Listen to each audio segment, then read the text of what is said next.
Hello everybody, and welcome in from another fine day here on the Double G streams. And this evening, I actually get to play some Modern Horizons 3. At release day, digital release day, they had pre-releases probably all this past weekend. And the product this big is actually being on Arena is pretty strange, especially since a lot of the cards skip the Pioneer format or the Explorer format. On Arena, Explorer is basically Pioneer, but without all the cards the Pioneer has. So it's a thing they're trying to make. They're trying to backtrack, get all the cards they can into it, so it can eventually just be Pioneer. But all those cards are going to skip Pioneer and go straight to what's called Historic, which involves any card involving even Alchemy cards and Timeless, including all cards that essentially go unbanned, the most powerful forms of Magic that can be comparable to Historic is like essentially Legacy, and Timeless is essentially Vintage or Arena. So, hey, more ways to play. That's all the better. With that being said, there's a new thing right now called tickets going on here on Arena. These tickets are specifically for Modern Horizons 3 release, since they're not doing a Mastery Pass like they do with their other sets. And by the time the next set releases, the Mastery Pass is gone. Previous one, like the Murders at Karlov Manor, had a Mastery Pass. But by the time Outlaws of Thunder Junction came out, that pass was donezo. So to make certain that this current Mastery Pass of Thunder Junction just keeps on going, and I'm glad because I need the extra time to catch up on things, you know? That is, oh, what's the word? They're replacing the Mastery Pass with, let me see here. This extra system. Let me go ahead and read it out.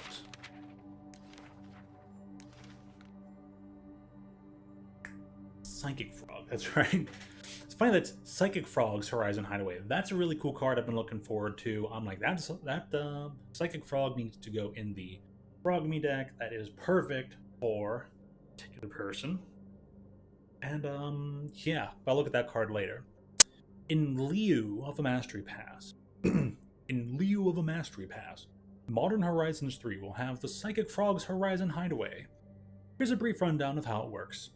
Earn tickets for the Hideaway by completing daily quests. Once you've gotten your tickets, you can pick up your prizes in any order you want. Do it your way, BK. And a few tickets on card styles right away, save up, get avatars, yada yada yada. Or even a draft token. Ooh, a draft token. I'd like that.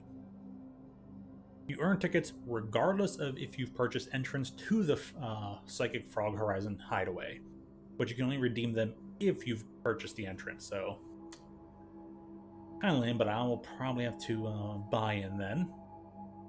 The Psychic Frog's Horizon Hideaway will only be around for Modern Horizons 3, and the tickets will not carry over into subsequent releases, which means we have until September when Bloomborough, the new yearly Magic yearly start, comes in and will actually cause the first rotation in over 2 years, since they went an extra year for rotations now, and we'll start getting back into yearly rotation. So finally be gone of the latest Innistrad set. It was the third Innistrad visit, and we'll also lose out on Kamigawa Neon Dynasty and the Streets of New Capenna, which it'd be a real shame to see Urabrask or certain forms of cards go away. Urabrask, who doesn't get used, and Obnixilis. But hey, that means that new things can rotate it. So, you have all summer to use your tickets, and all summer to, hopefully most of the summer, to get through the Mastery Pass of Thunder Junction. So let's go take a look and see what's in the store. How much is this, quote, buy-in for the Psychic Frog? What is this Spark Bubble? Featured a most generic sleeve you could think of.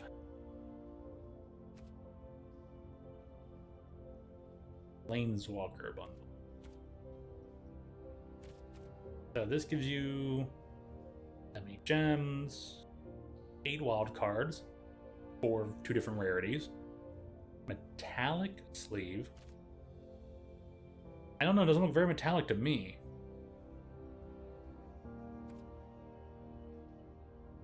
One is, here's a whole bunch of other gems. Some draft tokens. I'm always down for some draft tokens.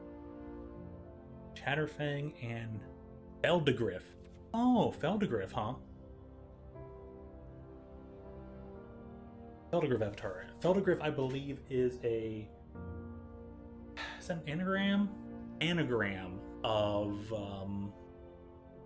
Garfield. Richard Garfield.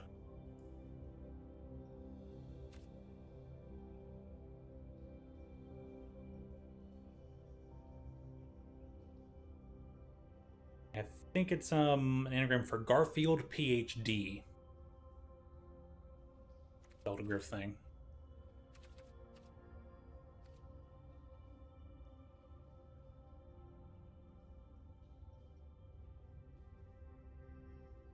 I guess the symbol for Modern Horizons is meant to look a little bit like an Eldrazi symbol. It kind of reminds me of Liliana's headband thing, which I don't know if she still wears anymore.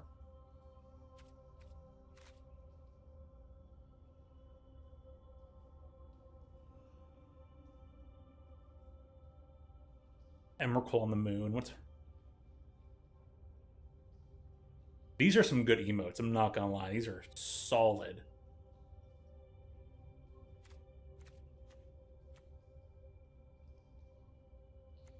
Oh, I see. So these are artworks for the re-release of...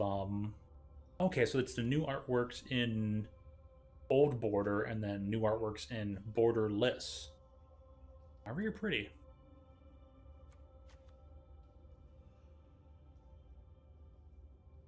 Borderless stuff is still also new artworks. Interesting. Let's see here. What else we got here? These are Borderless Planeswalkers. So much stuff. That's a pretty cool artwork. Ooh, pretty.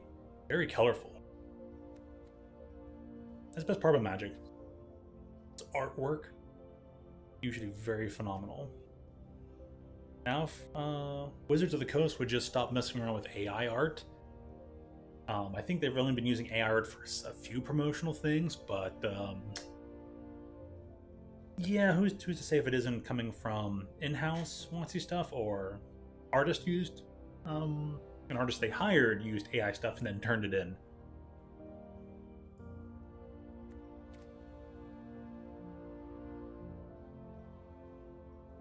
Ooh.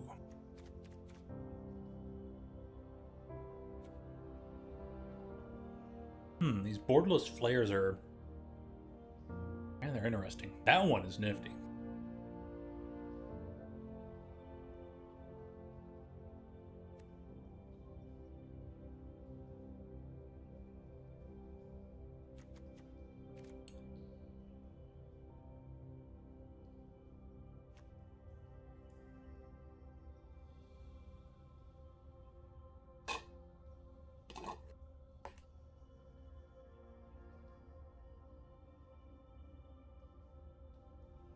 These cards are only available in Timeless. Interesting.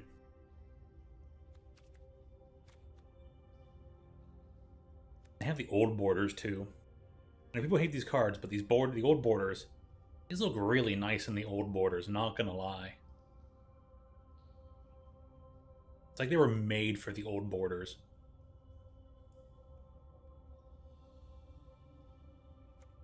No, anyways. What are the daily deals? What kind of theme they have going on here? Just a lot of legendary creatures from Thunder Junction. Fair enough.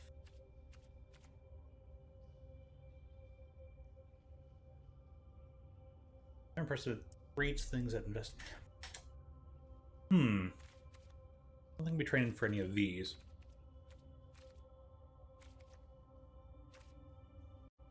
Also, there I am. My task force actually stuck at the bottom of the screen. Not that you guys could see it, but it was getting my my way. Frog's Horizon Hideaway is going to be around for 48 days. Okay. Interesting screen. So purple. By the way, the Psychic Frog card is actually the artwork here in the top upper left, hiding just underneath the top bar here. That's the Psychic Frog, and it's got a pretty good card. I'd totally be saving up for these alternate card artworks. I don't know if I'd grab any avatars, but I want that draft token right away. Wow, what an artwork. They're great things.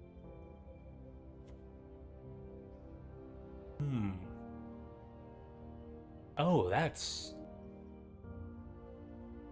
Dude, the 3D effect on this card's artwork is sick.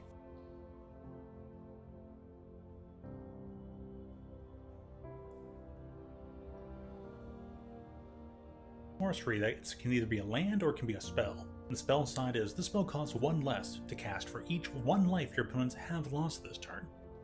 Target opponent exiles the top 3 cards of their library, and until the end of your next turn, you may play those cards.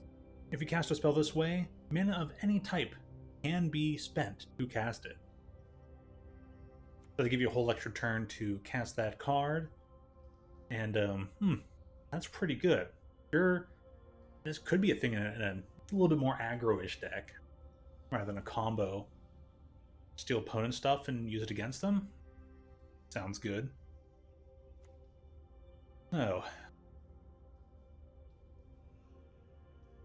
All the flares are here. And I think this red flare is a good sleeper card. Like, obviously, Flare of Denial, of like counter target spells, solid 3 mana counter. It's a counter spell, or sacrifice a non-token blue creature, cast it instead. Good stuff. Copying spells. Just unobstack this creature. Copy target instant or sorcery spell. Typically might be your own, but you can also maybe copy a counter spell to counter a counter spell that's targeting a spell you control. Confusing, right?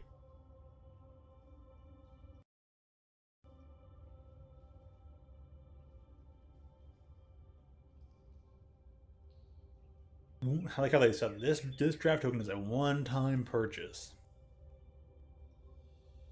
Means you can. I guess I would. Okay, that makes sense that you can trade in for these things like the Mythic Card Reward or quote 1 pack.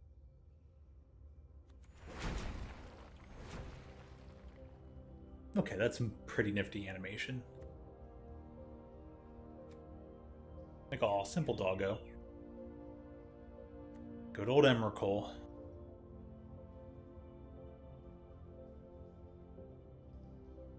But isn't that the old Ulamog artwork? Was it Ulamog the Insatiable or something? You cast it, and when you cast it, you exile 2 target permanents. Any 2 target permanents.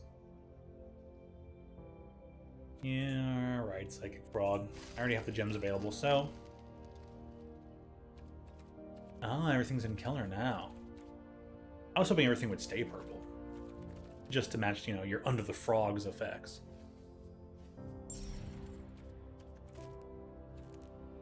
But,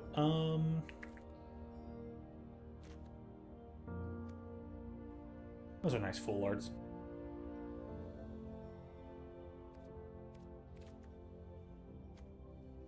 Ooh, interesting. Wastes. Waste produce specifically colorless.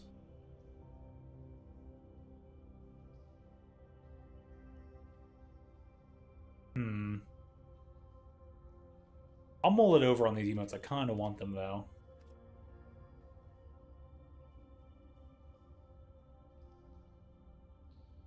These phrases are meh.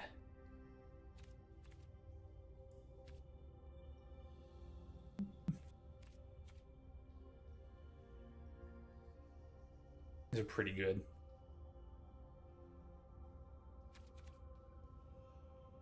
Yeah, I'm getting them. I'll be assigning 3 of them. And then I'm gonna hop into some sealed right away. I think that's the first thing I want to do is do some good old sealed.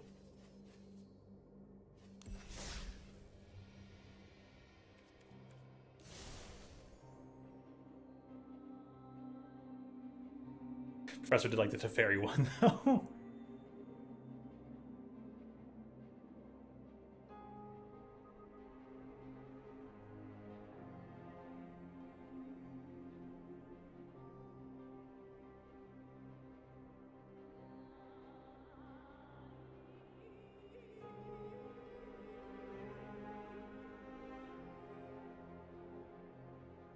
I think everything else is good.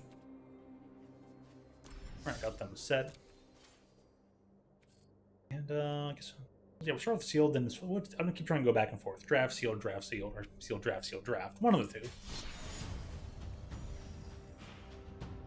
Good old the sealed. Send that token. What we getting?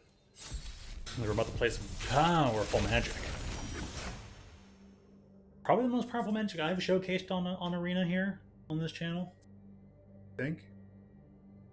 Now, of course, Thunder Junction itself was pretty strong, a super strong standard set, but nothing in comparison to something that's supposed to go straight to modern, if not stronger. We've got the Flip Planeswalker of Grist. This insect planeswalker calls a swarm to its side who can make a humanid body. 1/2 for 1 mana, Death Touch. Whenever this creature or another creature enters the battlefield under your control, if it entered from your graveyard, or you cast it from your graveyard, you may pay green. And if you do, exile Grist, then return it to the battlefield transformed under its owner's control. The Planeswalker side enters with 3 loyalty. Add a loyalty counter. Create a 1/1 black and green insect creature token. Then mill 2 cards. Put a Death Touch counter on the token if a black card was milled this way. Interesting that I care specifically about its color palette.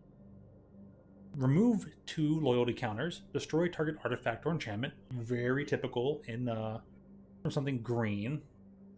I guess the +1 represents something a little bit more black because of graveyard interaction. The -2 is your kind of standard naturalize. Destroy target artifact or enchantment. Usually a 2 mana spell. I think it's instant speed. Been around for a long time. It's what they call an evergreen card. It always comes back. And then remove 6 loyalty counters for each creature card in your graveyard. Create a token that's a copy of it, except it's a 1/1 black and green insect. So you got lots of like abilities or keywords or enter the battlefield effects. Since you're basically making a copy of that creature and then putting it in the battlefield, lots of things can either trigger, get all the effects. Pretty nifty. If you already have things that care when a creature enters the battlefield besides what it itself is going to enter, you could just have a swarm of triggers. Just a swarm of effects just blasting off all at once.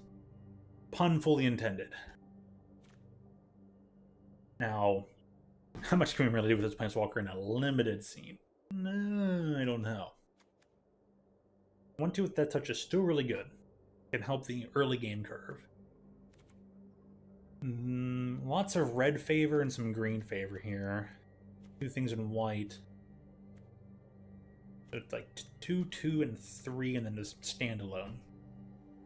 Ooh, Kozilek. Another thing about this set is that it takes 2 really big, bomby kind of things, Eldrazi and Energy, and puts them in the same set. And the interesting thing about them is that both themes are very, what's called as parasitic.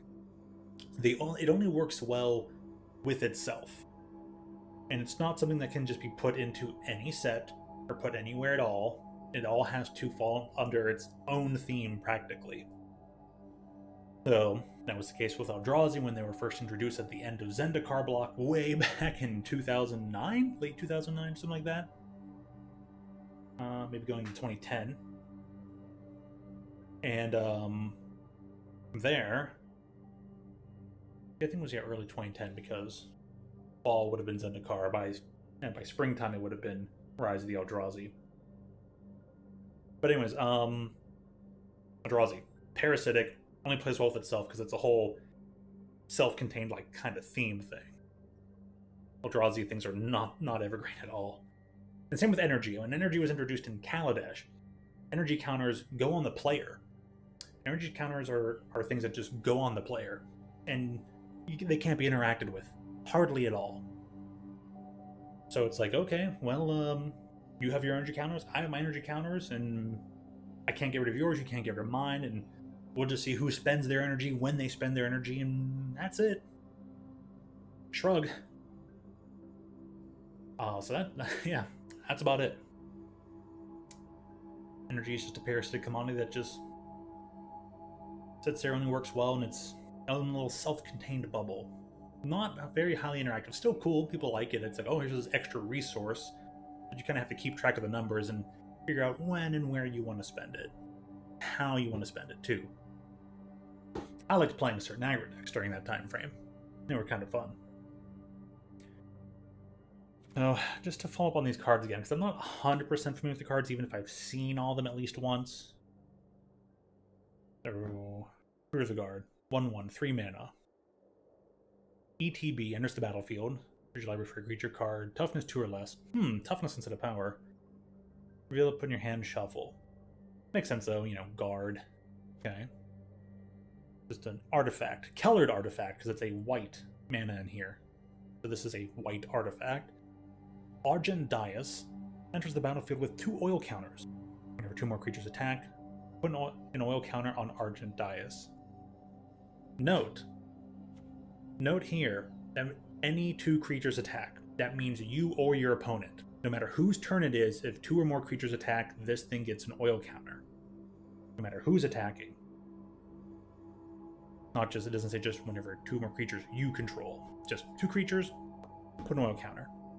If you're playing Commander where there's 4 people, this thing can get 4 oil counters in a whole rotation of turns. Could. 2, tap, remove 2 oils. Exile another target non-land permanent, and its controller draws 2 cards. Yeah, actually very commandery. Super commandery. I don't know how well this will do in limited. Definitely not constructed. We were talking about flare duplication earlier, but it's sacrifice non-token non-token red creature to cast it instead of paying 3 mana. Copy target instant sorcery spell, yours or someone else's. Choose new targets for the copy. So, oh, I'm going to counter your spell. Here's my red counter spell. It's basically your spell, but copied. So, here's an interesting thing. It says 3/3 for 4, has Devoid. Devoid means that this card is technically colorless, even though it requires a colored mana to cast it. So if something says counter target green spell, this spell has no color, but you do have to use green to cast it. That's what Devoid means. It has an additional kicker of specifically colorless and then anything you want, one of anything. When you cast those spells, search your library for a land card, put it on the battlefield, shuffle. Ooh, put it on the battlefield. Not tapped, just on the battlefield. When you cast this spell, if it was kicked, exile target land. 6 mana to get your own land and reduce one of theirs. Alright. Pretty good in the limited format. So this Arena of Glory. Is this like Barbarian Ring? Let's find out. Finish battlefield tapped, unless you control a mountain. Ooh. So a red tap, exert Arena of Glory, add 2 red mana. That mana is spent on a creature spell, it gains haste. So it doesn't put you ahead on mana, it's just a complicated way of saying tap 2 lands, you know, tap 2 lands, here's mana, that creature can have haste.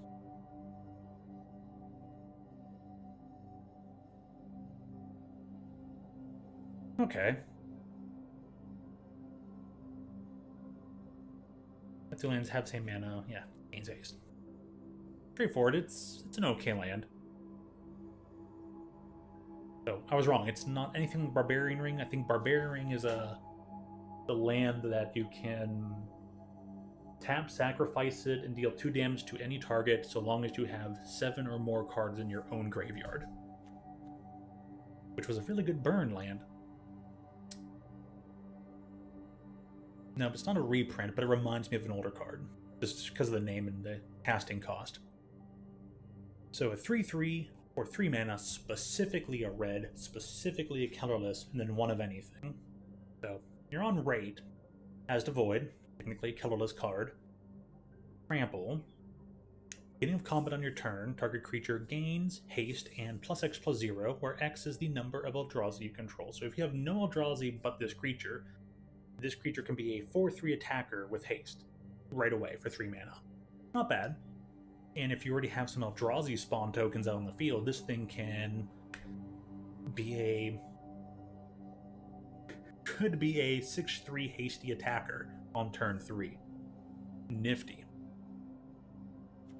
This might want to be a red-green deck.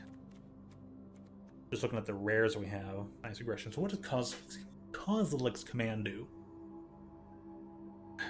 Following the command of an Eldrazi just seems like a bad idea. Oh, I'm gonna just listen to what this Eldritch Horror is telling me. What can possibly go wrong? 2 colorless mana. In specific. And X. Choose 2. Target player creates X 0/1 colorless Eldrazi spawn creature tokens. Eldrazi spawn always have the sacrifice this creature at a colorless mana. Or you can target player scries X, then draws 1 card. Or exile target creature with mana value X or less. Good removal. Ooh, and it's an instant. What is Kindred? Hold up, what is Kindred?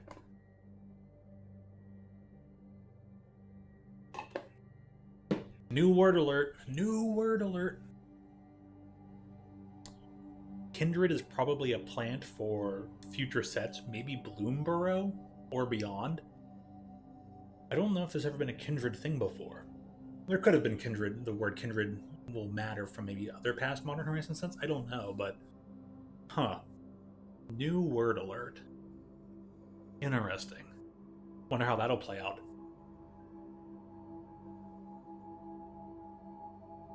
Because, hey, way back in, what was it, 2007? 2005? Maybe 2006, 2007? They hinted at the Planeswalker card being a specific card, a card type, before they ever actually made their first set of Planeswalker cards as part of the game.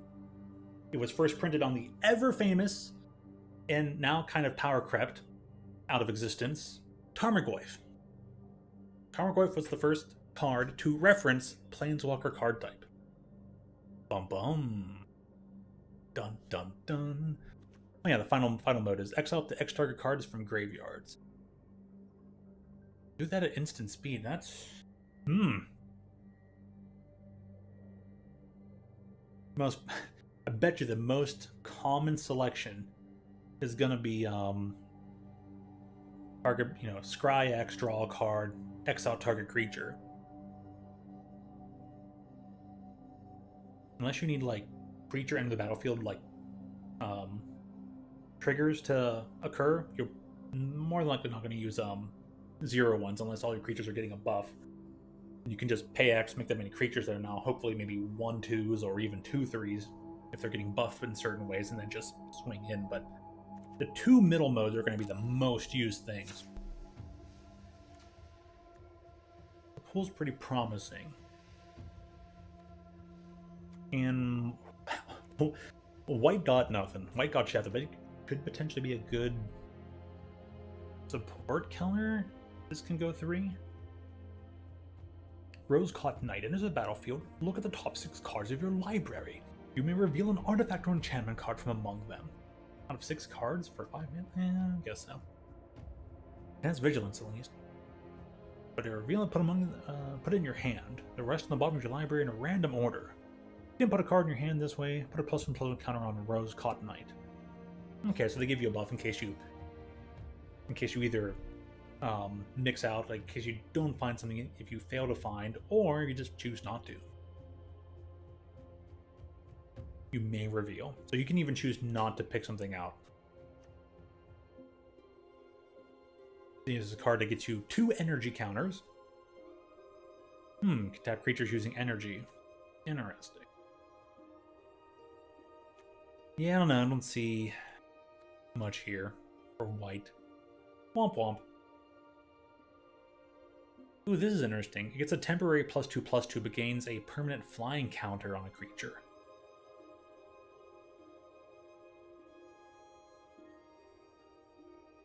This card just power crept a lot of other cards out of existence. This card just became a strictly better version of an old card. Wasn't it just gain flight or something like that? No, something else. But there was something in white that would give +2/+2 and flying to end of turn. This thing just gives +2/+2 and now permanently gives that thing flying. It's just strictly better. Lava Axe is a strict upgrade over the Cinder Hatchet. Alrighty. Aether Spike. There wasn't much blue in the rare, so we'll see how that pool looks, but I just want to read this card. So Aether Spike is an instant, 2 mana. Choose target spell, then you get 2 energy. Then you may pay any amount of energy. Counter that spell unless its controller pays 1 for each energy paid into Aether Spike. Okay, that's pretty cool. It's like having Force Spike that you can kind of increment. So it kind of makes it like certain other cards like Syncopate and everything as well, but using energy counters.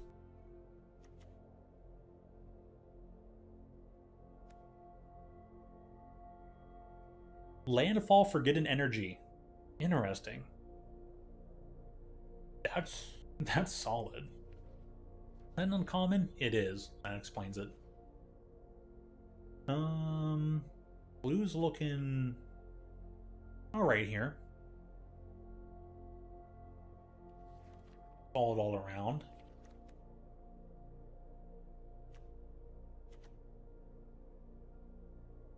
Scene comes back to the battlefield for 4 mana with 2 +1/+1 counters on it. Works pretty well with Grist. Is it Grist? I forgot. It is. Okay, Grist. Works pretty well with Grist. You basically pay 5 mana. 4 to bring it back, and 1 to transform Grist.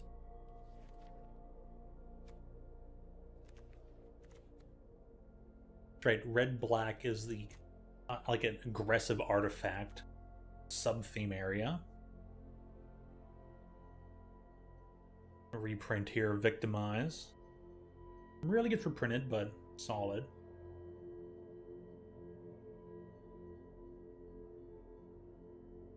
Three mana, sacrifice. It's basically 3 mana, sacrifice a creature, and then return 2 creature cards from your graveyard to the battlefield tapped. Oh, I thought it was to hand.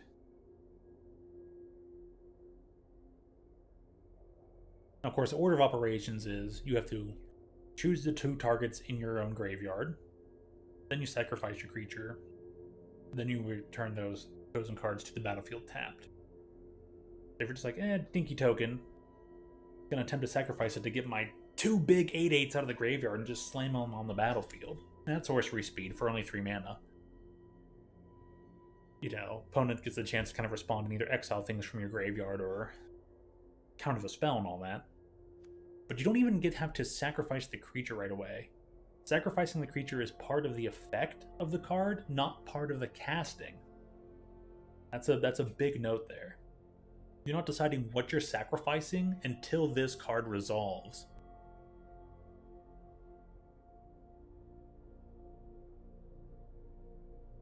So by that point, it's unreroutable. No, it doesn't end up mattering too much, but just interesting to note. Let's see here. Additional cost is sack an artifact or creature, draw 2 cards. Mana, instant. So it's like that, it's like a couple spells that are like this, except this has a flashback portion to it. Flashback is 5 mana, but not bad. So the Slith is a 1/1 for 2 with Menace. Just combat damage to a player. It's a +1/+1 counter. When you do, you may remove a counter from another target, permanent, or opponent. Ooh, so you can basically steal an energy from your opponent. And this creature kind of like, yeah, strengthens off of dealing that damage. You can take +1/+1 counters off another creature. Or there's some such as interesting though.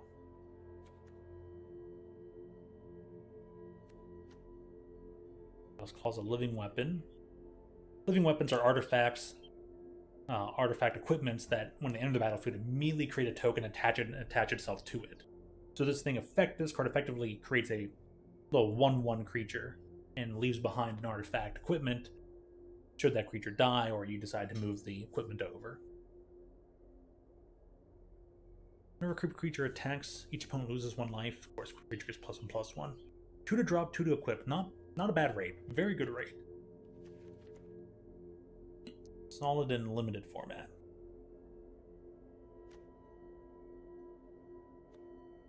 Reiterating Bolt.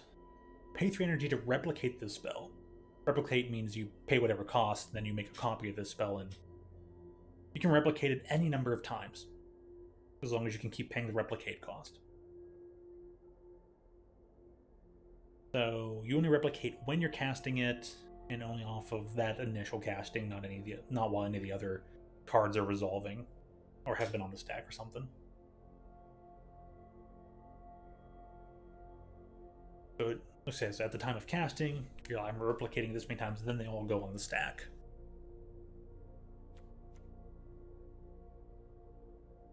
That way it's not like, oh, now that I've put these things in the stack and a few effects have gone off, I'm now going to add to the replication after the fact. You get 1 chance, you get 1 timing to do it. The thing deals 3 damage to target creature or planeswalker. Ugh, not any target? Yeah, I guess that's fair. If you have energy, you can take down things on a field. Solid. Pyro Surfer.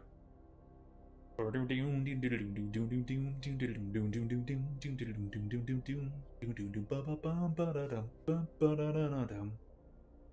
2 for 2 with haste. Fantastic rate. Whenever a land enters the battlefield under your control, this Pyro Surfer gains Battle Cry. Battle Cry is whenever a creature Battle Cry attacks, each other attacking creature will get a +1/+0 to end of turn. So this whenever this Pyro Surfer attacks, if there's any other attackers with it, everything else gets a +1/+0. If you have multiple creatures that have Battle Cry and attack, it gets really confusing how many buff effects are going on. I mean, we only got 1 of these guys, though, unfortunately. Ooh, this one's solid. Bell the Profaned. This return creature or planeswalker at instant speed for 4 mana, or it can be a land. Red black seems solid enough. Could go the Jund route. Chargeable, what do you do? 1/3 for 2 with Menace. Enters the battlefield, get 2 energy. When it attacks, you may pay an energy, and if you do, another target attacking creature gets +1/+0 and gains Menace to end of turn.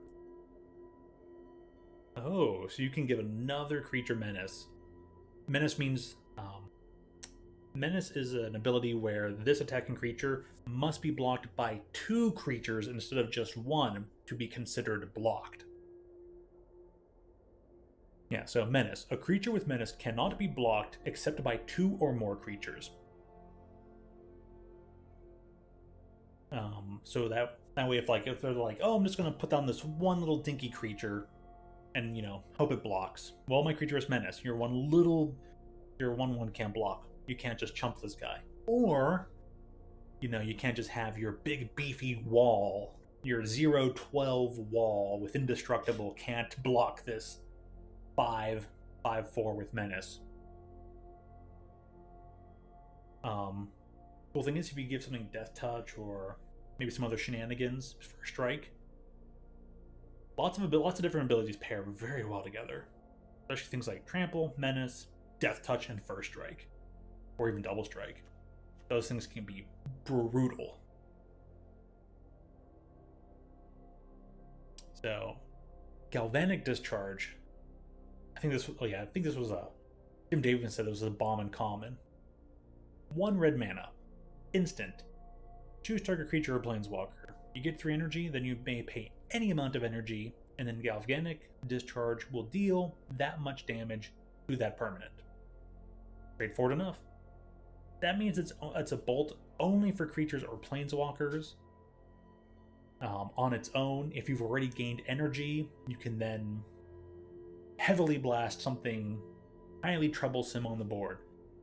Oh, that's a beefy planeswalker. Deal 6 to it. Bye-bye. Or, nice creature you got there. Pow! Die. Deal 7 to it or something. Really take it out. The Flame of Duplication. Interesting. This axe. 1 mana. Flash. Gives you 2 energy.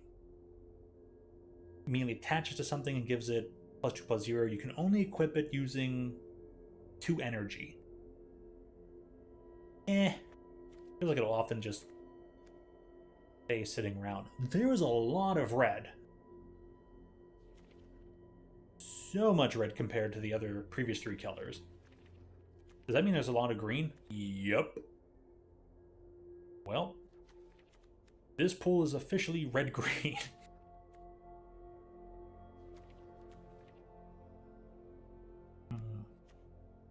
Oh, a Writhing Chrysalis. Dump Stomp, huh? What does this do? Target creature you control deals damage equal to its power to target creature or planeswalker you do. It's a one-sided fight for 2 mana. Granted, at sorcery speed, that can maybe be a land if you really need that. Okay, yeah. Oh, a 3rd red-green card. A 5/5 for 5 with Devoid, meaning it's technically a colorless spell, or colorless permanent. When you cast this spell, and whenever Titan's Vanguard attacks, put a +1/+1 counter on each colorless creature you control. It buffs the board the moment you play it. It buffs the board every time you swing with it. This will close out a game, and this is only an uncommon. A red-green deck, for certain, in this sealed pool, may not even need a splash.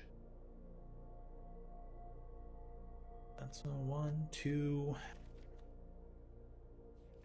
Wait a second. Okay, whenever you cast, so it doesn't do its own ETB. So it won't give itself a +1/+1 counter when you're kind of trying to bring this into the field, because it's a cast trigger, not an enter the battlefield trigger. However, it will buff itself every time it attacks. Plus it has trample. Ooh. Brutal. And there's plenty of other colorless things out here. More Power Stone. 3 mana. Add 2 colorless mana to your mana pool. Oh boy. Alright. Foreboding Landscape. That's colorless. Cycling for Sultai colors. Black, green, blue to cycle it. Weird. Auxiliary for a basic Swamp, Forest, or Island. Interesting. You can use it to tap for colorless, or you can use it to search for one of the cards, or you can... Not bad, though. Are there others like this? There are enemy wedges. Okay. Wow, it's the con wedges. With this land theme. That's super cool. These are solid. Super solid. We got 3 of them. And it's apparently not just cons, it's the Alara wedges too. Grixis, we got an Abzan, Sultai, and Grixis one. 2 of the Sultai ones. We could do the hefty land fixing. Color fixing, you can really, really splash in this set. Okay. Fleshraker, what do you do? 2/2 for 3 mana. Technically, you must use a colorless. Whenever you cast a colorless spell, create a Eldrazi spawn. There's 0/1s with sacrifice, add colorless.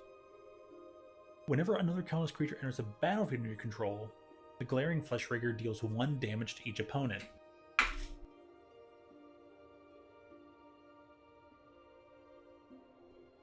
Paired with this card that's colorless X, create X colorless spawn tokens.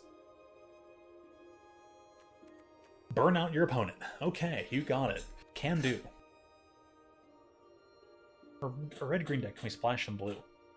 Look at the top 4 cards of your library. You may put a land card from among them on the battlefield tab. Instant mana. Instant spell mana. Look top 4. Land card on the battlefield. If you, and it goes on tap. If you don't, put a card from among them into your hand. Put the rest of your library in a random order. Okay, so look at the top 4. You can either ramp a land in or put something to hand. Really solid. Okay. Gives Rexus, Sultai. Still splash a red in there then, maybe. I mean, this thing was going to be red-green to begin with. So you can splash both blue and red? Or blue and black? Let's see. Man, Power Stone, Fleshrager. I'll wait to see how to use these. Get this in here. Chrysalis, what do you do? 4 mana, 2/3. Devoid, of course. When you cast a spell, create 2 Eldrazi spawn tokens.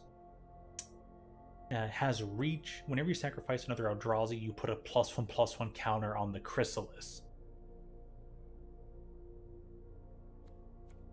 Welcome to the team, Chrysalis. How you doing? Hi, my name's Chris. The small people disappear. Don't blame me. Chrysalis. Holy cow. Get some stomping up in here.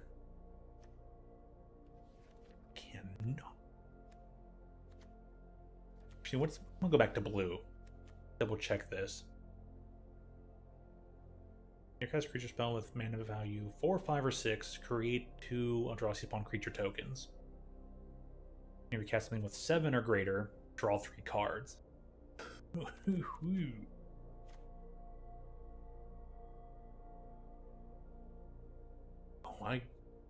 never mind. I might want to go Teamer up in here. Copy Brook enters the battlefield. Copy of any creature on the battlefield except it has. Whenever this creature attacks, it connives. Which was from New Capenna. Boom, ba-dum, boom, boom, boom, ba-dum, boom. If you have a creature connive, you draw a card, then you discard a card. And if you discard a non-land card, you put a +1/+1 counter on that creature. Which is super good. Serum Visionary, 3 mana, 2/2. Enters the battlefield, draw a card, scry 2. Okay, so it's literally Serum Visions attached to creature. Serum Vision, Serum Visionary. Flavor text. 3 criminal notions detected in the 6th precinct. The suspect will confess when arrested in 2 hours. Minority Report. Send in Tom Cruise. Don't know if we need Aether Spike, though. With World's Cartographer. Utter Insignificance. 2 mana, enchantment aura with Flash. You enchant a creature loses all abilities, has a base power and toughness 1/1. For 2 mana and a colorless, you may exile the enchanted creature. Because the enchanted creature can still attack, block. And, I guess if they go to try and like bounce back to their hand or do this or that, you can still exile in response, so you can guarantee they won't get to keep it. They try to shenanigans it, or if it's going to matter for some reason. But you effectively have super shut down a creature and still have a way to remove it, if you still care to. Devoid Enchantment, which is weird. They can keep making you spawns, which is good for growing Chrysalis. This is good for burn, but it's still a weird janky card. What's the shapeshifter do? 4 mana, devoid. Corrupted shapeshifter enters the battlefield and becomes a choice of one of 3 things. A 3/3 creature with flying, which is very strong. A 2/5 creature with vigilance, which is still not bad. Or a 0/12 creature with defender. Which will probably turn into one of the other 2 options, more likely. Petrifying Meddler, a 4/5 for 5 mana, devoid, means it's colorless. When you cast this spell, tap up to 1 target creature and put a stun counter on it. This card has reach. Okay. Like it, not bad.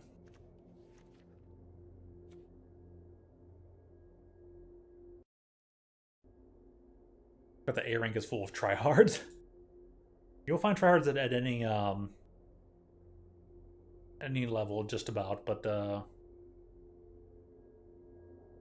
yeah, you can't blame them, Kyle. You know, I guess A rank, they all want to get to S and all that. They want to try their hardest, but sometimes when people are tryharding, they forget their manners. They kind of forget sportsmanship. They throw it out the window just to try and get somewhere. I get that. Hey, how you doing? I think we kind of know how you're doing, though. You're battling. I guess Slinebreaker has to go in here. Haste. Right. You can give things menace.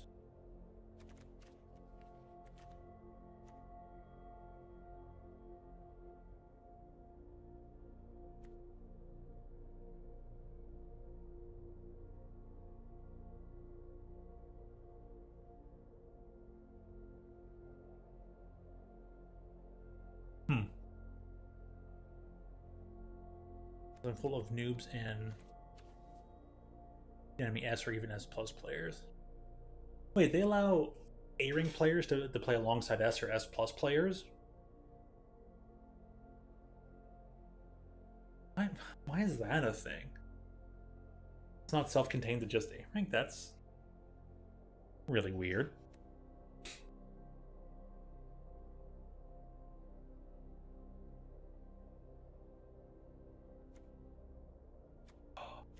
Oh my gosh. Inspire target creature or planeswalker. A creature contains damage equal to its power. There are so many one-sided fight cards in this set. There's 2 of them right here. I've got 3 of them for the stack, and we have Grist, which has Death Touch. Oh my goodness.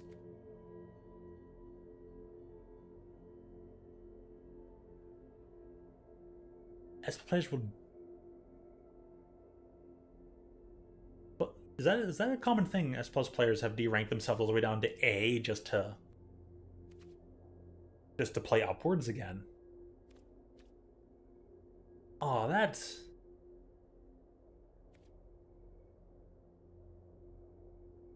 Oh, bro, that.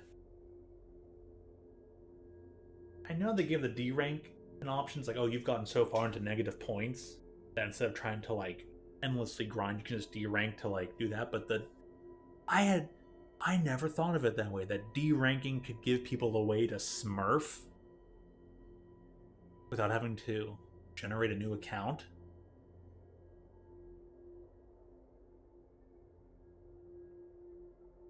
Oh, that is such a. Oh.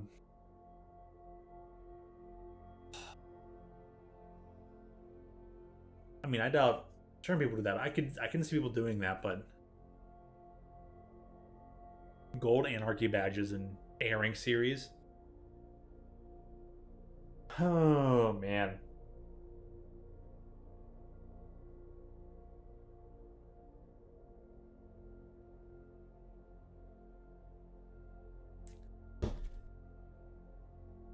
I'm a little upset.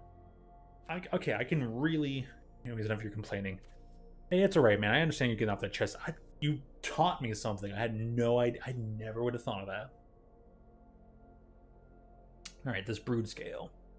Eldrazi Lizard, 2/2 for 2, devoid and adapt 1. Whenever 1 or more plus 1 counters are put on the brood scale, you may create Eldrazi spawn.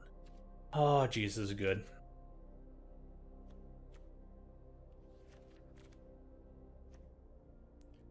Battle Strike. Dude, this artwork.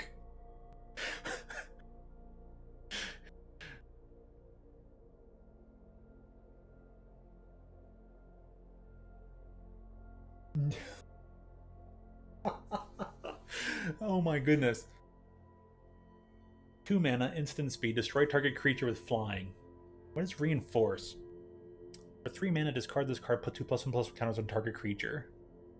My day is going okay. I've been very tired all day, but I think I seem to have come second wind.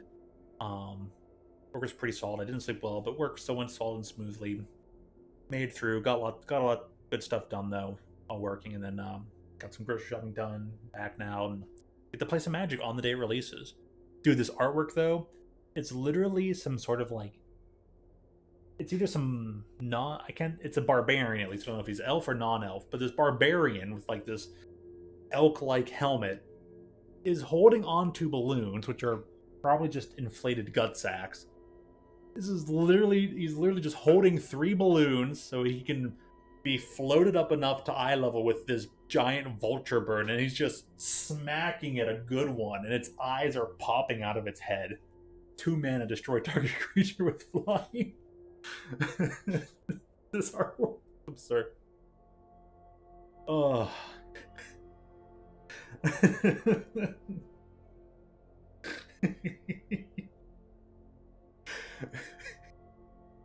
Can't look at it anymore. It's too much. It's so stupid.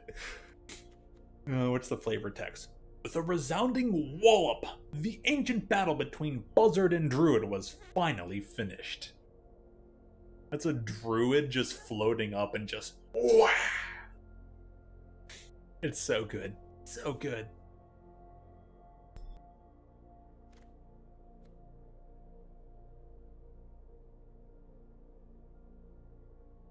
Oh, man.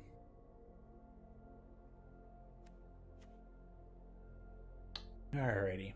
Hydra Trainer. 1/1 for 2 mana. You may exert it. And,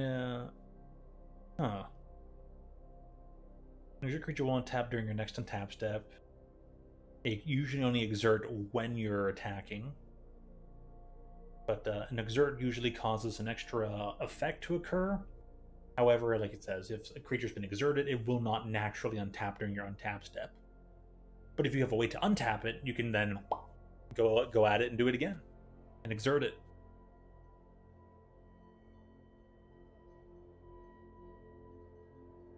So when you may exert the Hydra Trainer. When you do, target creature gets +X/+X to end of turn, where X is the number of counters on permanent you control.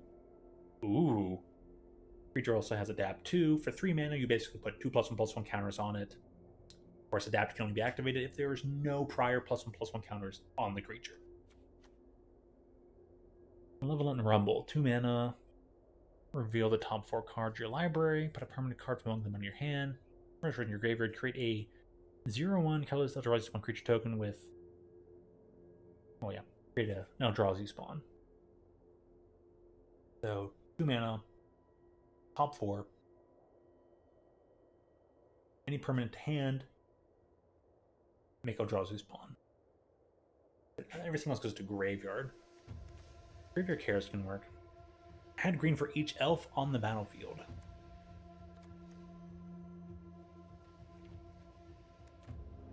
There weren't many elves in this this pool. Are there many elves in general in this set?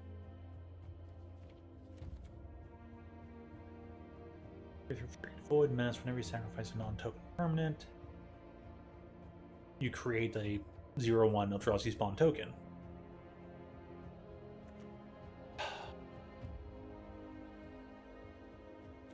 What does the orange crown with a number mean in Anarchy battle? That means how many times consecutively, or in a row, that player has achieved a 5x in Anarchy. So as long as someone actually wins a full 5, whether they've lost 1 or 2 or none, if they've got the 5 wins in a series, that is their current consecutive 5 win outs in series. I don't know if it shows it in open. I don't recall. If it does show it in open, that just means that person has this many consecutive series 5Xs. Or this many consecutive win completed series. Whatever way you want to go about it, you know, the way you want to word it. So let's see. Let me look at this captor. 3/3 for 4 mana. Exploit. When exploits a creature, gain control of target artifact creature till end of turn. Tap that permanent, gains haste to end of turn. That works very well with the precursor. And it's an act of treason effect. If you sacrifice something, resist. That's escalate. 2 mana. Escalate. Escalate is you pay the cost to choose more than one. Otherwise, you only choose one. This thing would cost... You must pay specifically a green. That's also to be noted. So, 2 mana, get one of the 3 effects, or 1 green and green to get up to the full 3. So up to 4 mana to get 3 effects. For target artifact, for target enchantment, target creature gains hexproof and indestructible till end of turn. All very typical things for a in green.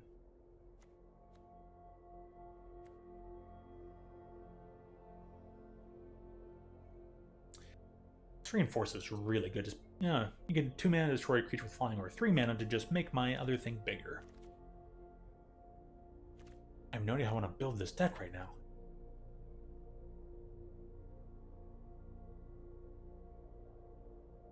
Bronze badge with a crown means.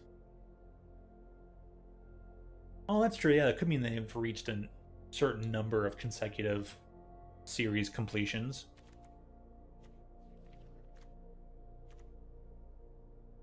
Propagator. 2/2 for 2 to void. There's so much text. Creature tokens you control have evolve. Which is whenever a creature in this battlefield under your control, if it has greater power or toughness, put a +1/+1 counter on the token.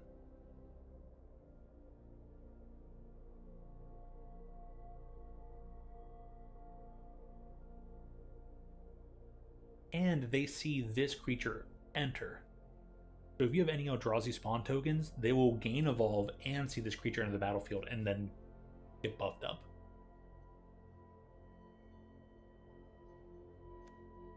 Oh my goodness.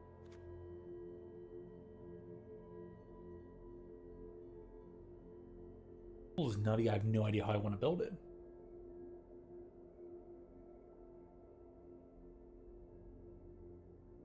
I think it's land and exiles with land. Yeah, we probably want that. Wampus. 6/6 Eldrazi beast for 4 mana.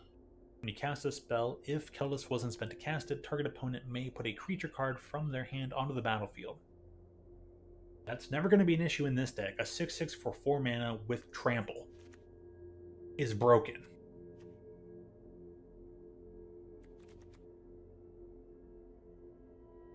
I could probably even go down land because we have Stump Stomp in here. Is it in the battlefield tapped? It does, but...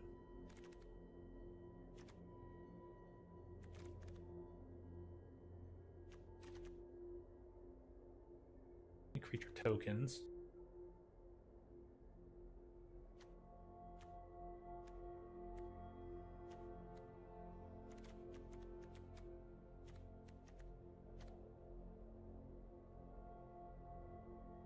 This thing basically creates a 6/6 for 6 and can reattach for 5 mana.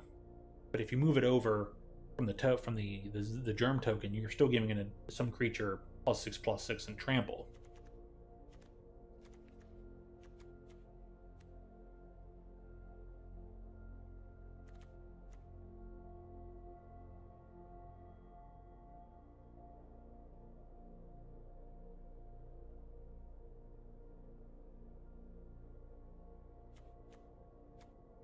Oh my goodness. This cascades. When you cast this at 6 mana, this can cascade into anything that's lesser mana. Right.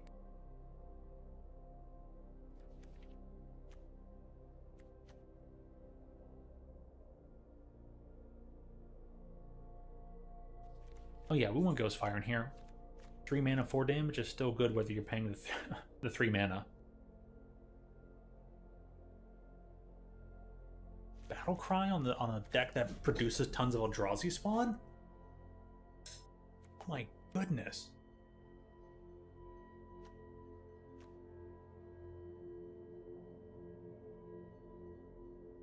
Oh gosh, a land that gives haste to our giant bomby creatures. Non-token red creature. Plenty of those.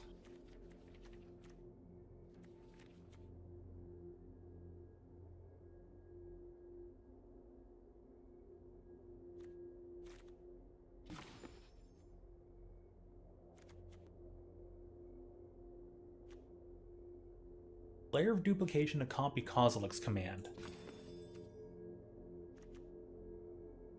Now I'm brewing as spicy as possible.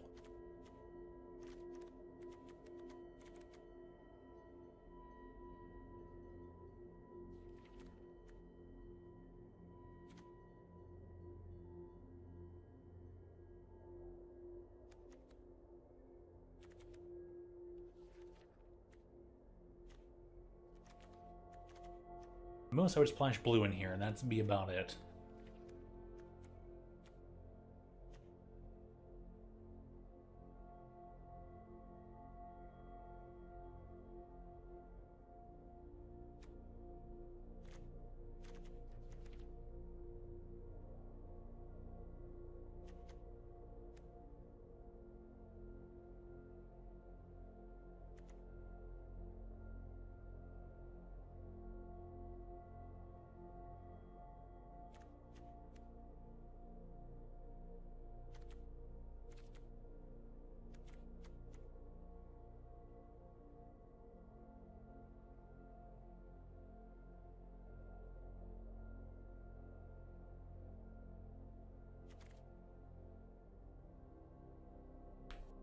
Oh man. Anyways.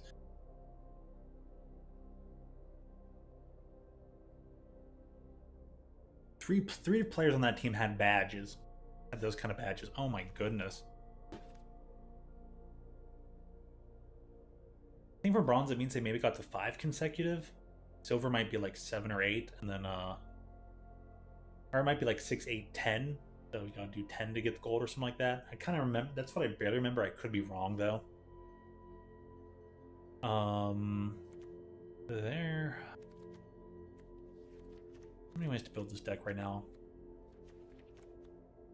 I want an extra horrific assault because that's gonna do wonders. I can probably just go without the blue, as good as some of that stuff is. Hexproof indestructible. Yeah, let's put in some protection spells in here.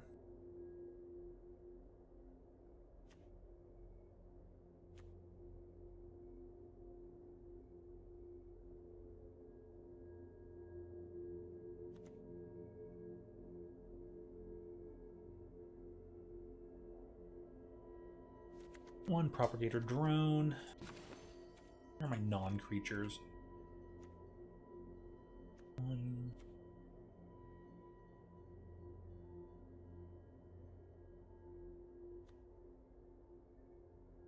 Two. Technically 3. 4, 5, 6. 7 is the power stone.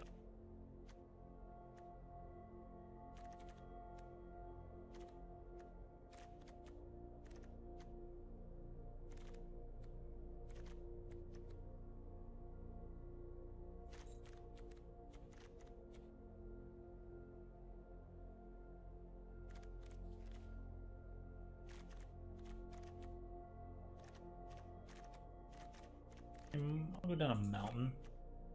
One less land because I have the spell land spell thing. What about?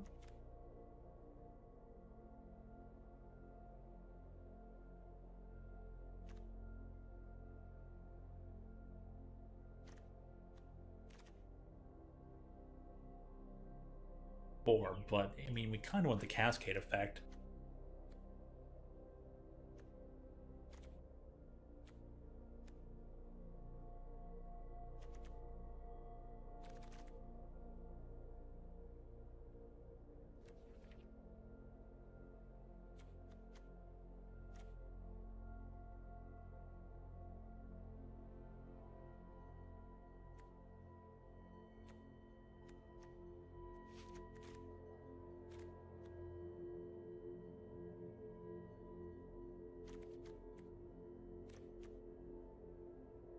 The second resistance is probably really good in this deck.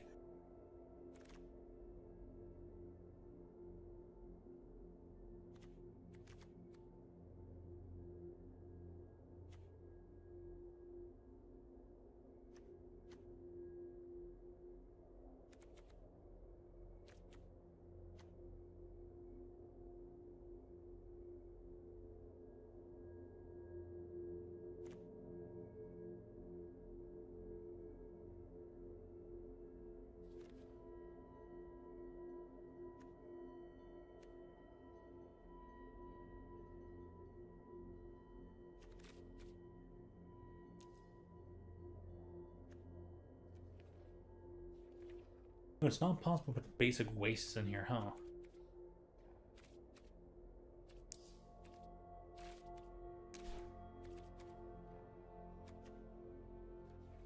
Yeah, I have to work with what we have here.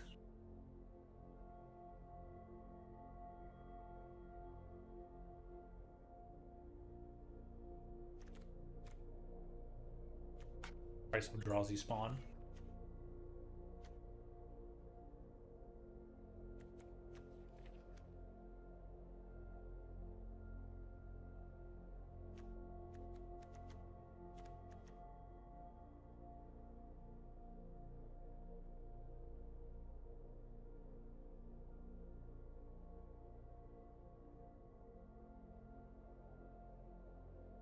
Really well with the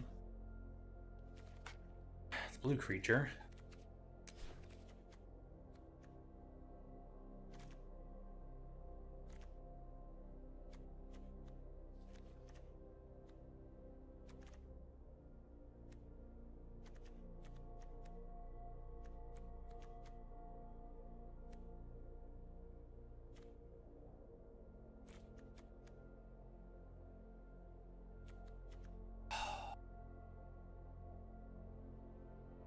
Power Stone's probably actually completely necessary with this deck.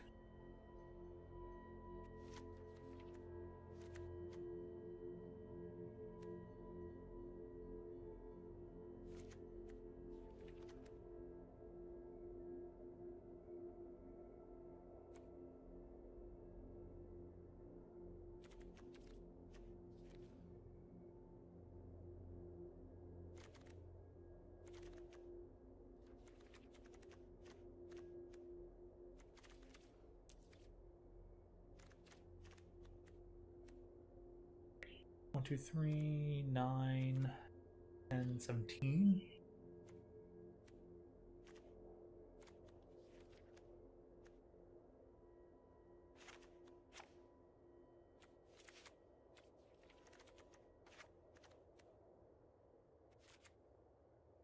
Yeah, make it like that.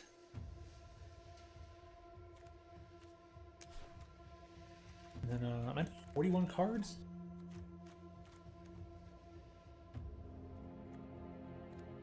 Any lands? I'm still at 17 lands, that's why. We'll reduce a forest.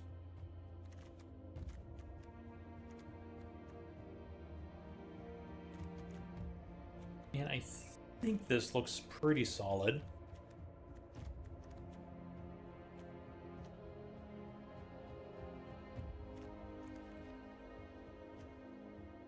I'll go with that for now and then see if I need to swap at anything else. I got so many good cards, I actually don't know what to put in here, and Grist might be trying to overkill it. Grist is just a 1-2 with Death Touch.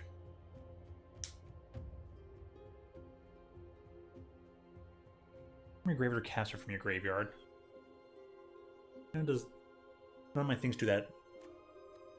And it's only in here because there's Death Touch can mess with Horrific Assault and Stump Stomp.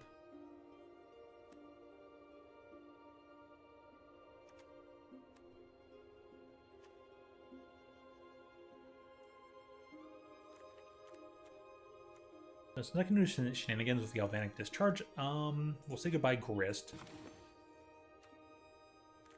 There are 9 non-creatures? Ah, 1. Maybe get rid of the Horrific Assault.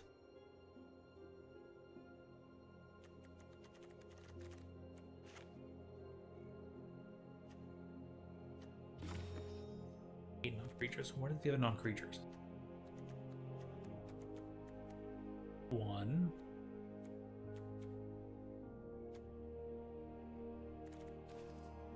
I'll change those there right now. Hold on, let me find my non-creatures here.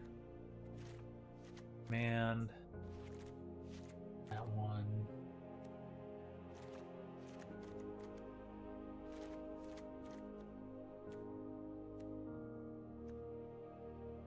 Yeah, that's right.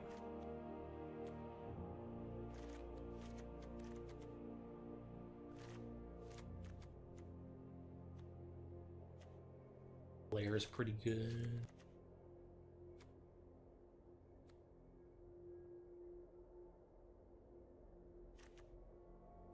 I can rise a non-token red creature, which I don't have a lot of in all actuality.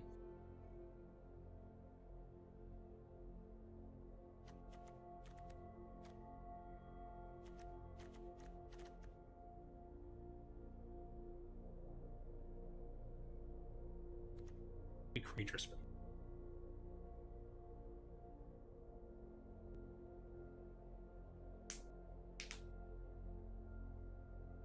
Trying to get the Titan's Vanguard.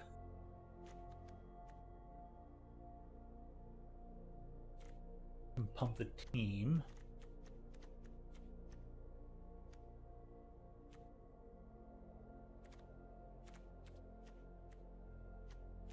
One, 2, 3, 4, 5, 6, 7. Right, the ones that I have 8 of them in there right now. That's my creature base.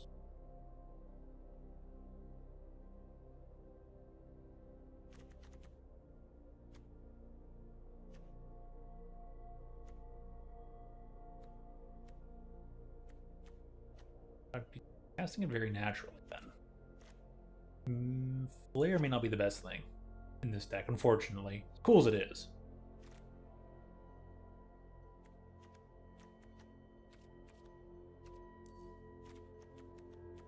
And deals 4 damage to any target. Talk about good reach.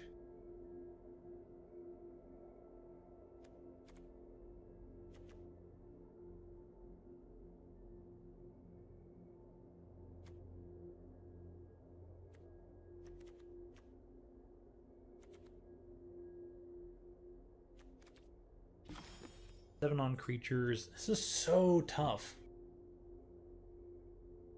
Figure out how to build.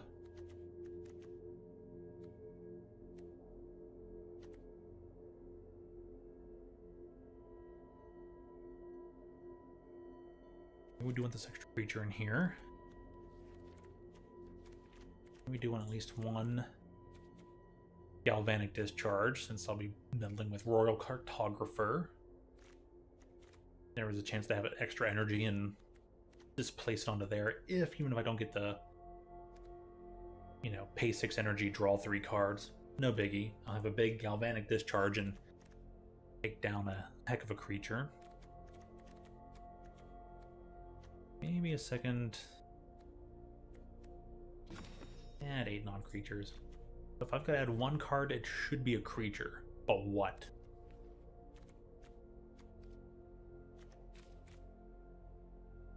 Maybe a creature, maybe something else. Let me swap the layout back over here. So many options. This Ember Mage will enter the battlefield, a 4/4 for 6 mana, and will deal 4 damage to any target when it enters the battlefield, which is cool.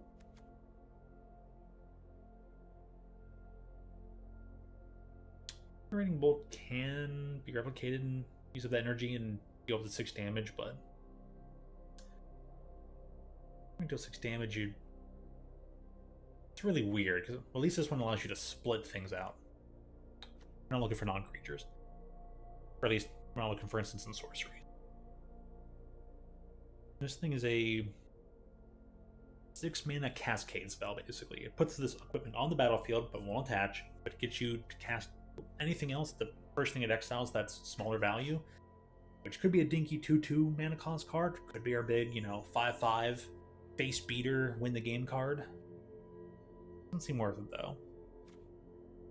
Should probably be Charge Bug, because it'll work well with the Galvanic Discharge and the Royal Cartographer. It was like a play on words. The Royal Cartographer.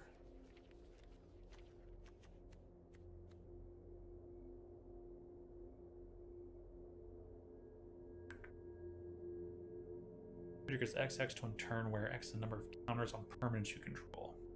This thing gives X and trample. There's a few +1/+1 counters on here. Okay. Could end up with a lot because of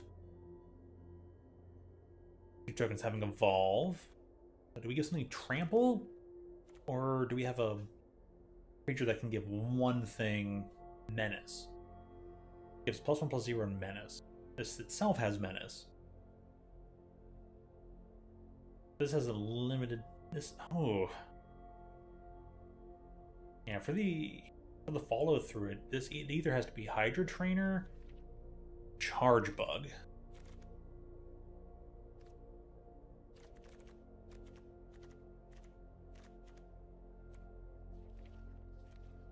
Man.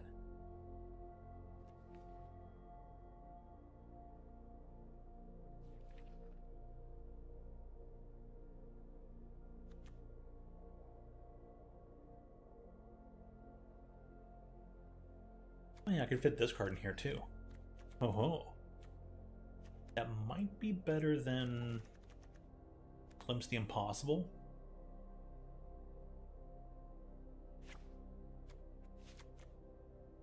Maybe.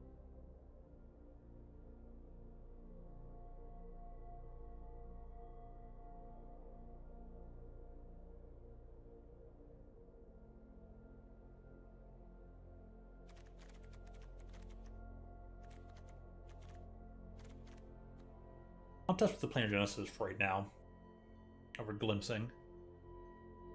No, it should probably just be Glimpse, because Glimpse will give its tokens and works well with the Glaring Flesh Raker.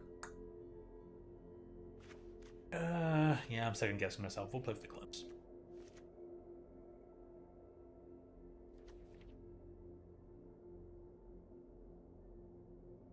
One card, what do I do?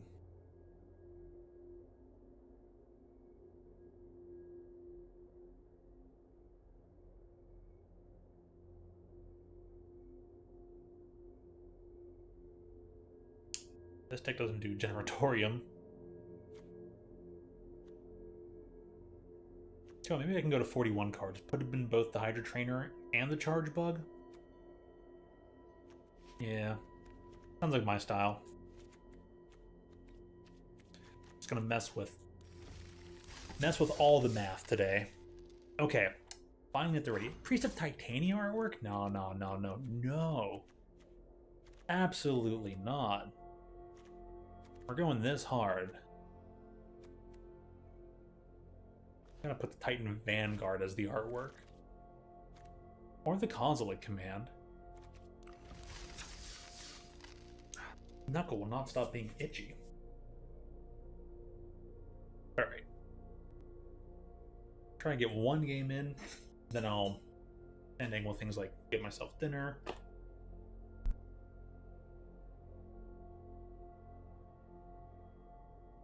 Throw away that shaky canister. And I figure out why my knuckle not switching. Maybe I just need some potion or something. My hands look pretty dry and scaly. But yeah, that was such a decision-making process. Oh, this works. To an extent. Can act as a land. When the battlefield tapped, I could just play it as that. You control a mountain. This is not technically a mountain. Ugh. This can find me the things. I have to play tapped for a while, but then I can start giving things haste. This is good. You got a 5-2 win? Nice. Good job, man. Save that for last.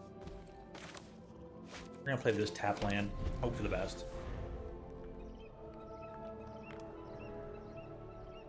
Nice.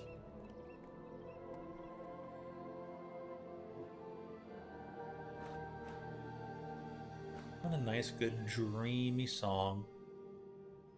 In the starry background. Almost like we're over on Theros, and it's us, the Planeswalkers, who are the Greek deities. Put this land down. Do we put up the Brood Scale? Or... we save the Hydra Trainer.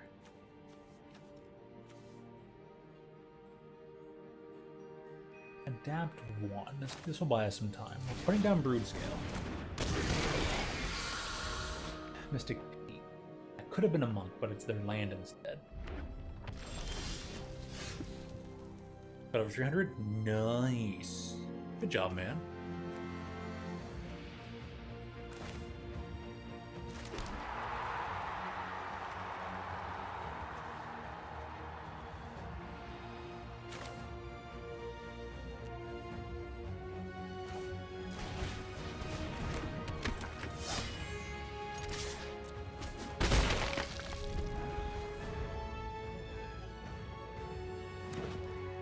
See, I knew you could do it. Gatekeeper. 2/3 for 3. That's the best. It's 1 damage to each opponent. Okay. I see. Well, we got an extra forest.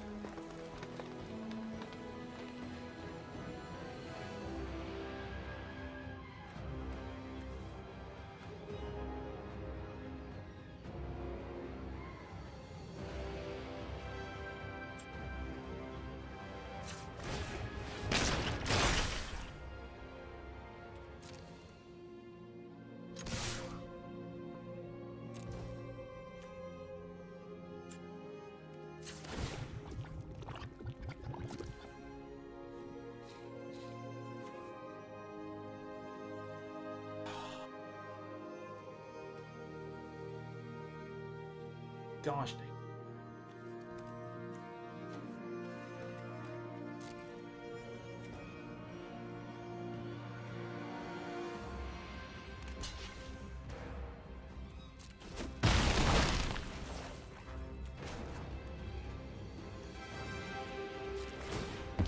I don't know what my co is for right now, but gain an island, which kind of need.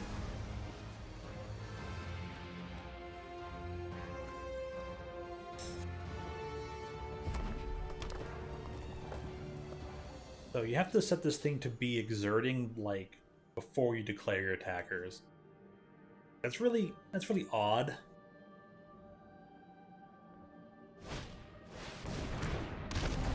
Ooh, double blinks.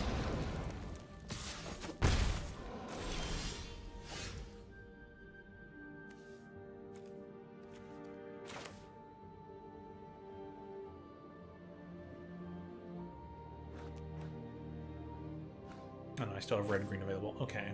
That forest looks like an island.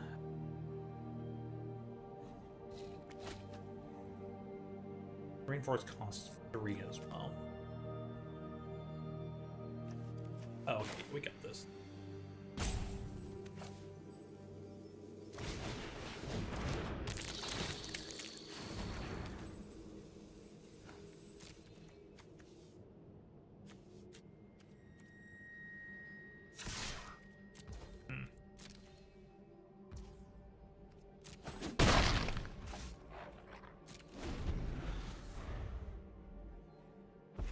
Now, let's see what they're going to cast.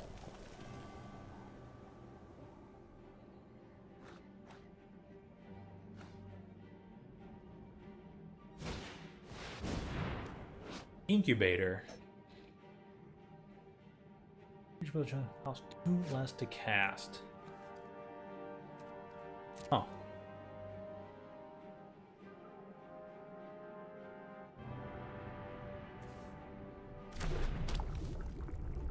Eldrazi, you don't say.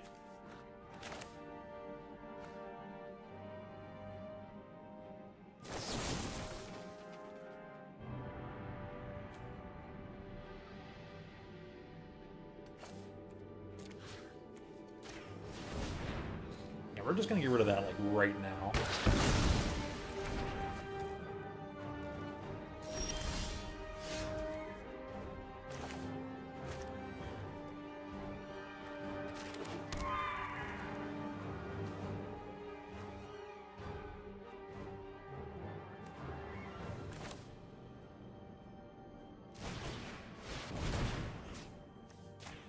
You get a stun counter.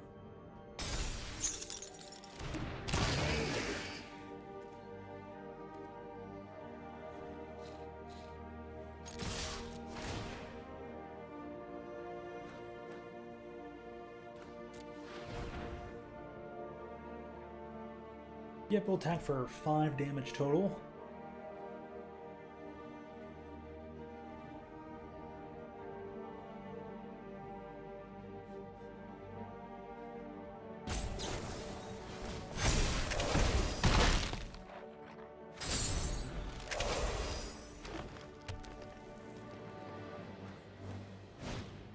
Reach depth to count totally different tap.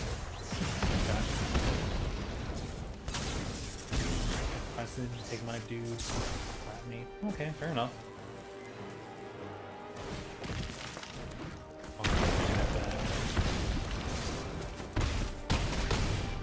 mean, that's pretty strong, but I'm gonna get my creature back.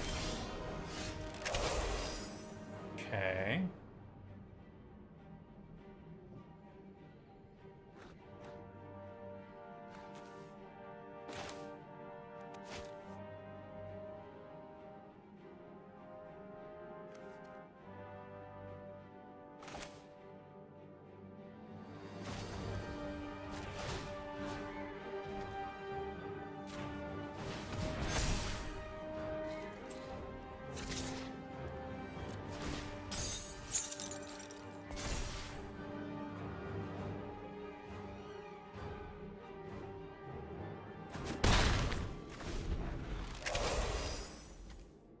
Wait, that's not...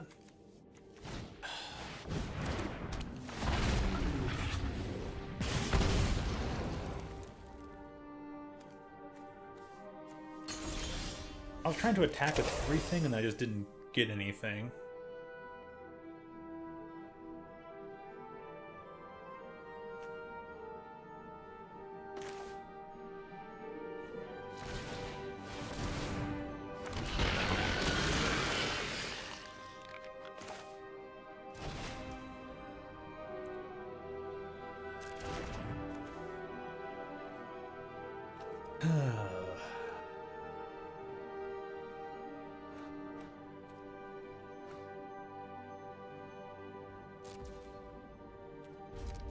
I'm just gonna pass.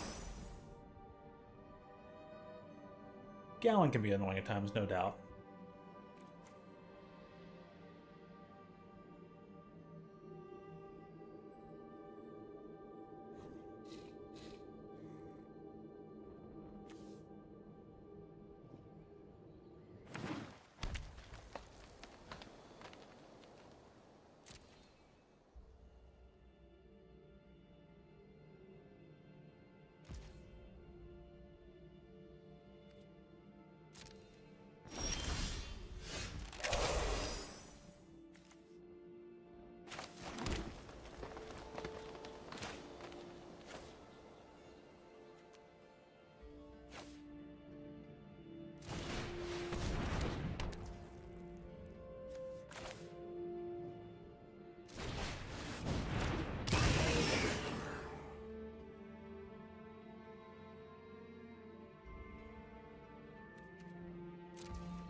Okay, I won out anyways. They ran out of cards and couldn't really do anything. I got lucky that my flubs didn't cost me the match, but that could have been rough, and that was really, really potent. Okay. That was a super good win. Ooh, 2 tickets so far. What got me the 2 tickets? Just having a daily win? Oh, okay. Okay. Go here. Resume. Okay. I'm gonna take one moment here. Be back with a bowl of pasta because I need my dinner. I need much if you're like it's itchy. So 1 second. Finally built the deck. Got a win. Solid one. Just a second.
It took me an hour and 45 minutes to assemble a deck, talk about some cards, and actually conduct a match and get a victory. Alrighty, can't wait to play some more Call of Duty. Shift to your part-time job. Wait, what's your part-time job? And congratulations on having one. You don't have to describe it if you want, but if you got one, good on you, man. Get some income.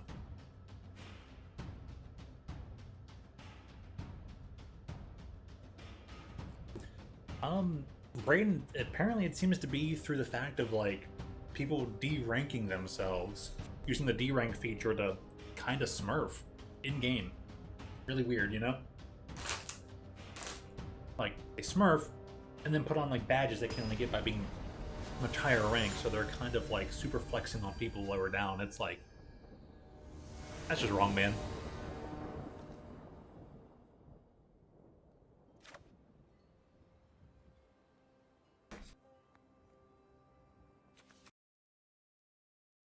Arena just crashed. It literally just blinked out of existence. Okay, cool. Thanks, Arena. Oh my god. Got all of them bugs.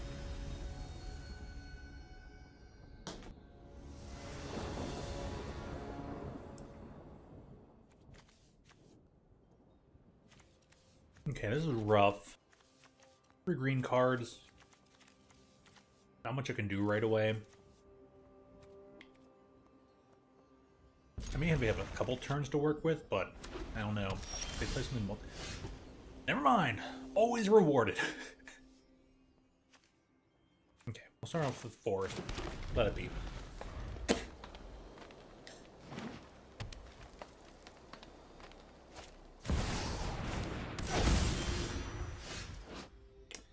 Birthing Ritual. Beginning your end step. Control creature, look top 7 cards in your library. Then you may sacrifice a creature. If you do, put a creature card's mana value X or less on those cards. So we can destroy this enchantment, but I'm just trying to read things here.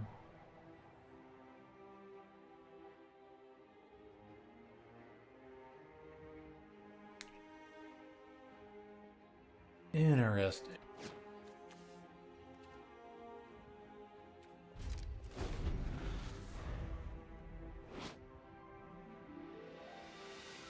Nice sleeves.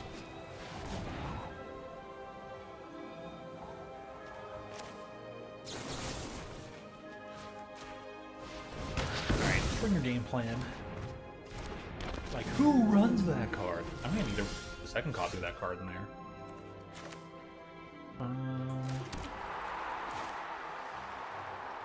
Put this out. And we want to take this guy out already.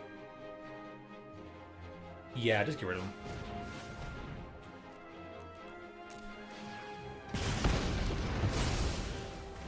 A lot of clicks to get it done, but it's done. Pain the brush. Kyle got auto-corrected.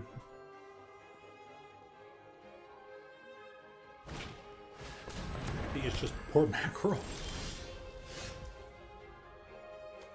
Let's see here. Oh, dude, I can give this battle cry. Idol of the False Gods. 2 mana, create the Eldrazi spawn. Whenever the Eldrazi you control dies. Awesome. Has 8 or more +1/+1 counters. It's a 0/0 creature in addition. Dude, I need to get that second Escalade card in here. Okay, here's what we're gonna do.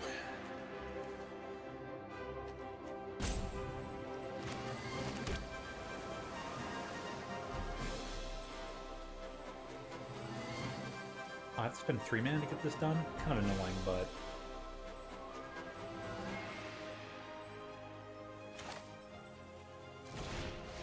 I'm gonna put this one down.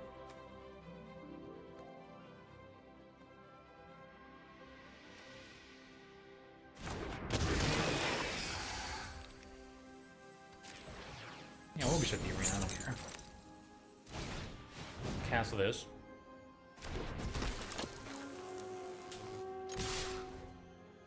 And we'll attack you for 4. Good stuff.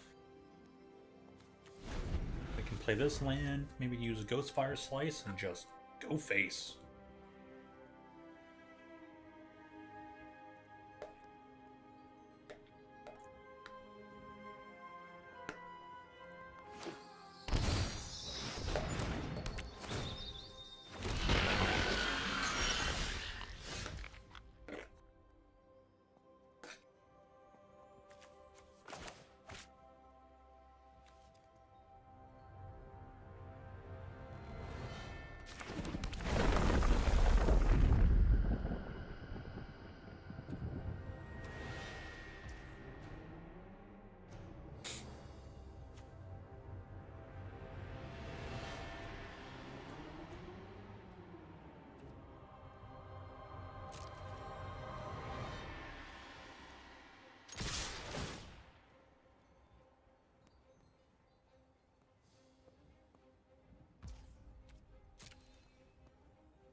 Ooh, big mistake.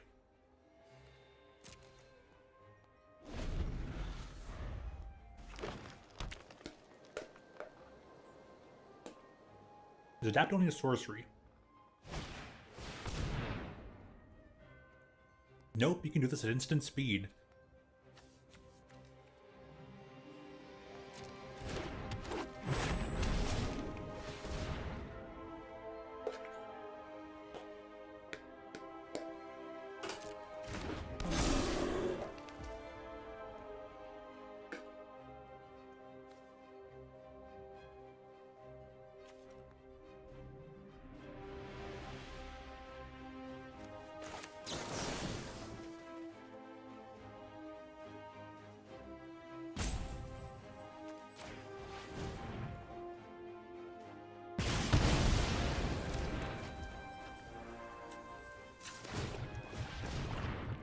Yep, I just burned that bear.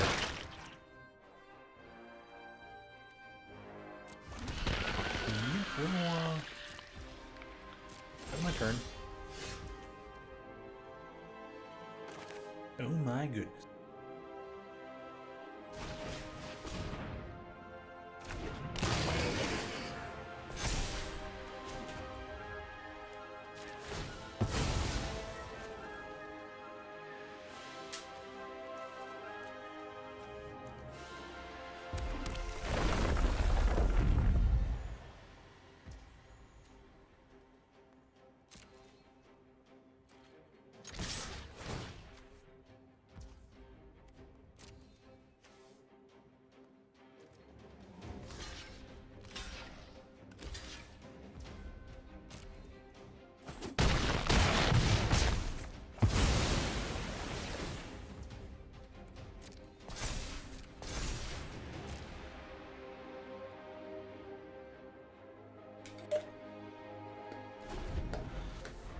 to use my Ghostfire Slice to burn out their Kudo, but it worked.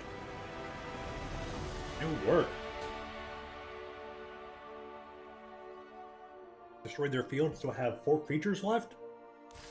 Even without Battle Cry. Sorry, buddy, but we're taking you down.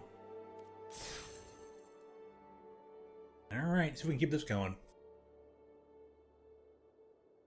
Mark shipping containers. Fair enough. Guess that means shipping yards are easy way to make a stage, but they're effective. Big square rectangles make great obstacles. It makes a very easy grid system, yeah.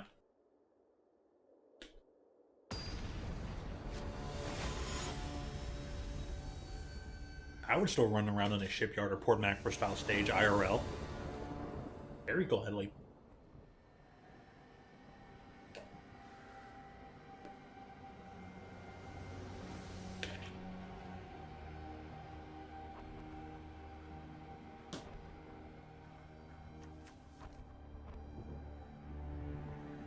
Okay, Arena, you gotta stop doing this.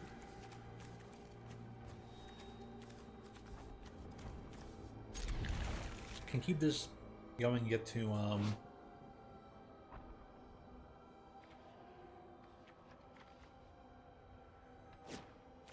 yeah, I can get this going as long as I get a particular thing done. I can even haste this creature out at turn 3. May or may not matter.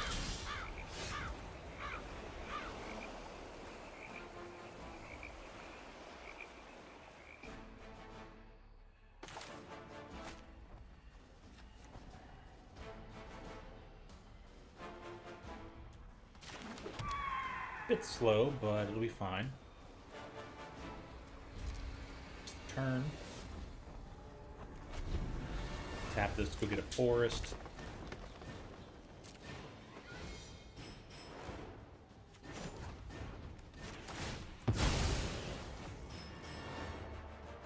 Okay.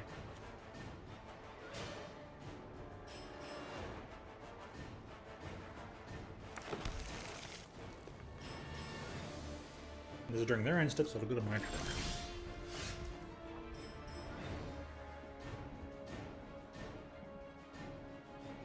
Let's between had that. That would be interesting. No doubt.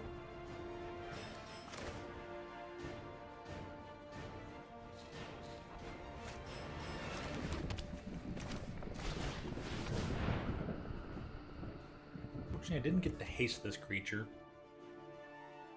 So it might have been worth me to just put out the Arena Glory and then paste it in there for 2 damage, but it'll be fine. I have a chance to make things work. We'll really have a chance to make things work. Get the cast. Well, I guess just one of these next turn, but the Ravager. 6/6 Annihilator 1. Cycle for 2. Ooh, it can be returned from graveyard later.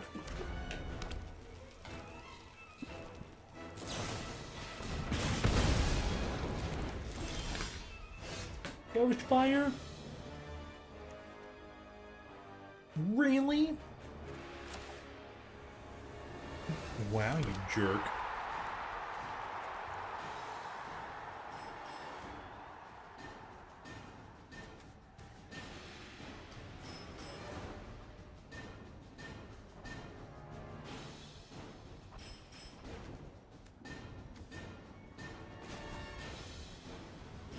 I have to exert it, so I'm not going to worry about that.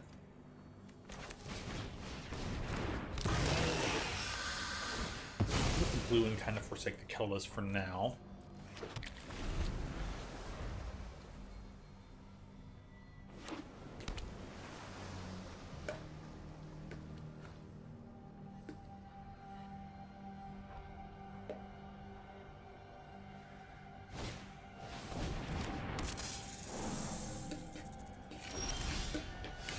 Well, we could have played slower. But, I mean, it was better to try and get the whatchamacallit out there and do things about it. 4 mana, and this dude taps.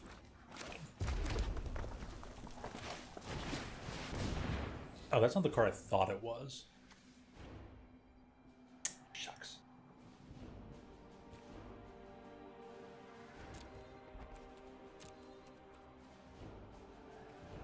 Alright, we'll make it a 3 flyer. 1 no attacks.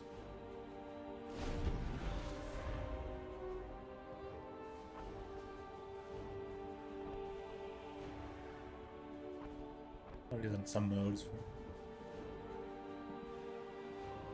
In some game modes. Yeah, I'm familiar with that. And there's some interesting ideas in this bring. It's ultimately up to the end of the game. How they've been in the game so far is okay. Bond camping will probably just never be solved for first-person shooters.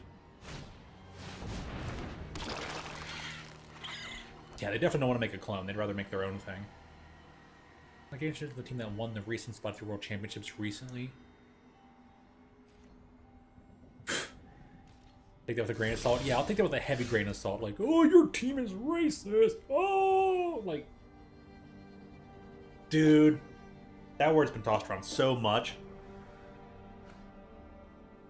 I'm like, oh, racist. They'll be like, oh, team's racist because an Asian teenager uses the N-word. Then they're racist. Like, get out of here. Like, have you never been around teams? Have you never been around anybody at all? Yeah, like, I take that with such a grain of salt, Kyle, that it's like, yeah, I can have game moments. It's probably something as stupid as that. I just don't believe it, don't trust it. Here's what we're gonna do. I'm gonna wait an extra turn.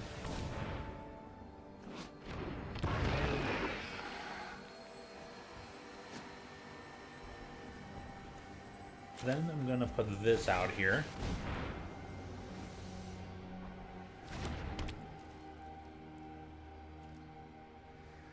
And then I'm gonna get in there for the 3. Right? There's no reach. Get in for 3. Unfathomable truths. Healthy cards, create spawns. Okay, cool. Draw 3 cards, create 1 spawn. Okay. Heard worse in Call of Duty. Yeah, see, Kyle says for real.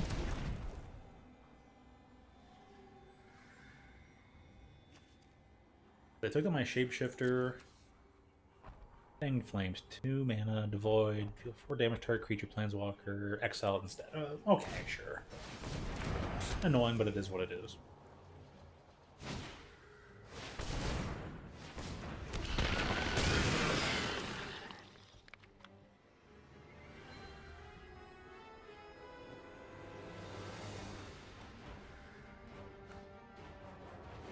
They're trying to count and do math. Alright, that's cool.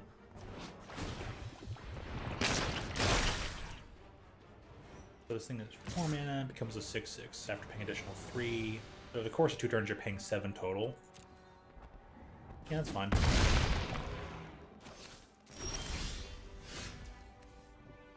Technically a killed creature. Alright, well,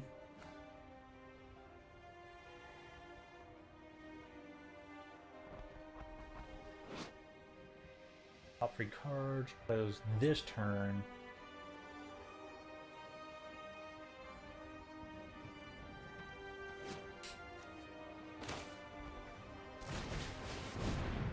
We're gonna go in for a big final splash. We're probably gonna lose this one out, but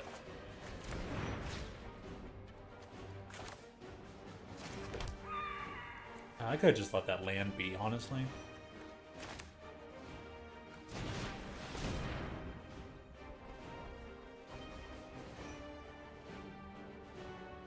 Maybe we'll mix the hard R with a bunch of slurs, right?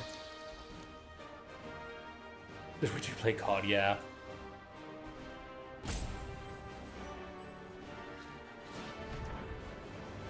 I have been more than willing to bet that the people who are accusing the team don't even care, you know, about that stuff. They're just trying to, like, smear the team in any way possible. 100% bet that's what's up. Just someone who was looking for something to try and maybe get back at that team or something. I feel like there's no way it isn't that.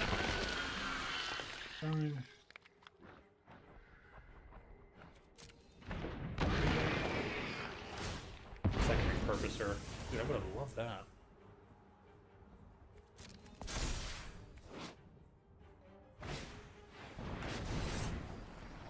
Pouncer. It's the kicker. Which I just ended up being a stronger version of what I have.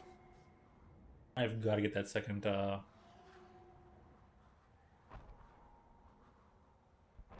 escalate spell in here, and that's for certain.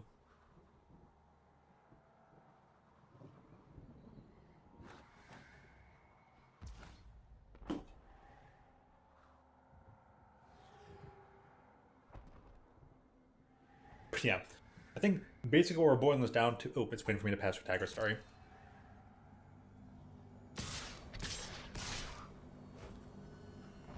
Five, 6, 11, 14? Oh, so they want me to force to block. Okay, sure. Oops.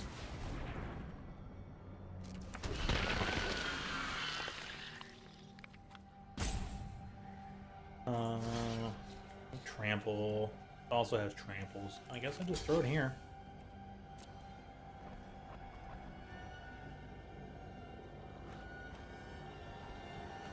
Okay, what this boils out to is that people say rough things all the time or whatnot. People say this, people say that.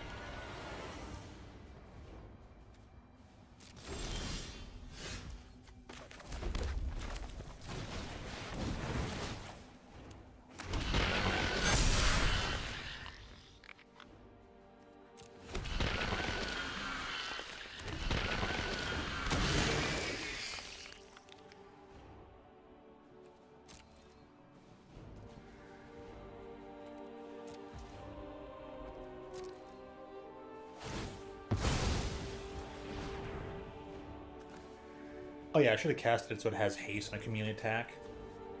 But it's whatever. I have Arena of Glory specifically to pair with this card. There's so many things to keep track of, and it's actually hard to keep track of certain things on Arena than if it were on paper.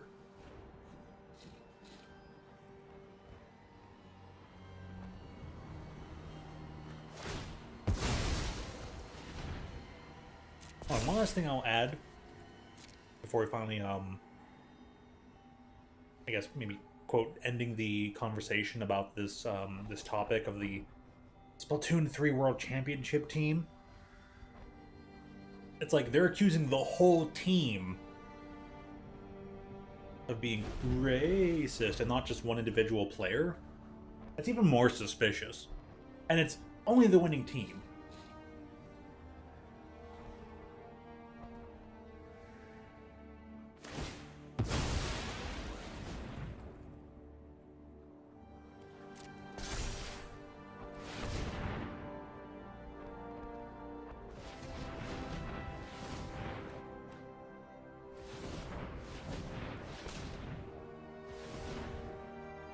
Even more so, even if that one person or the whole team is racist, what does that mean as far as their skill and ability in a video game?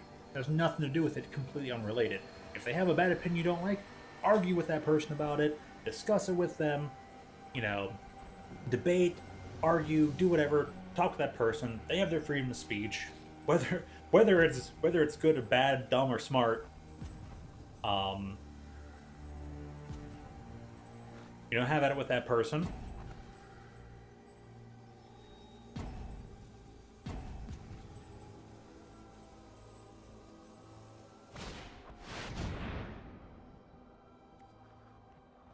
What does this do? I can't.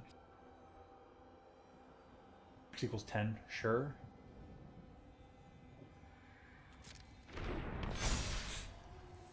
It's a 15-13. Pass to attackers, sure. Dude, just attack with everything.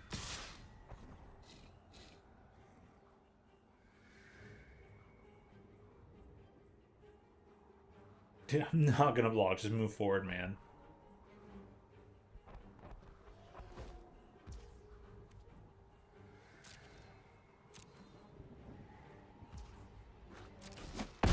Anyways, yeah. This team, this person or this team of people, they're good enough at game. They have skill at game. They win game. End of story. That's its own thing.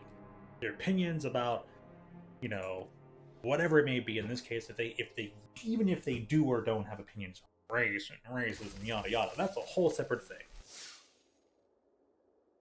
If they do have a belief that you don't like, talk with that person, discuss with that person, argue with that person, debate with that person. That's its own thing. All the way over here has nothing to do with video game.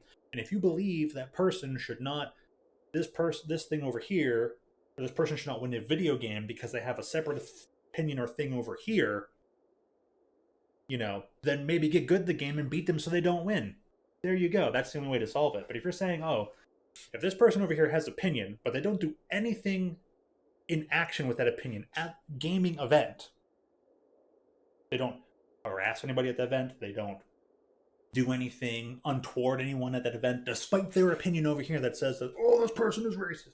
If that person or that team or whomever is not doing anything like that at the event that they're competing at, they're just competing, they win the event, they move on with their life, you move on with your life too. End of. They have bad opinion, you don't have to sit there and try and correct their opinion or dissuade them or discourage them from it. Especially if they don't want to be dissuaded or discouraged and it's like talking to a brick wall, let them be. Go live your life. Because at some point, you keep trying to tell them, you keep trying to knock them down, you keep trying to do this or that, you just end up becoming the harasser. So let them be. You know, that's pretty much it. Let's see here. I want to make a change to the deck. It seems like the bit of the sealed meta revolves around certain things. Anyways, thanks for letting me rant and talk about that really dumb take, because I'm tired of seeing that take. It's like, oh, this person or this team won the whole thing, but suddenly there's an allegation. It's like nobody's allowed to win an event anymore or do anything at all without some sort of allegation always end up occurring, and it's always based on Twitter. It's always, oh, they have some Twitter post from 7 years ago. Like, get over it. Move on.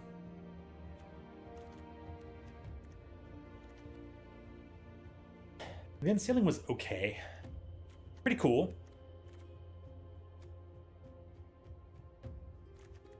Could have been really good if I played a little bit better with the Titan Vanguard.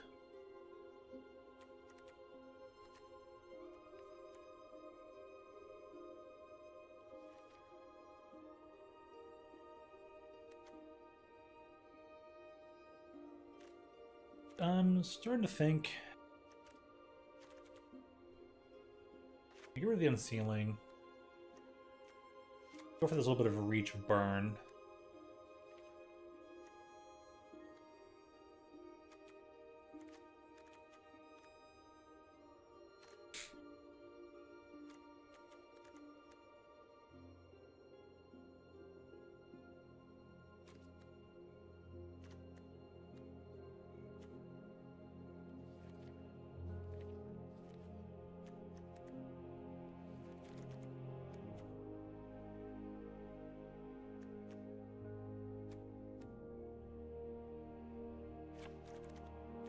Around using that card, so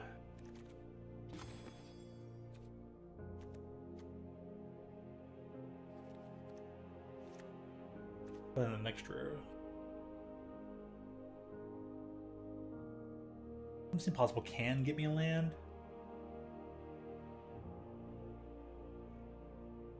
Ultimately, it was like okay. Guess.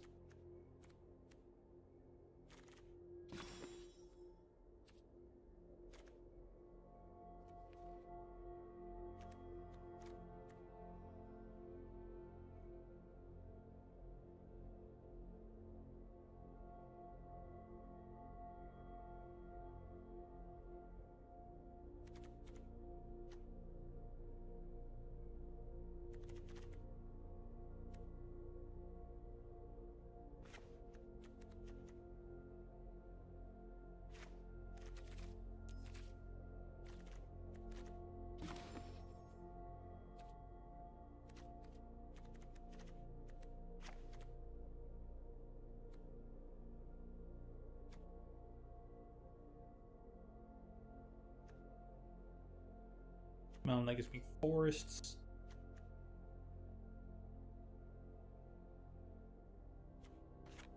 Rid of extra forest, I guess.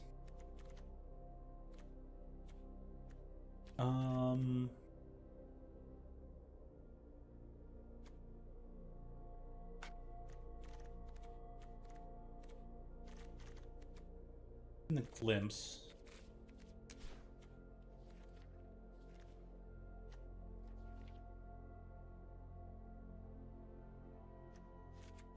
An extra propagator in here. And grow everything, and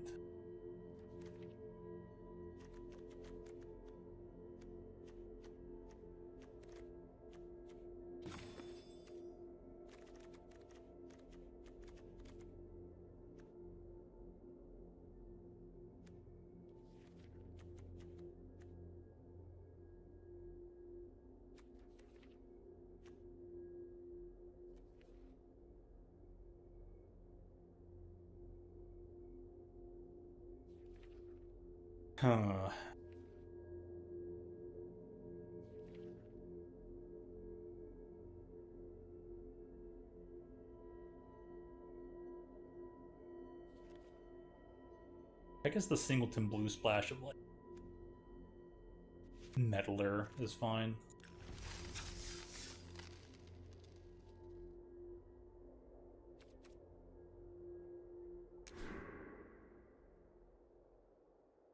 Set my enjoying. I'm actually PC. I didn't even participate in the shit talking you. Fair enough. But yeah, Twitter's a cesspool. Despite the fact that it's kind of gone back to being a free speech platform, people are still too used to the Jack Dorsey days where they got rewarded for a certain lean and propagation of adherence to cult-like activities. I'm talking about far leftism. So the fact that people think that they can just come together, dogpile something, and they're gonna get like rewarded with like brownie points. People still think that because they're so used to the past like decade of that being a thing. But now that it's back to a free speech platform, and people are just gonna start getting called out on their BS of like brownie points thinking. It's gonna take a while for people to realize that like, okay, person has like a person who's a good artist, a person who's a, you know what, that's happened more than once in MTG. A person who's a good artist has a pretty valid like discussion, argument, or presentation of something.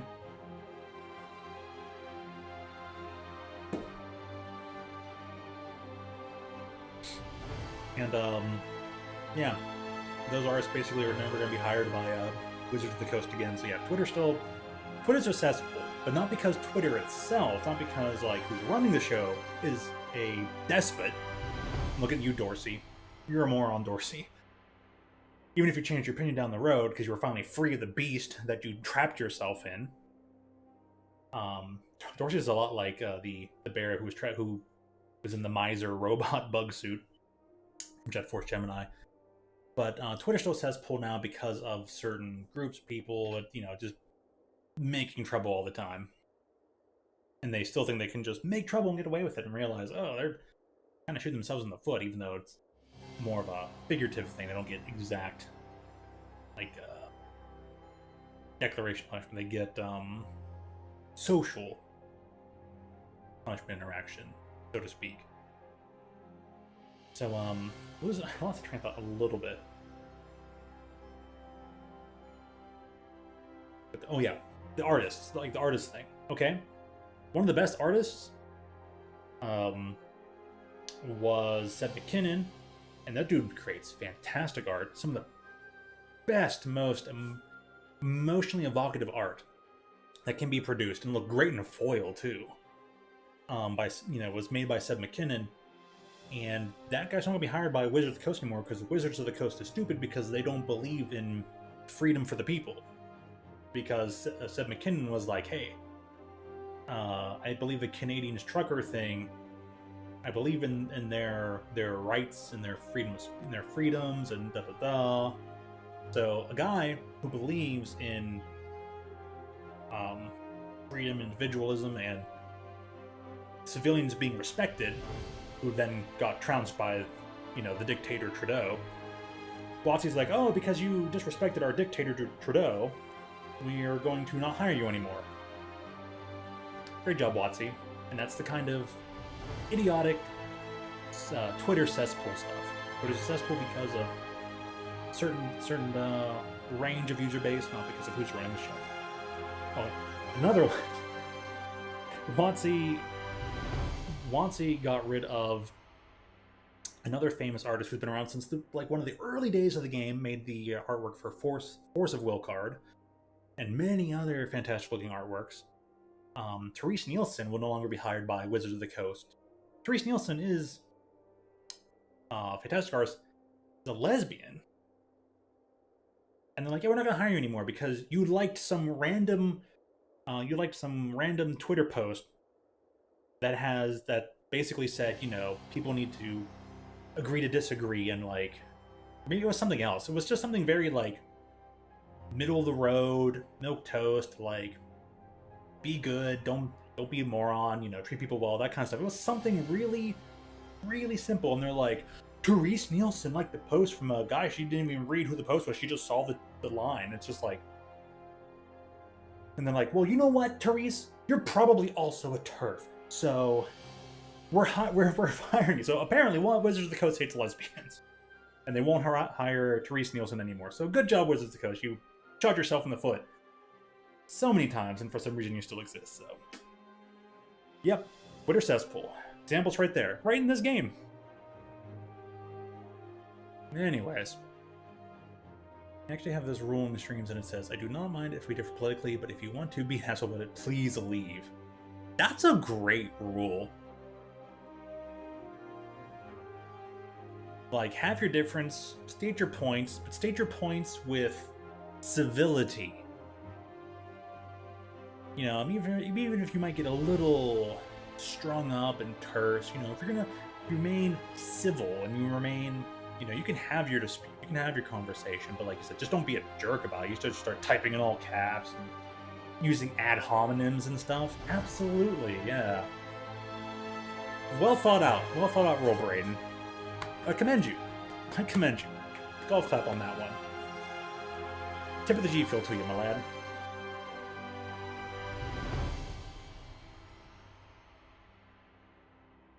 Oh, he's a bright one, he is.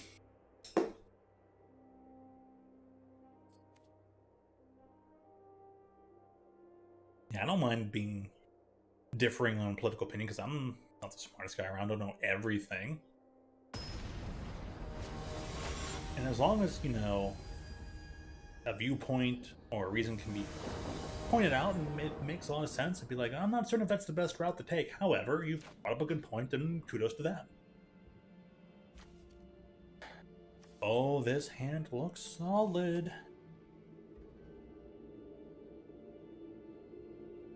Oh, this works well together with Propagator Drone. Keeping the heck out of this hand. The consolidation of mana. Beautiful. Bro.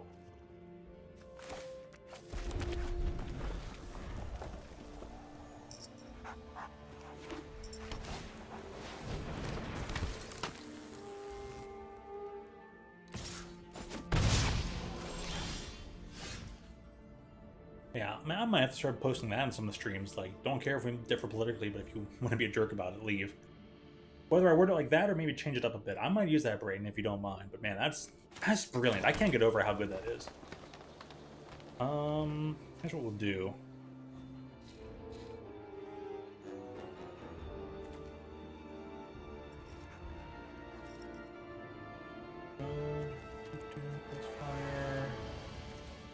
Okay, we'll put this guy out first. And he has haste. He played one himself. Matrix command. Yeah, thanks, man. Dude, he's got two of them. Dude. Oros aggro. Interesting.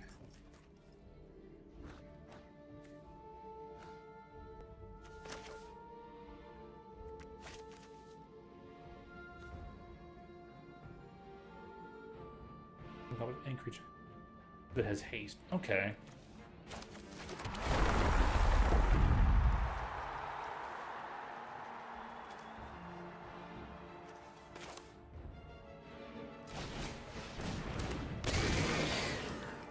Darn it, I forgot. You have to, like, click this and then do a thing.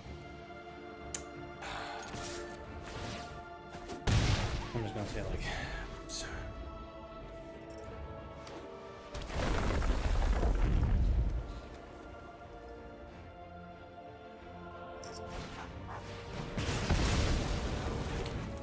Good choice on beating that thing down.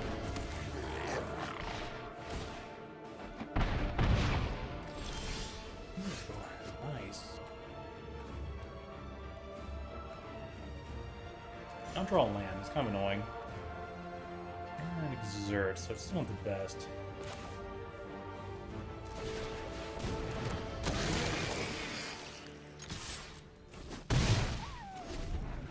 If I can draw land, this thing's gonna be good. Well, actually, the propagator's already gone. It's kind of bad.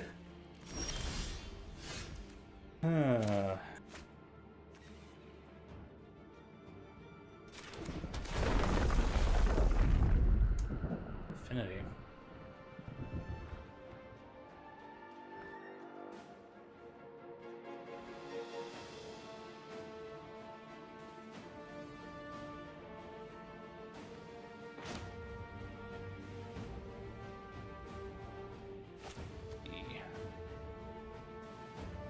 Thing probably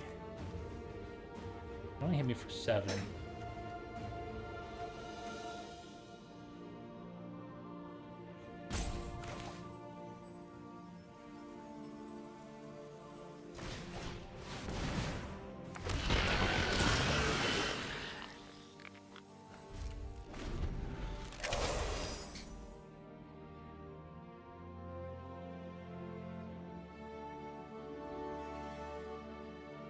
Butker is an a-hole with the views he stated, but will acknowledge the fact that he's a good kicker.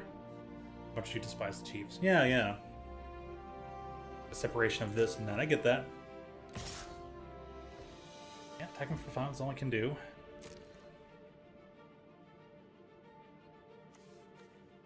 Yep, no block. You have it. You gonna hit me for 5 or 7? That's the question.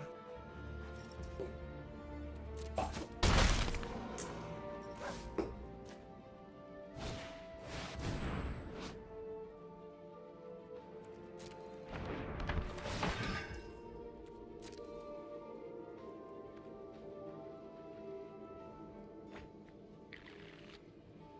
I only got paired up against an extremely strong aggro deck.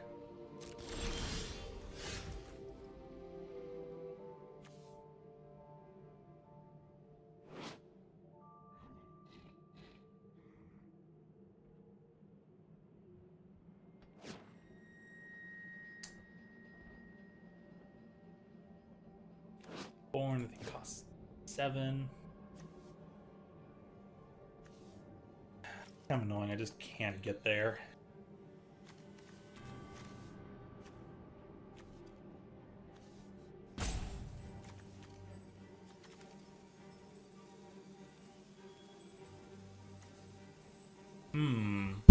Ouch.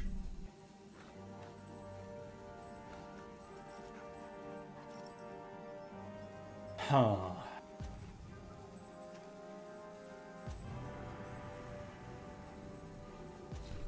Thing as well. Thinking.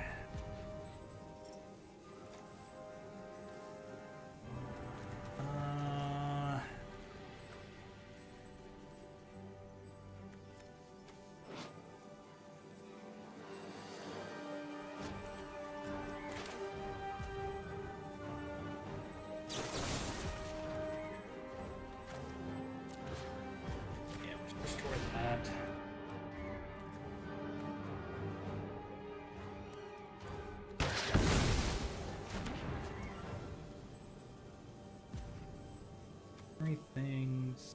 Destroy a creature to probably get through, but I'll pass.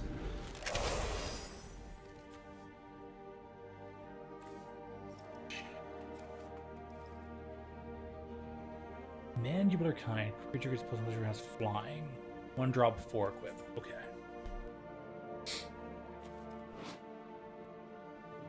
Nice artwork.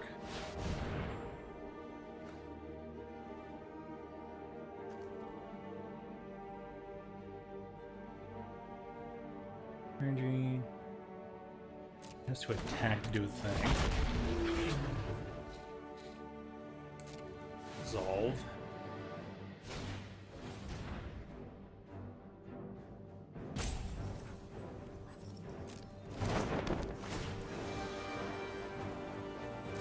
And its living weapon.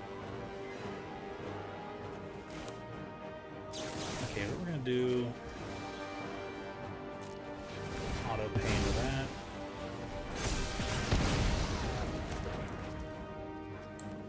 Just has flying. Okay.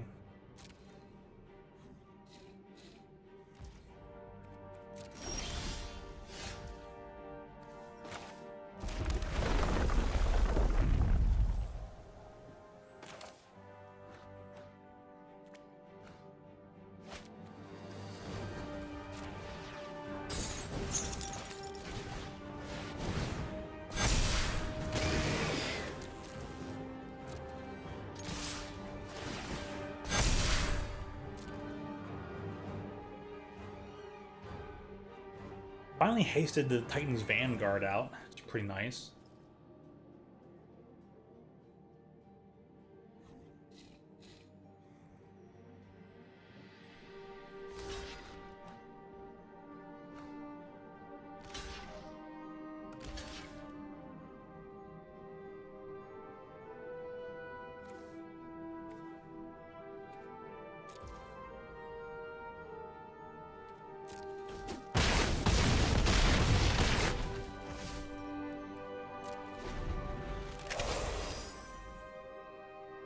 I think dude misclicked his blocks.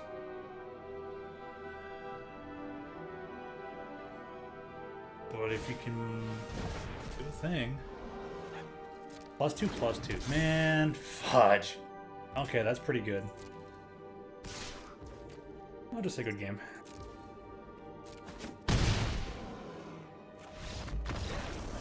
I mean, to Leroy Jenkins. Attack with everything. Ugh.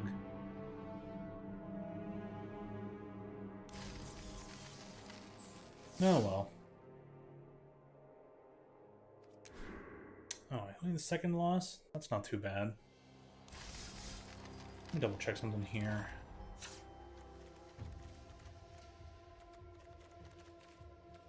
Not so. Thankfully it didn't matter, but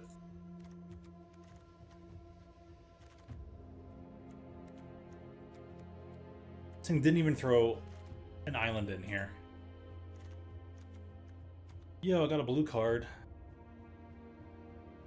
Do you care at all?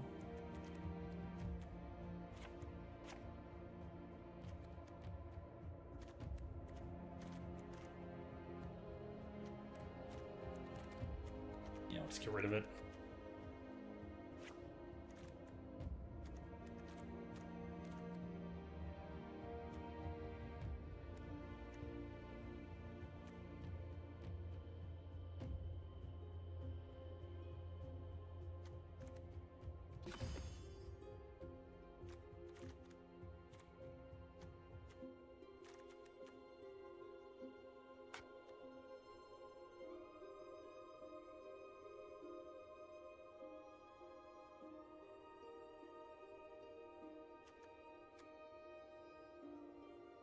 We need the Kozilek's command.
Throw that in there, because it's still a 6/6 creature for 6. I think I'll put in the extra foul strike. I hope for the best there.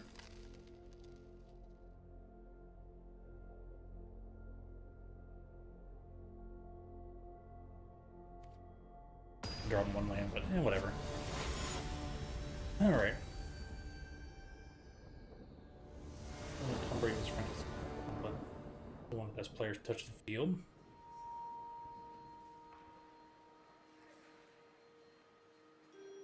Being a Trump guy would be really weird. Just in my opinion. I thought Brady seems like he wouldn't be, but even if it was, cool.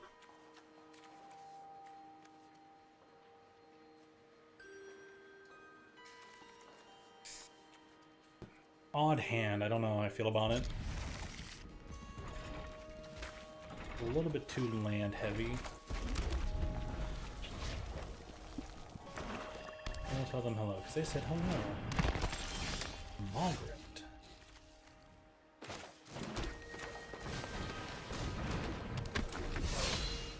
Let me see, possibly. I guess I didn't want this guy. You want to wait till a couple turns later to cast this, really. Because I'll cast it and I'll put all three of like my best possible cards to the side.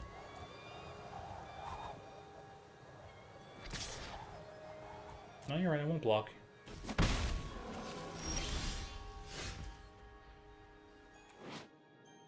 Tap 2. We'll keep that.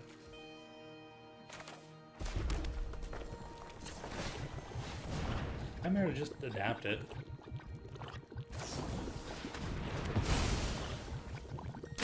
Really, that's a thing? That's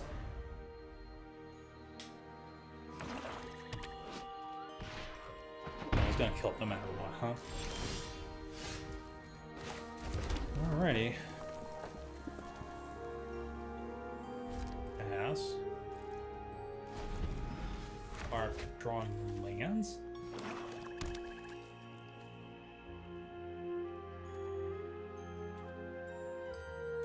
Yeah, I drew lands in that.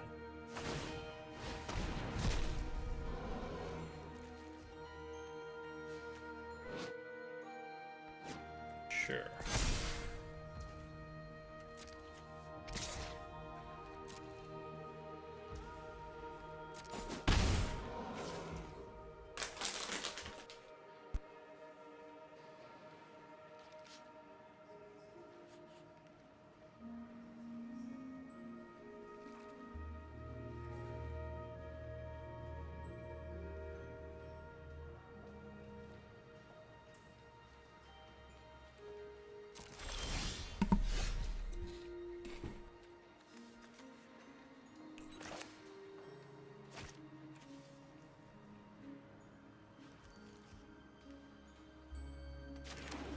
Just in case. I'm gonna pass, keep waiting.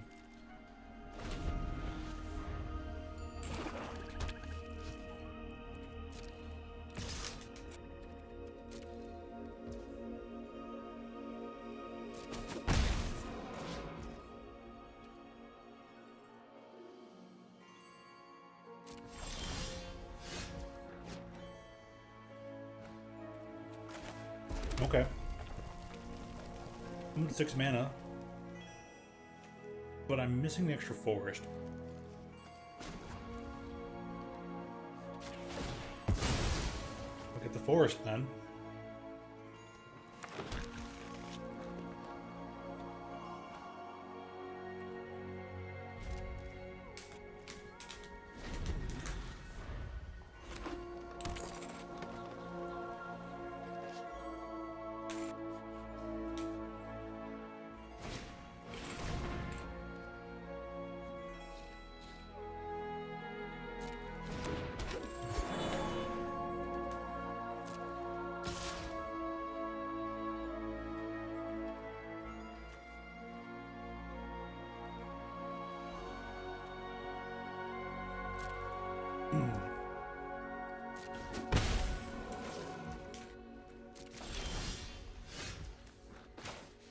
I still drew another land.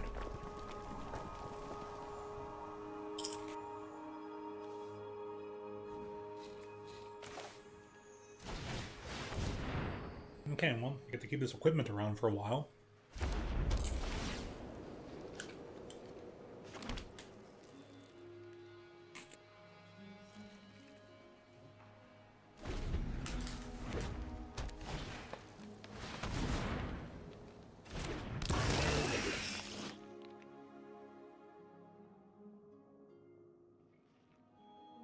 More or less.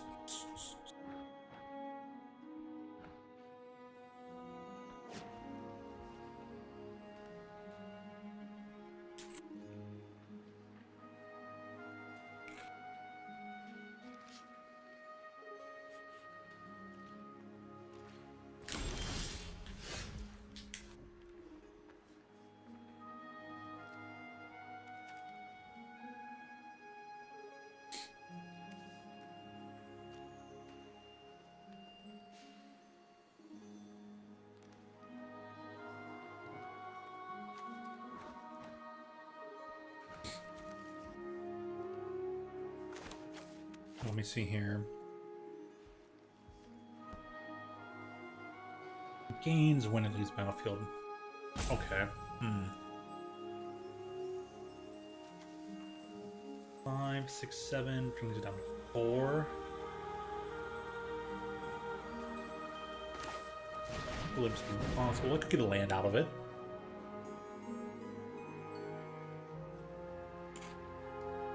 Hopefully, I just exile 2 small creatures.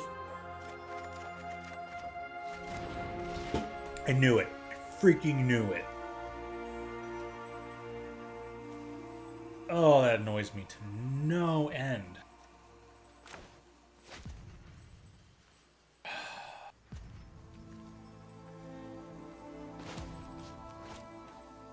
It's in here like, of freaking course, man. I'll just pass. They go to the grave here.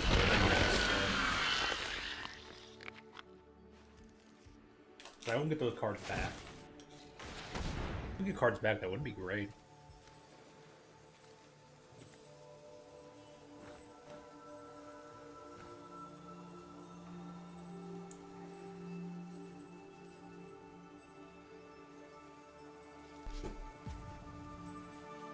Yeah, she can have one.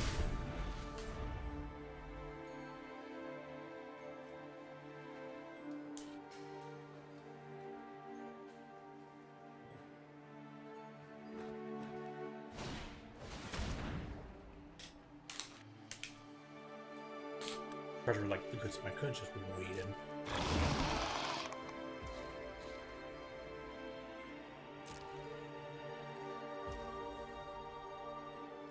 Okay.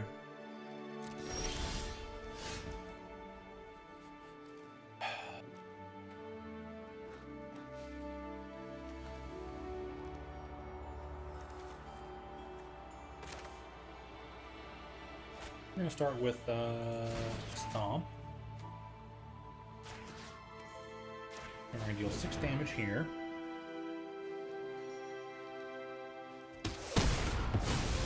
Boom, got it done.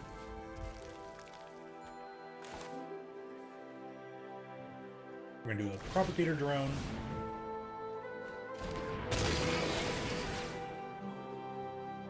Hey Joe, how you doing? Well, thanks for stopping by to say hi. We'll probably be leaving right away. Have you a good one on the way out. Take care. I also hope the day's been good for you. And I hope the night will treat you well and give you plenty of rest. And, we'll go to combat.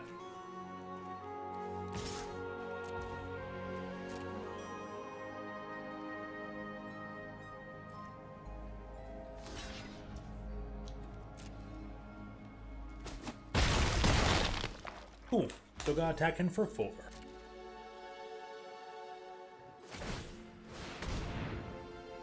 That's fine. Bring it on back.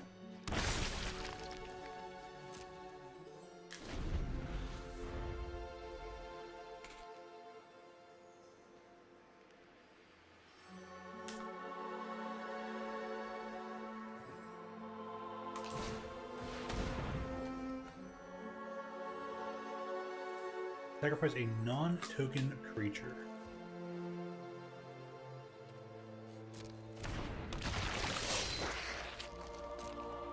Okay. Well, I guess it's this guy. Oh no, propagator.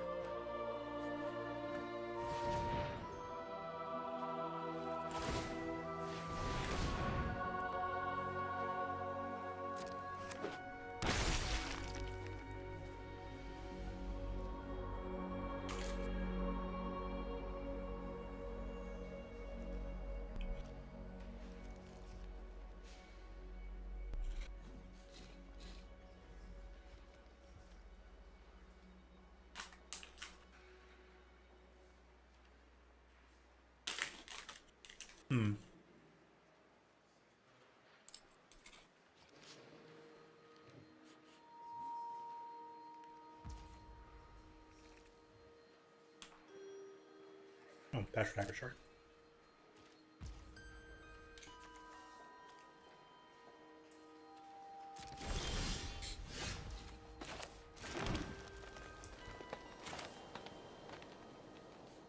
Cool.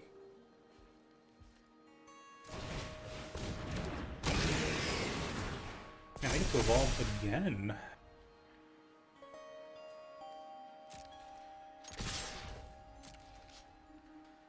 Tell me what you got.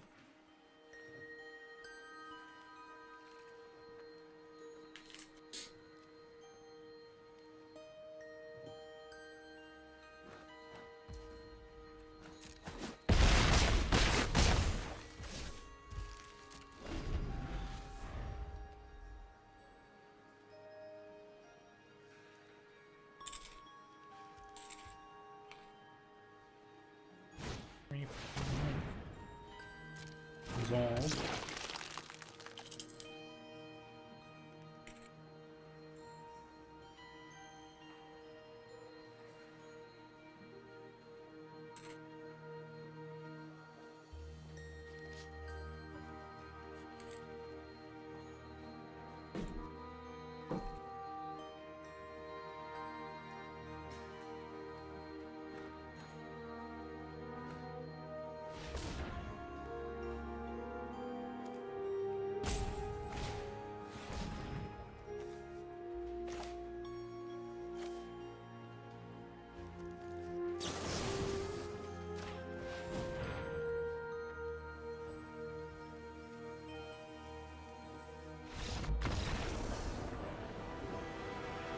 Cool. I was like, yep, you got it. Good game. Sweet.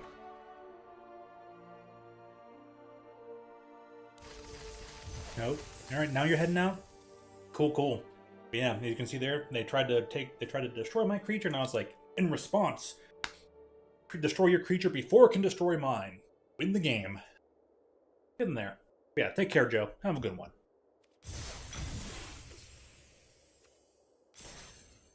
That was a tricky one, and I even exiled away like my best cards. Is there a way for me to get cards back? If that happens again, I want my cards back, please.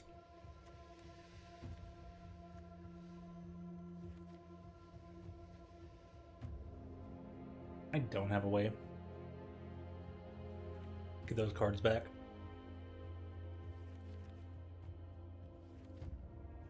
That makes me sad. Well, I'll just deal with it and leave it as is. Hopefully, I don't have to play glimpse the impossible until way later. That glimpse the impossible casting did do exactly what I didn't want to.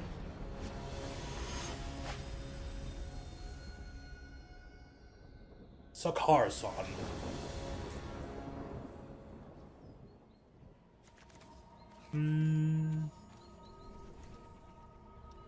Yeah, that seems good.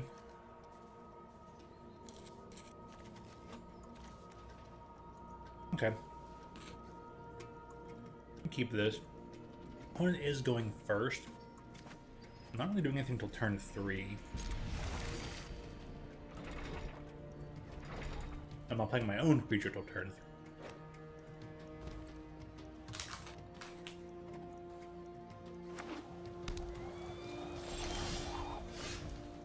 I have all these 2-drop creatures in my deck, and the shuffler just seems like it will not give them to me.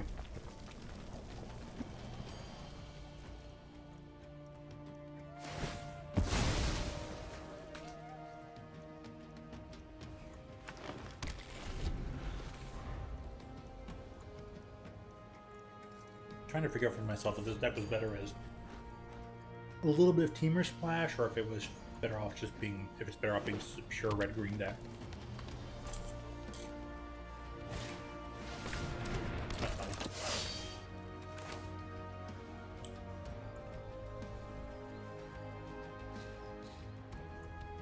Yeah, we want to take this creature down. Pay 1. Ultra Bird.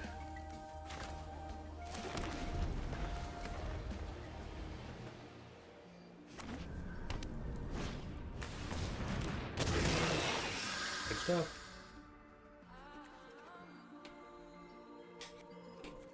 Abzone Killer Scheme. Cool.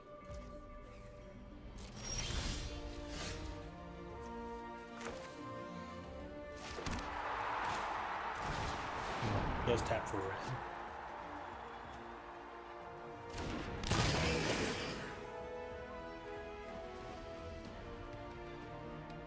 Well, what comes of it?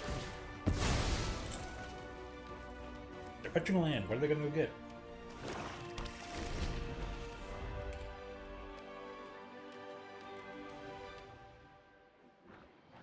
Non-token permanent. That includes this kind of land. Oh, ho, ho, ho. Of course.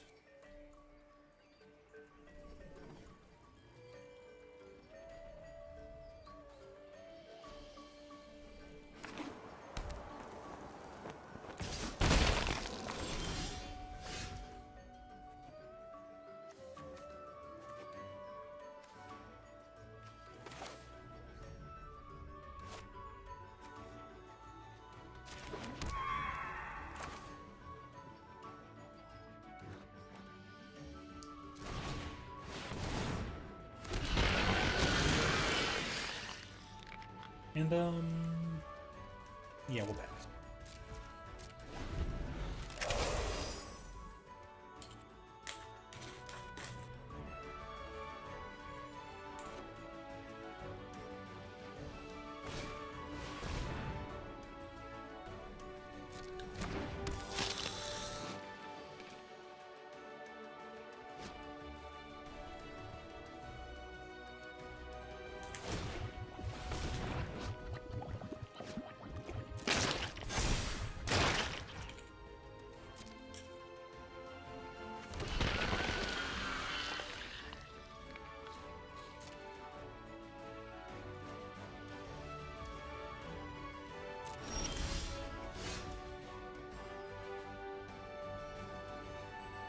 Dude, nice. I can exert that. Ooh, boy. We're gonna do that.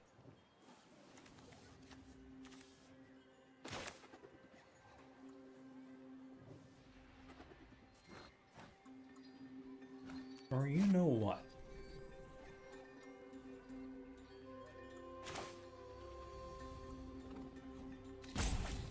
I'm trying to figure out how to go about this. That's...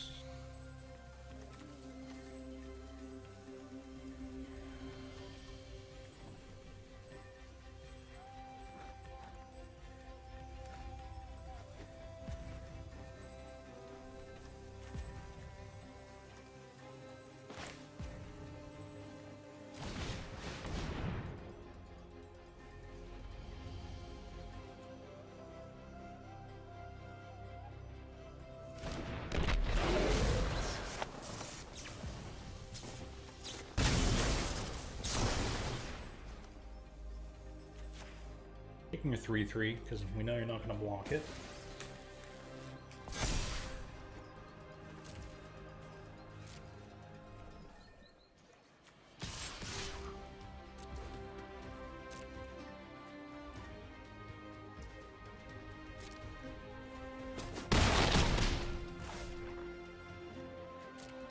You know what I could do is maybe I should like take their token and then sacrifice it and make my own dude even bigger.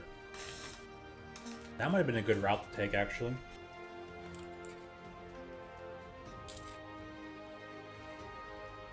I'll draw one more land. Put down the Pyro Surfer. Put down the land. Maybe I can get 2 instances of Battle Cry.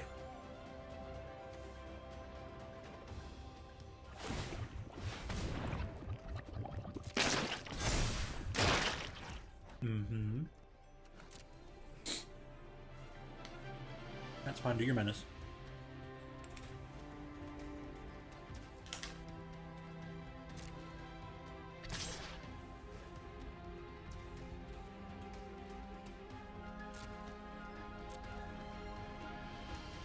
Actually great for me.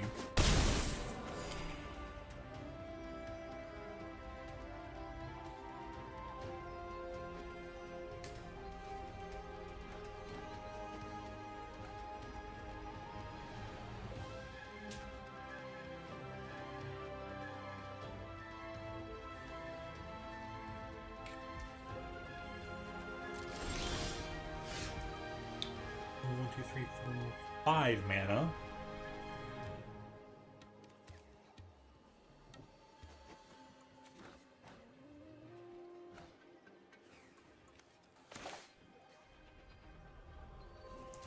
Do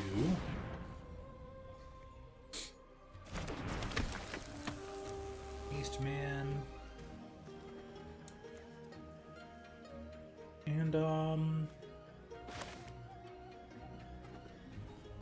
they're probably gonna protect their creature because they got 2 green available.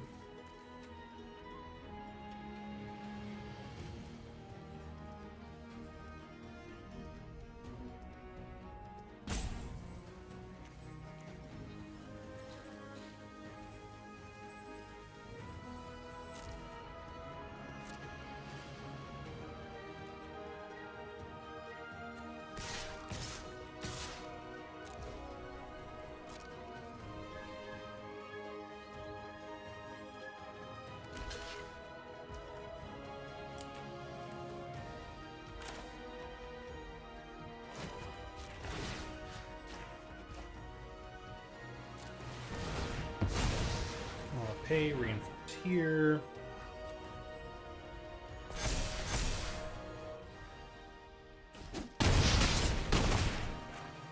I just took the beating, okay. End the turn. I guess I could have played that land. Shucks. Yeah, you don't play land. That still only put me at 5 mana. And I may want to stomp.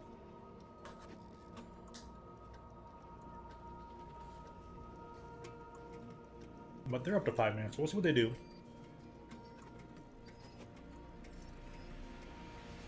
Let's see if I need a battle cry. I can destroy any artifact or enchantment as well. I guess we'll see what they got. I have 11 on board. I'm thinking they might have had the indestructible spell that I have here with collective resistance.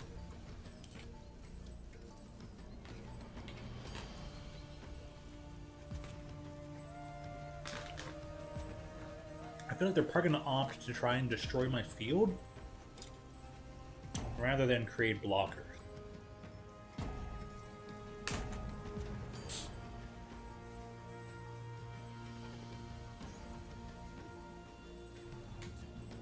Opponent is thinking.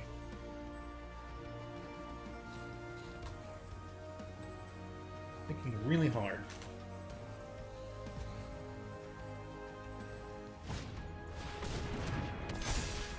Okay, fair enough.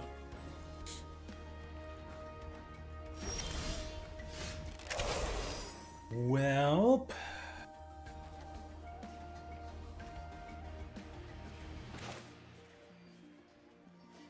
let's see if Stump gets them.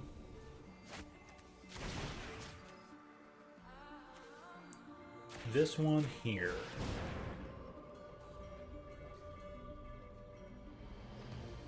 Worst comes to worst, I can collective resistance. Destroy their enchantment.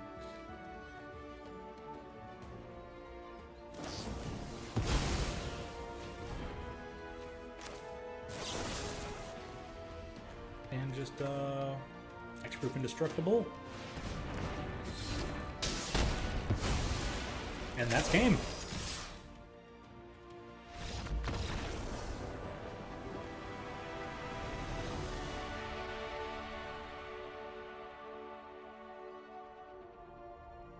That's right, this creature comes back with Bestow, but yeah, okay, that's right. I forgot that Bestow creatures come back onto the field, but I mean, they're gonna block 4 and take a bunch anyways. So yeah, that put them so far behind. It was done with. You.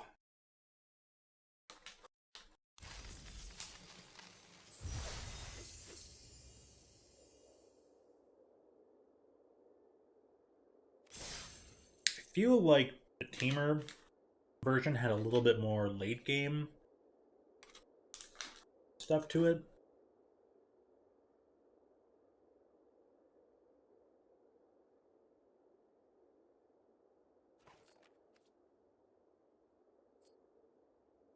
But hey, that's okay.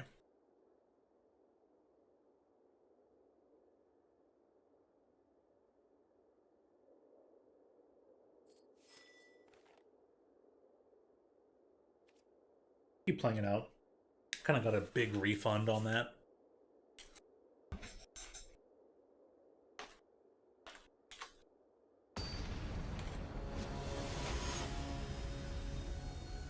Work soda. Wow, what a username. Probably also needed to go make a giant cup of tea. A bit of an awkward hand. I mean, not bad, but...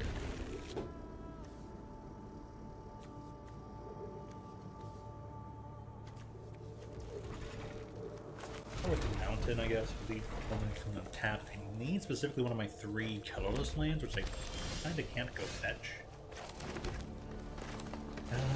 It's been one of those I'm not gonna draw lands kind of games, isn't it?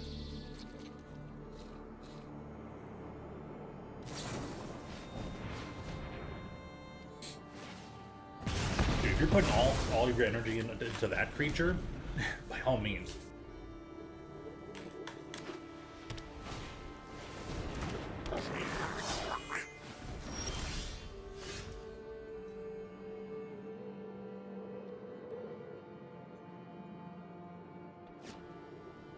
Huh.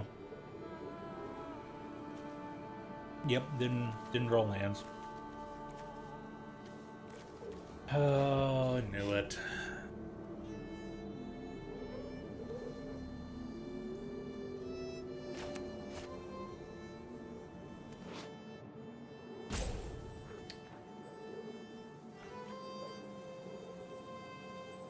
We'll pass turn and see what you do.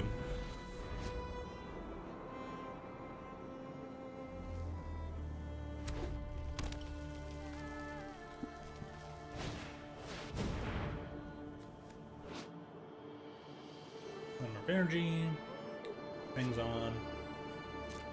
Go ahead and make your choice. You get 3 energy. Oh, okay.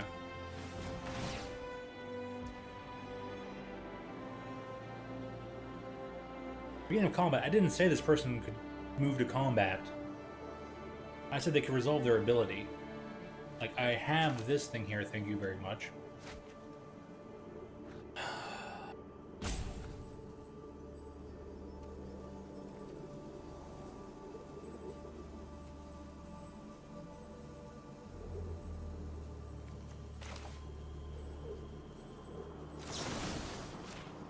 I'll just destroy that guy. I won't destroy it before the haste occurred, but whatever.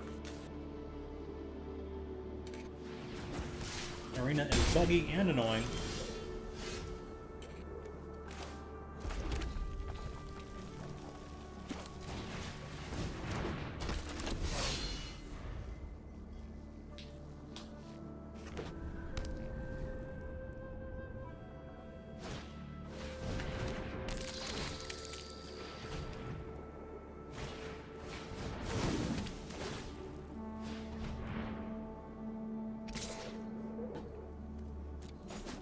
Dang, you think I got enough energy, bro.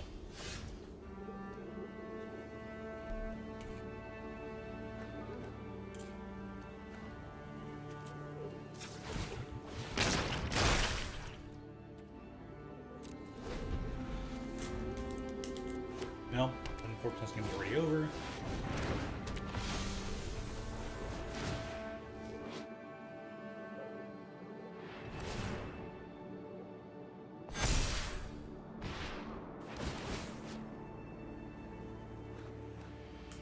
Nice Boros deck, though. Good stuff.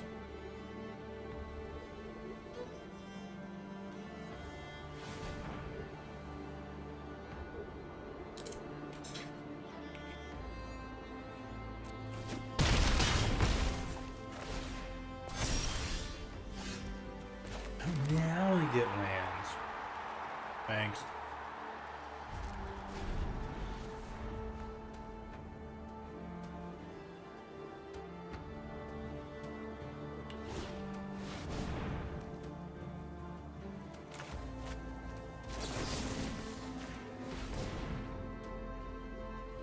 This game is bugging. I don't realize there's cards I can play before.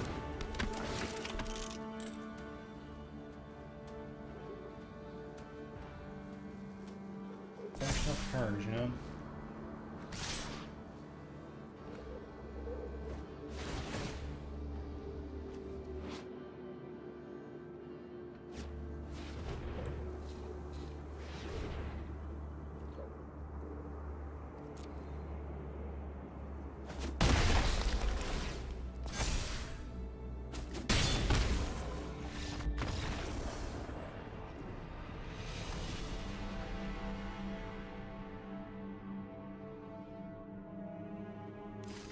I know, man. But hey, pretty good return. Made that sealed pull. Actually, plus 14 because it was a token. And actually up the mastery a bit. Sweet. Well, let's up that tree. Finally got draw. It's sweet artwork.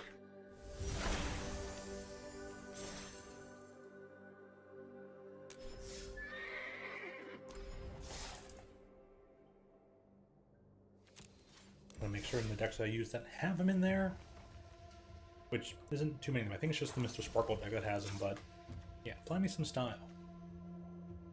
Cool. This version might have it as well.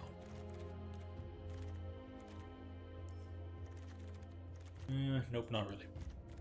I'm surprised. That one doesn't. I think my Esperados definitely doesn't. Nope. EX Mill. Rix X Mill. Nah, not really. But I have some stuff to apply. It's cool. Did I put him in here? I almost could put him in here over Croft. That must be a better go wide. I mean, consider Fading Hope, Nearm Snare. Dude, proliferating on the tokens?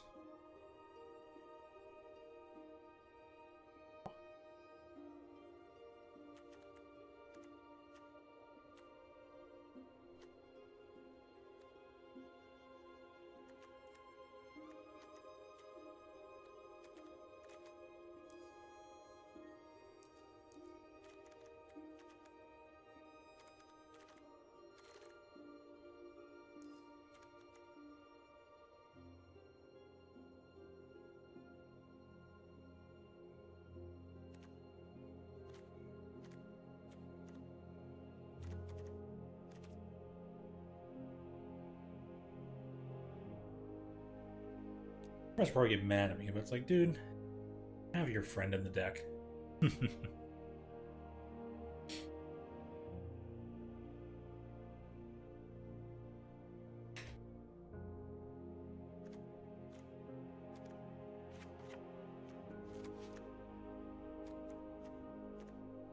Great late game.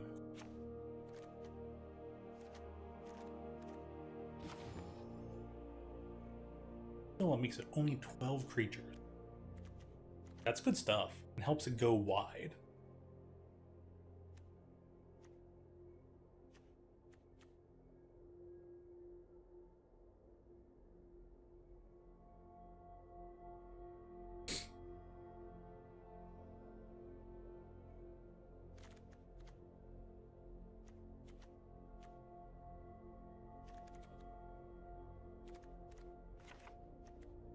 off the Malcolms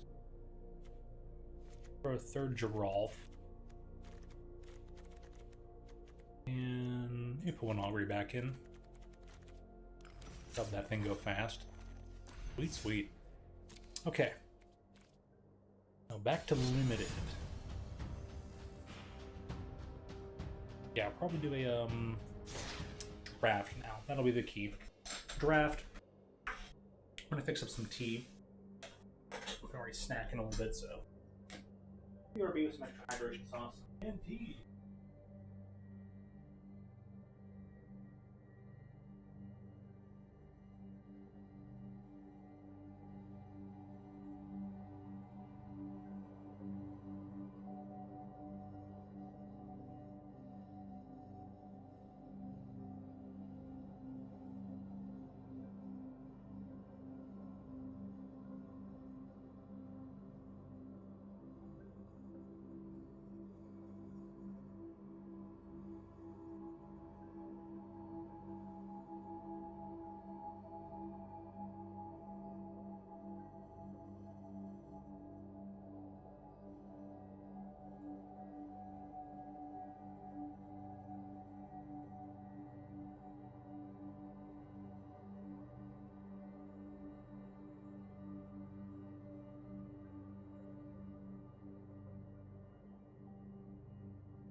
Okay.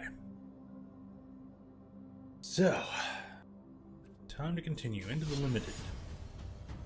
Just a regular draft sounds good. We got 2 tokens to work with. Potentially 3 later. Let's see how a draft plays it.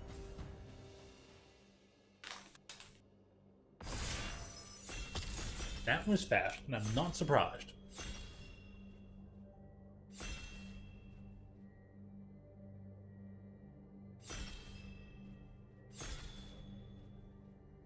Orange Menace, nice username.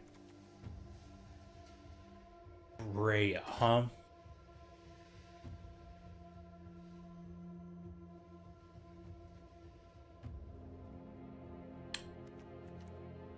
I don't know if I'm gonna all in on a bracelet. There it is, Psychic Frog.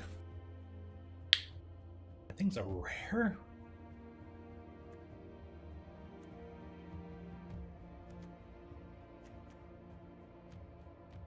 I don't want to give up the Psychic Frog.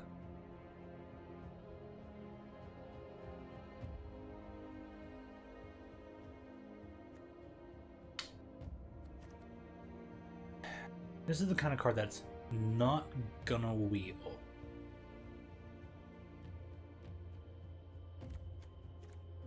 I also don't think this is the most artifact-heavy thing. Oh, can be.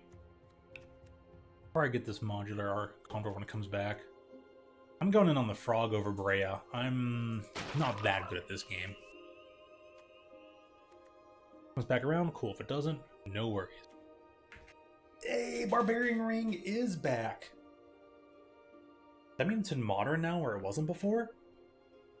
Ooh, but this is the card I was talking about earlier.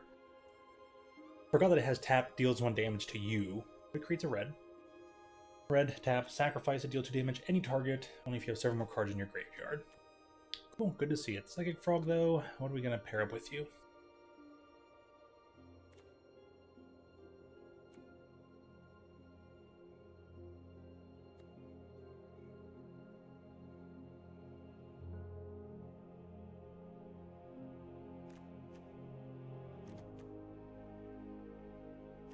That would pair well with Psychic Frog. I'm going to do odd stuff and try to remain open. I'm going to pick the Armed Raptor, Amped Raptor.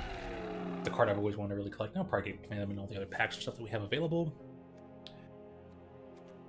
One Power Stone. Maybe I'm probably going to take that. Fellows in certain regards here. Pretty good card.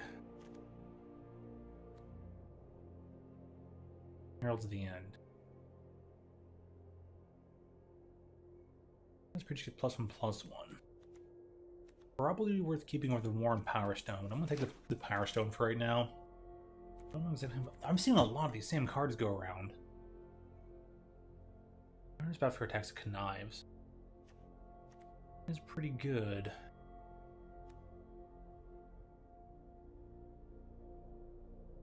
You lose to life. Actual Psychic Frog, and so is this Connive.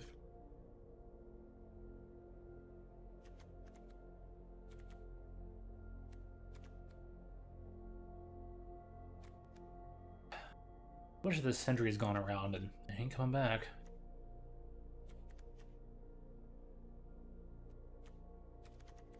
I think red is very open though. So I go into playing some sort of a Grixis thing? Cool. Just a red, whatever. Cards right 2. Person who ever picked a Bray is super happy.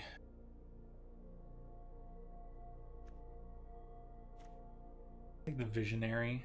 Oh, the Wirewood Symbiote's pretty cool. Drinker Vampire. Probably take that. I got the Visionary.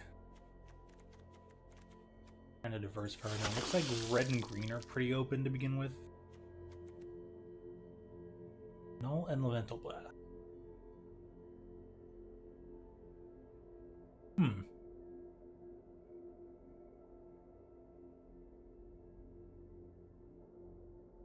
Trying to destroy that bug. I think the best news, you're supposed to underhand it. Ether Spike. We'll take one of these just in case. Might still be able to fandangle something here. Ooh, perfect. And Mob. Only for each of these colors, not bad. Somebody was probably able to make a very good red burn deck, because there was a couple of these Skoa Ember Mages that went around as well, alongside Barbarian Ring. Dude, somebody could make a heck of a burn deck.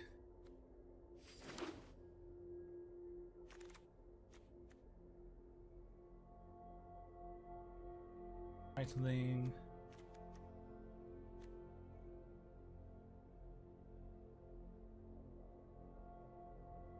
Inferior might be the selection here. I'm going to take the Dreadmobile because this is a common, so I could get more of that. All the red got eaten up. Interesting. Do Black Zombie. This. I'm going to take this Skirtless Sentry because there's still one of those left over.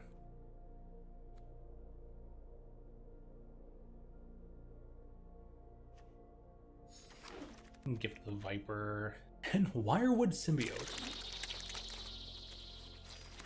A green. Looted Delta. That's a good card. I might take that over the Delta.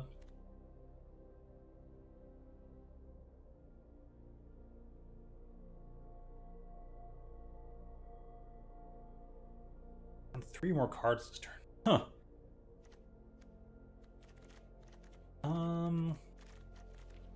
Yeah, Brea never did come back around.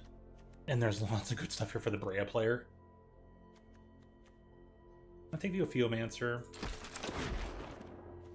think we'll be avoiding red for right now. There's still a chance to go Sultai. Or Esper. That was plenty available. 4 for 5, flying land, or discard a card. Number of each kind of counter on it.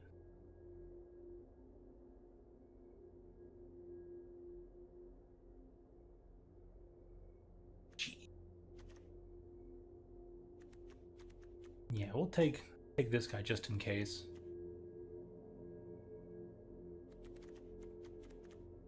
I think we'll definitely be able to get into Esper Kellers.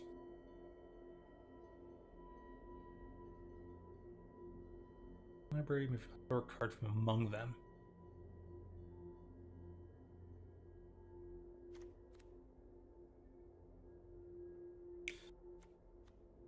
Huh.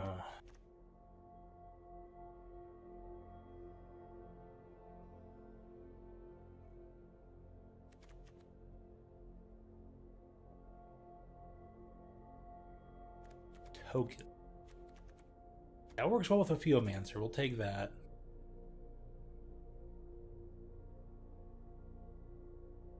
Ocean Black. Chronicles Messenger. Draw your second card. I probably should have taken that card, but hard to get through all these, you know?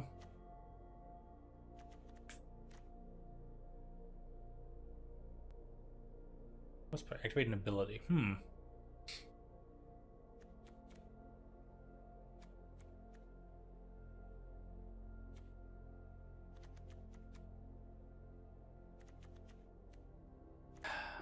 Rare player is super happy. I think I'll take the extra Transmogrant. Or, you know, maybe the Condor right now, because I can still get a few artifact things. Hey, Power Balance. Do 3 creature cards from your graveyard. Works well with Victimize.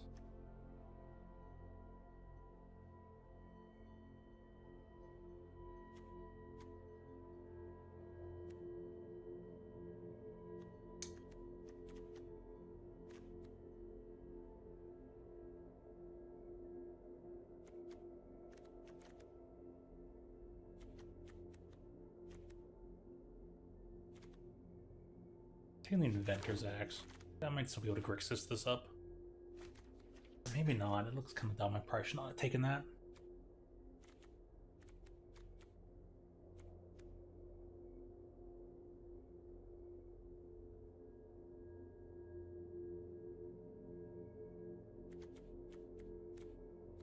I'm getting all the dirt here. Alright.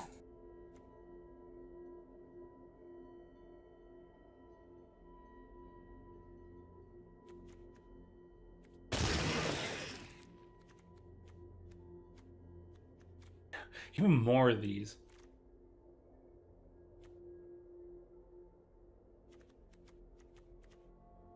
Where's the Victimize?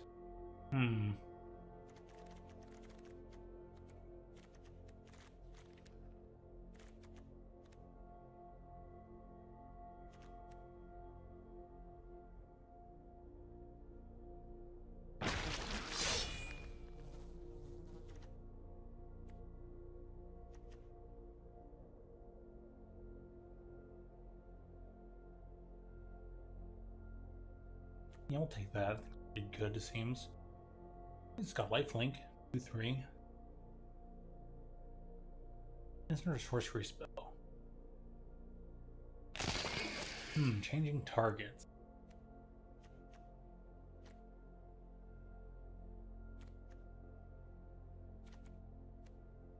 Get the polluted delta. I forgot to take some white cards and maybe mesh with Esper. I kind of want to go the Esper route.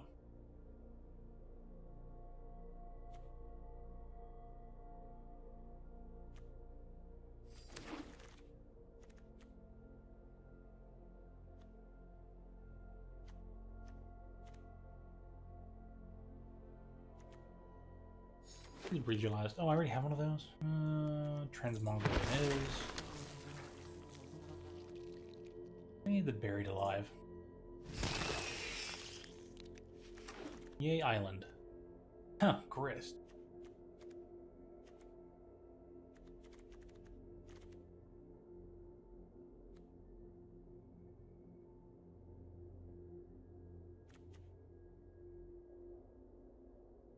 Energy, whenever you attack. If you do, target you can lifelink to end of turn. Ooh. Target artifact from graveyard to hand. Yeah? New power? Dude. Whoa, what a jump up. Nice job. That's solid as heck. Yeah, I think I'll take this card. Probably go for the Slith. You not get to use this Arna guy. Arna, you glad you picked this card? No. Dude, nice job.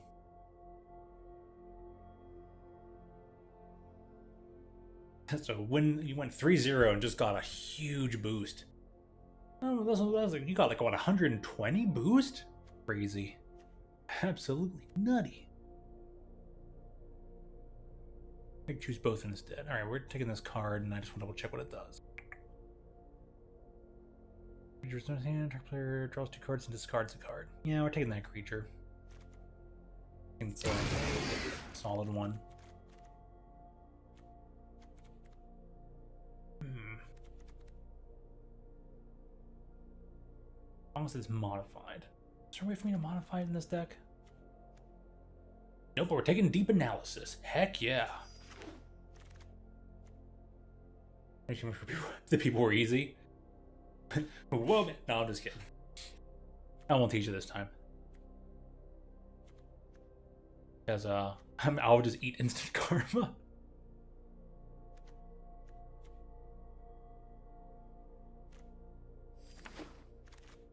Gonna take that rush inspiration though. Amass Zombies 3. There's the battlefield. There you draw your 3rd card.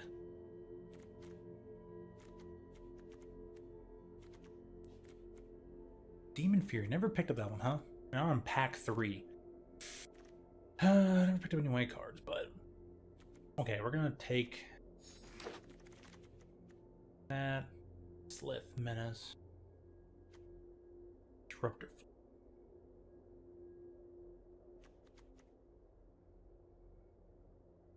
We're at exile, face down. Creature card, you lose life equal to its mana value. Creature upon the battlefield, otherwise you put it into the owner's hand. Huh. I'm gonna take maybe the Slith. I'm gonna try the Avacyn one. Odd, but I'm gonna go for it.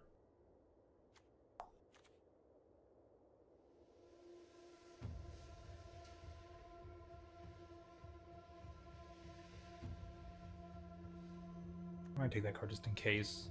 Didn't do a lot of Kettleless stuff, unfortunately. Arna's going away. I picked a bunch of unnecessary cards. Dog Umbra, you're also going away. Ooh. No, got the Contaminated Landscape. From big.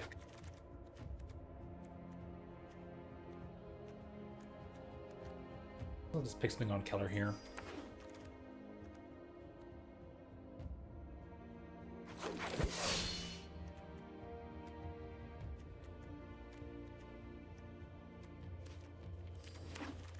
that card. Pick up one of these. Hey, visionary. Nice. Incontinent cut the sliff anyways. Alright, that completes the draft. Did not get to go as hard with this deck as I thought it'd be able to. But man, whoever has Bray was super happy. There was a lot of artifacts there. I almost feel dumb, but it was worth it. Some frogs poison the body. Some frogs poison the mind. I really wanted to pick up that card. It's a rare. I thought it was like an uncommon. Okay. So, I can do is hope for the best then. Cards. Yeah, we'll take the frog. Frog sleeves. I think that's the only frog sleeve I have. I guess there's this one too.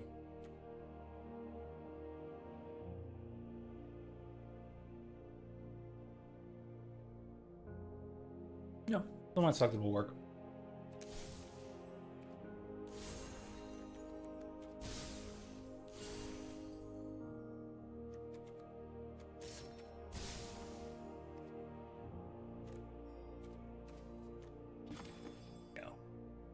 But the game is messing up. Okay, whatever. Anyways, I only have to, like, pluck out 5 cards. Not bad. 2 fetch lands, kinda, sorta.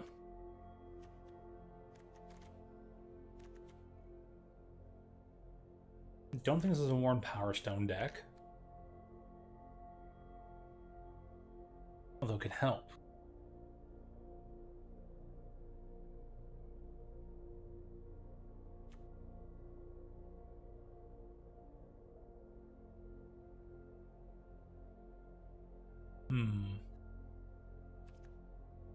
Yeah, 1 Gargantua was fine.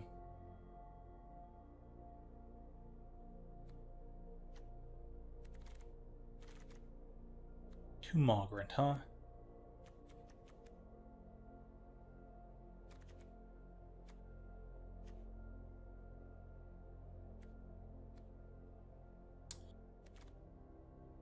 Probably get rid of Breathe Your Last. How many non-creatures do I have? Okay, we're looking to get rid of non-creatures. Give them this conscription, though.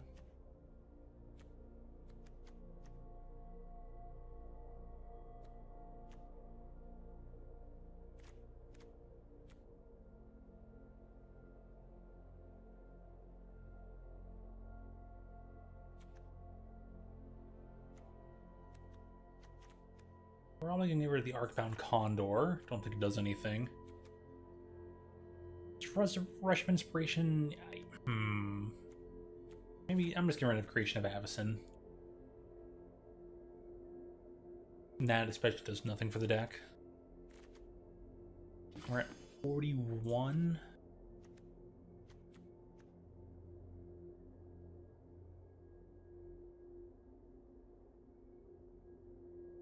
Engrave it into your library. Okay. I don't think this deck's going to accomplish anything, in all honesty.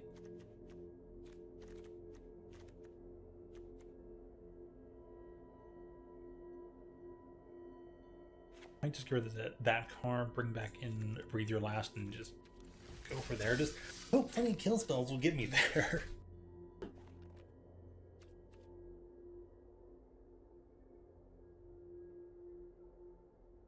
Well, here's hoping I can do well with a card that's dedicated to a particular person.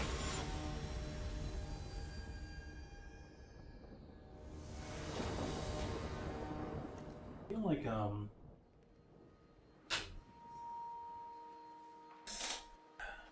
like slightly better. So I think that's as it used to be.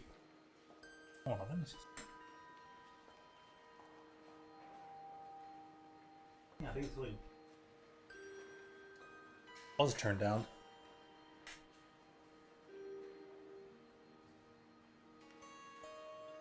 Yeah, I just got to start with Pseudo Team. I had my red shirt. Green bandana.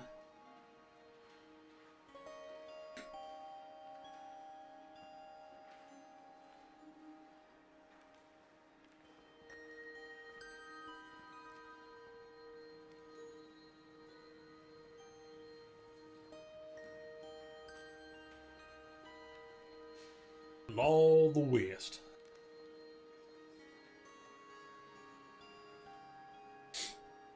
Okay, looks good to me.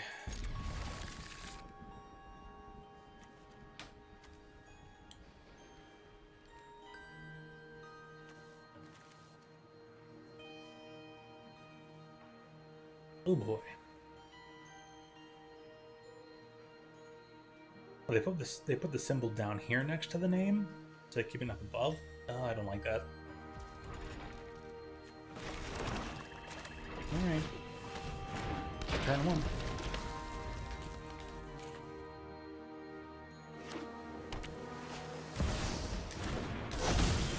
Well, the creation of apps can help me get the How am I supposed to focus on only one project? Huh.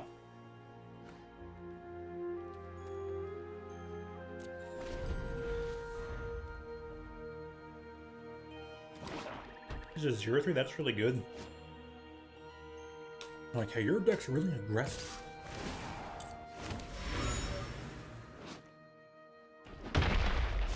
I got in this card. Oh man.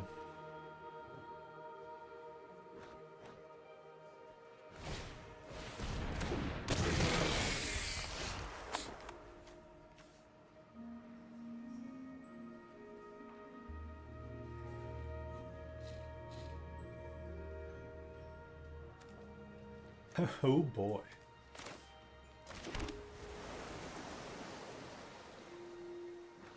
And they're both flying.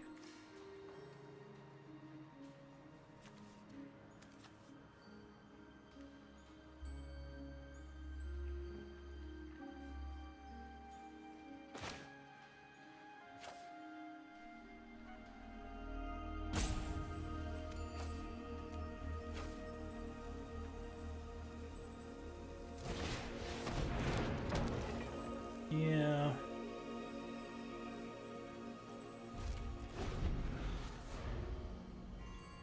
Just maybe attack, I guess.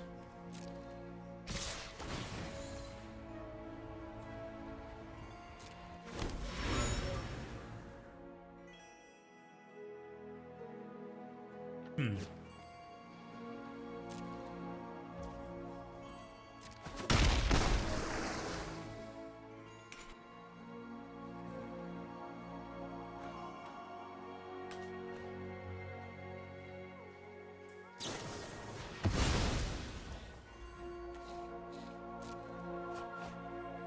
That's a good way to draw 2 cards instead of just 1.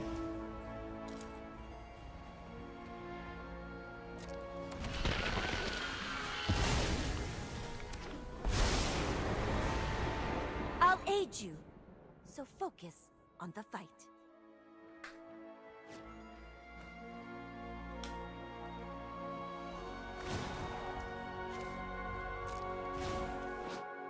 I am not defenseless.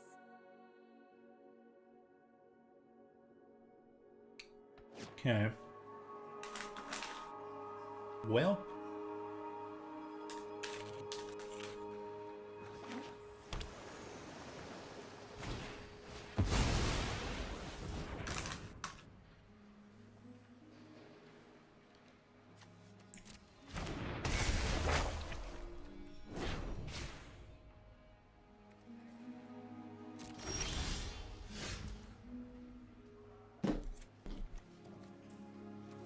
Oh, yeah.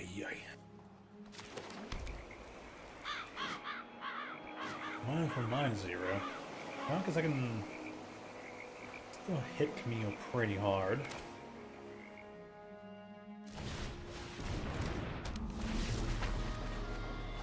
Well.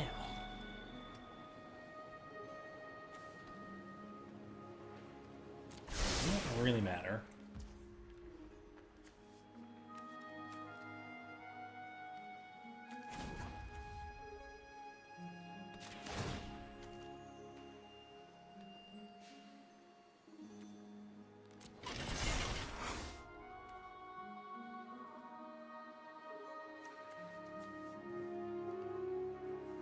I'll do the thing. Let's get this done now. Maybe you can avoid -3.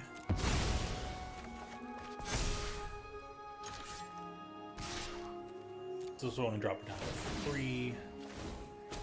And the extra effect. So it's only hit for 1. You're so disruptive. Pretty good. Man, opponent is just having everything they want. They get to start with a God Hand, I get nothing.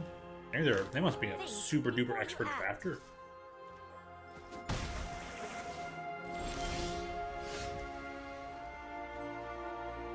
Or some other shenanigans going on, but you know.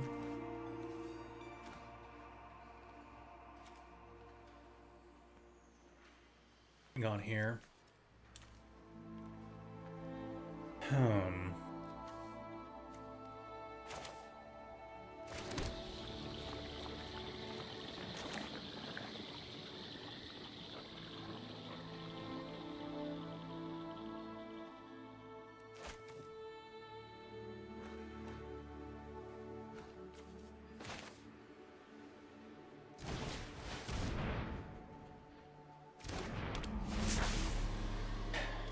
Another visionary. Ooh.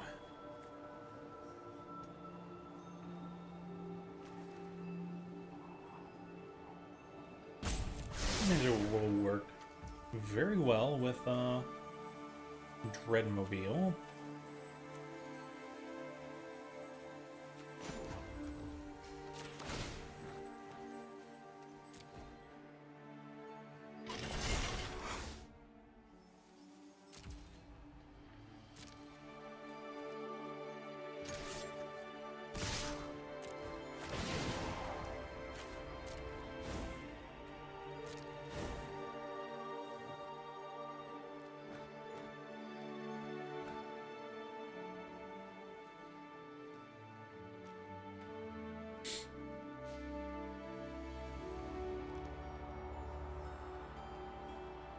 Taking 4 and only going down to 1. I mean, I probably would just let her take the damage.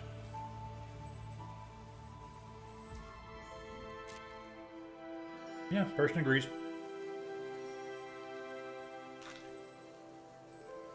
Let her take the damage.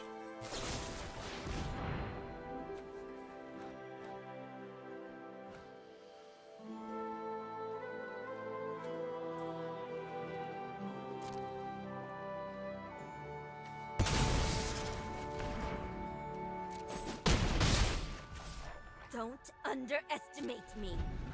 Well, alrighty then.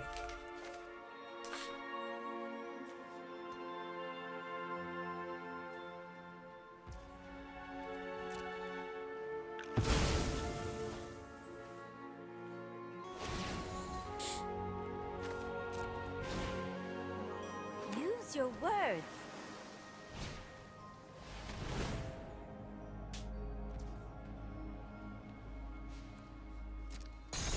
Sure.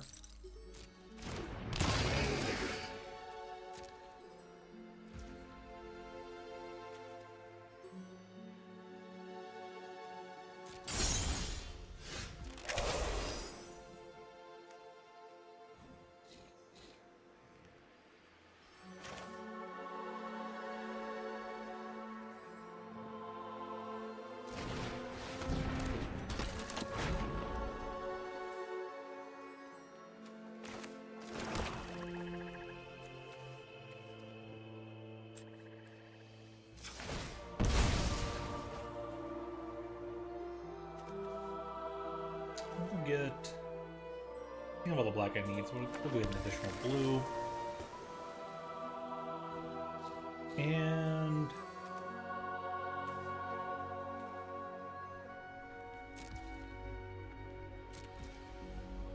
Not a turn. Yeah, Snake, and now I can grow my Dreadmobile really big every turn.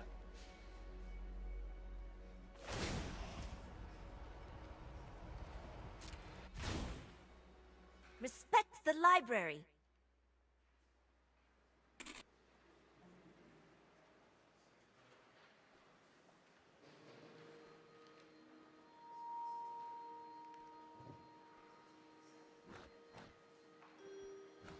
I went off the back of Dreadmobile, I swear.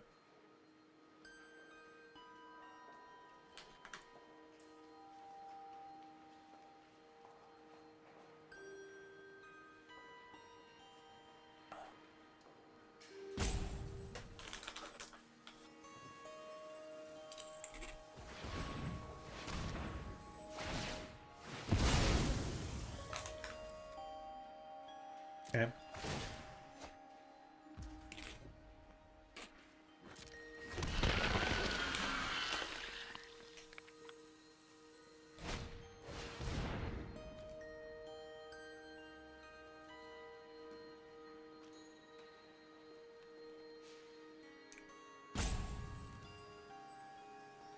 Library puts the library second from the top or on the bottom. Here's what we'll get then. Swamp. Now we can resolve that. Cool.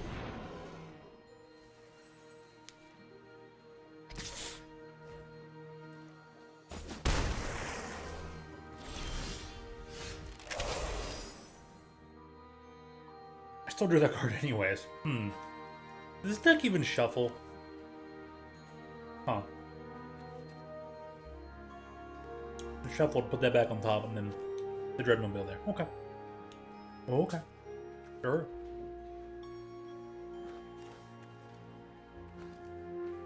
We're at 6, so put that back out.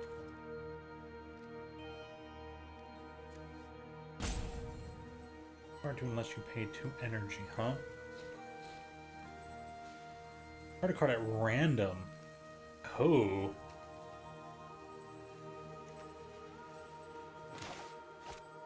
Yeah, I don't care about that.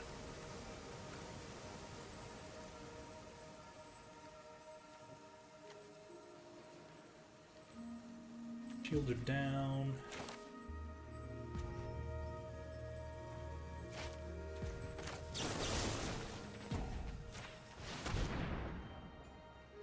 That card's been a pain in my side.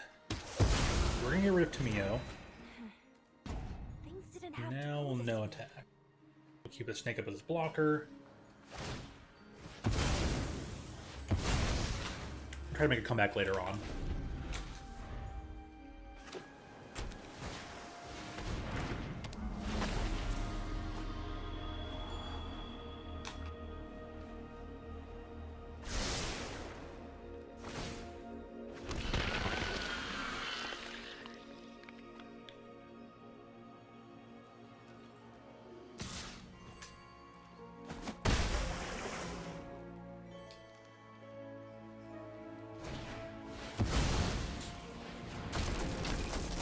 Bespoke battle wagon. Fine, okay. Sure.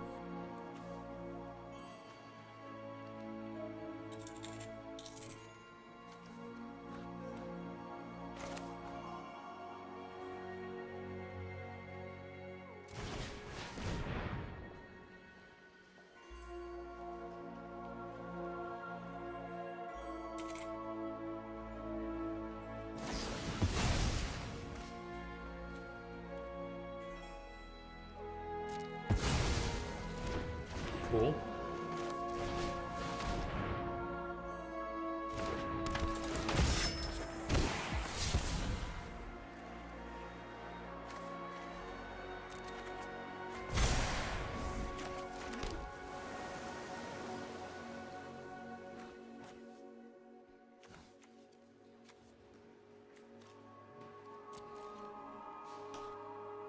No attacks.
Slow and hefty, but it'll get it done.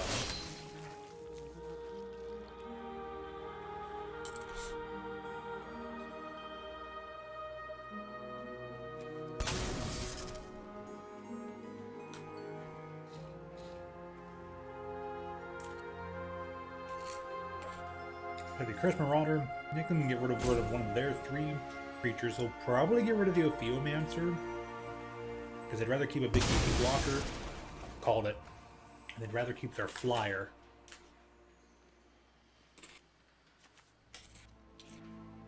No attack. We'll wait.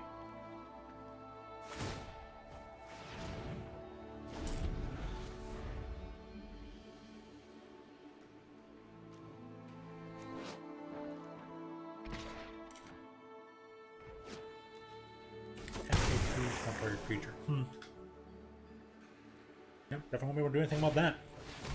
Hey, I got one of those too.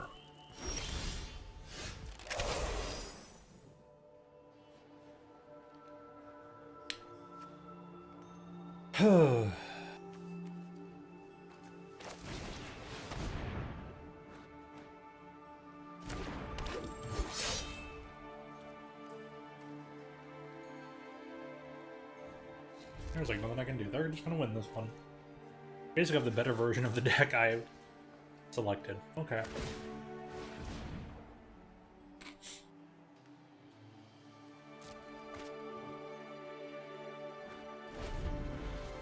Here's what it is.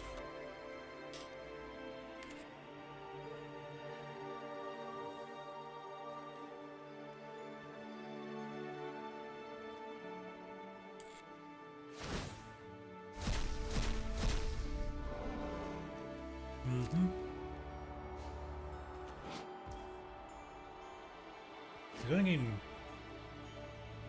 How do I get haste?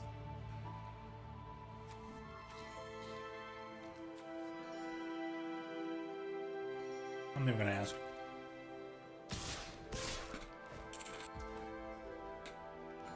Oh wait, it came out last turn. Well. Yeah.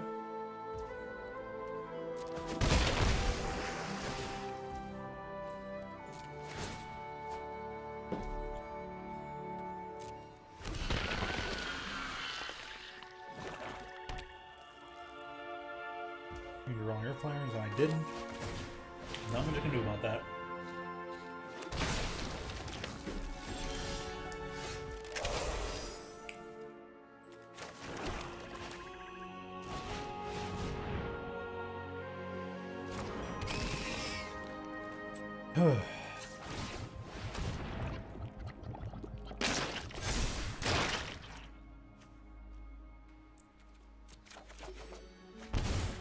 Yeah, it never lands anyways.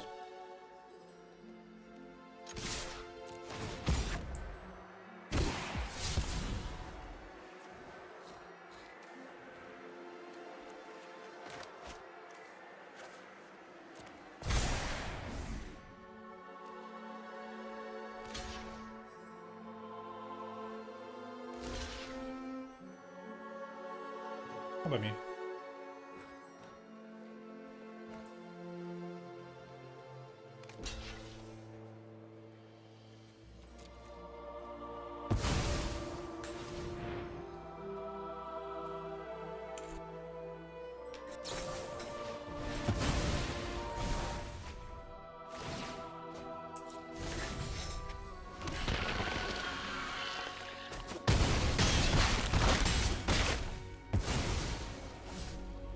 What was the simple does?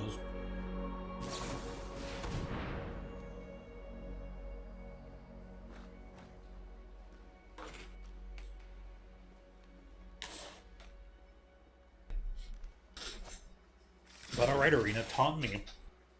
Go ahead and taunt me, Arena. You didn't build your deck correctly. So here's a deck that did what you wanted to do, but better. So you know what to draft next time.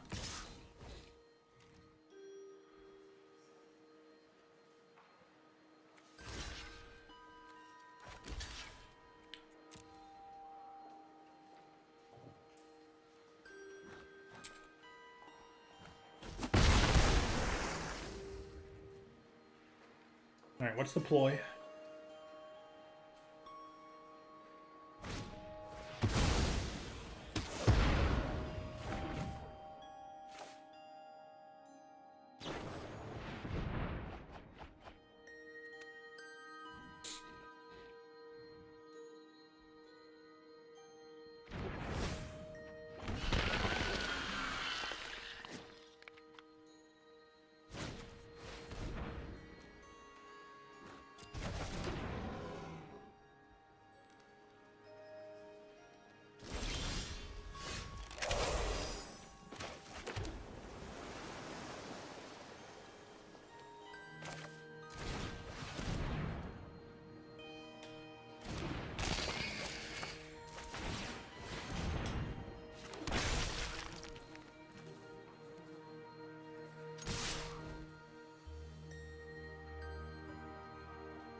There were lots of energy cards in one of those.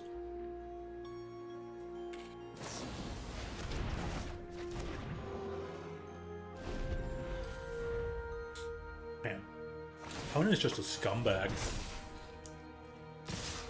But then again, there's usually bad sportsmanship and moon rooms are involved, so. They're polite in person, but get them online. Always happens. Go figure. Oh well. Let me put this bag away from that's close to being finished regardless.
Everything else is properly saved up till later.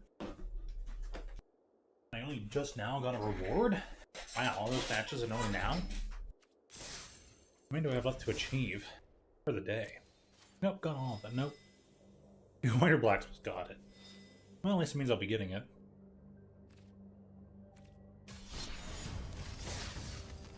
Go back to my draft deck. Try because it's bad. And go forward from there, I guess.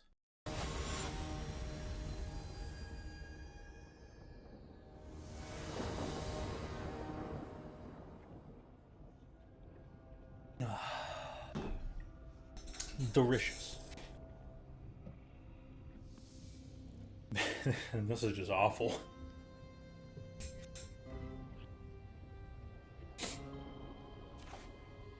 I guess the deck is mostly 3 drops.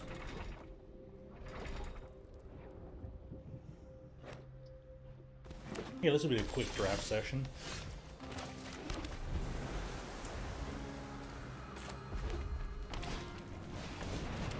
Yep. I'm just drawing all lands. Okay, sure, thanks.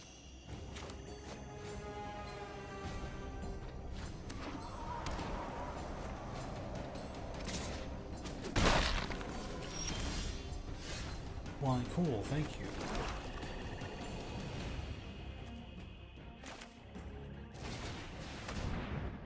Just do Visionary, you'll adapt. Of course. I'll get rid of that. And probably get rid of that too.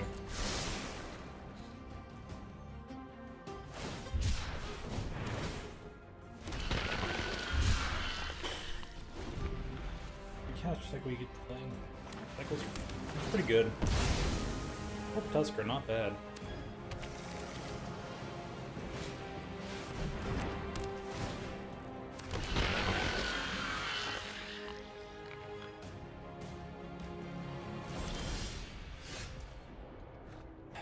I drew another land. You know, sometimes it just feels so pointless. Oh well.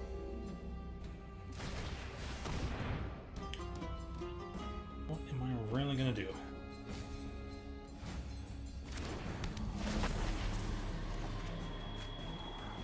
Another land?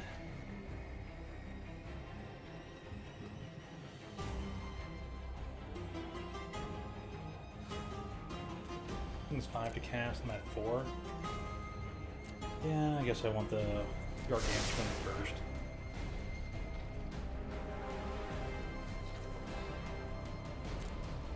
Just cast Bead Boy next turn and then cast the Spell Drinker after. Horrid Shadow Spitter. Cast that and adapt the dude. Draw cards, whee!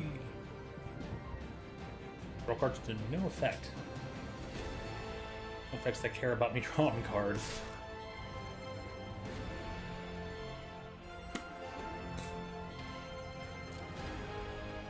No, block, do your thing. You're gonna do it anyways, like.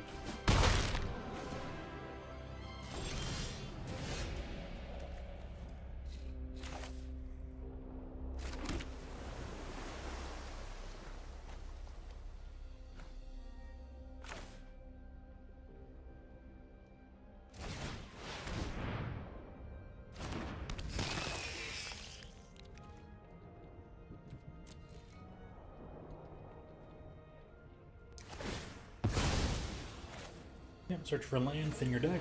Search for another land, thin your deck. Can't blame you. Good stuff. I grabbed jests. Actually grabbed a blue and a red. Oh, they are good looking lands.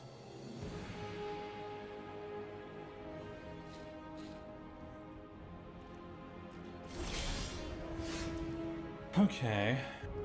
Well.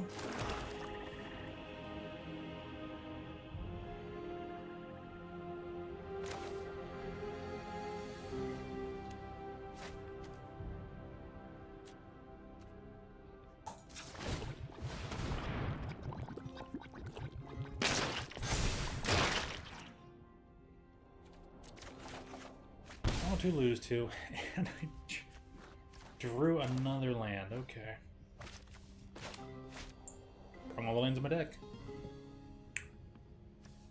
We'll just save stuff. Wonder what they got.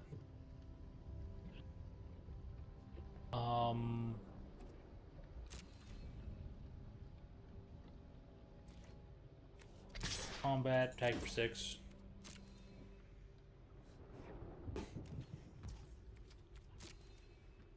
Cool.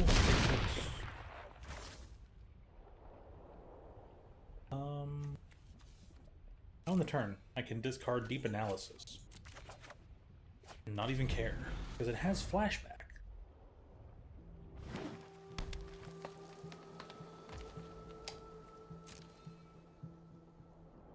Exert it if you like.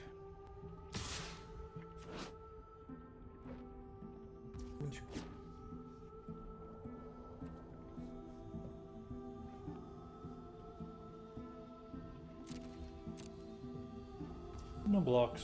Start attacking everything.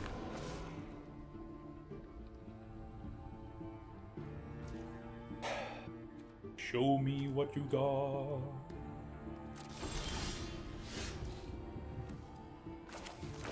I have a whole bunch of death magic.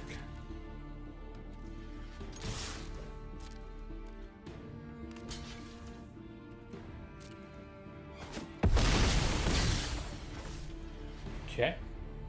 I'm getting what I want out of that.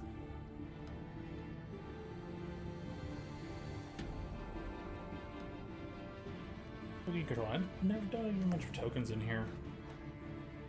He's an elf though. What do you know? Yeah. Past the turn, I did play land, so we're good here.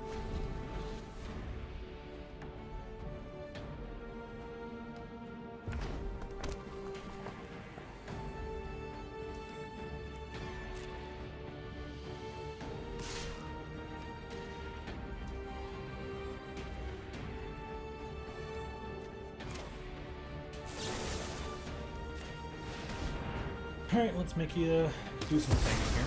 Oh, they're just losing it. Okay. Cool.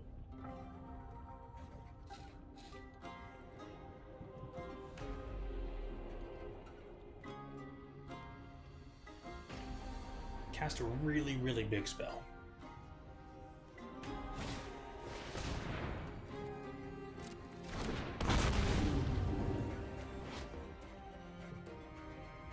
Activated abilities and triggered abilities. When you take control of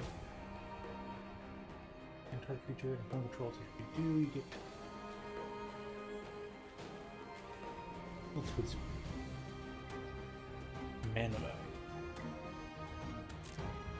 Sure. You traded me out a Drake just to kind of like reduce my speed, but I can now fly over top of you. Okay, you got a raptor. Cool.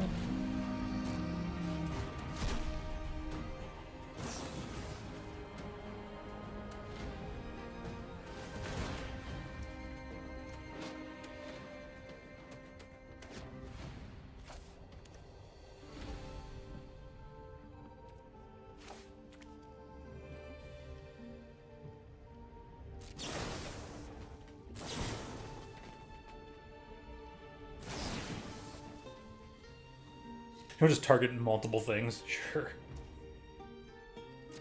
Kind of upgraded your frog, you know? Yeah, okay. Sure.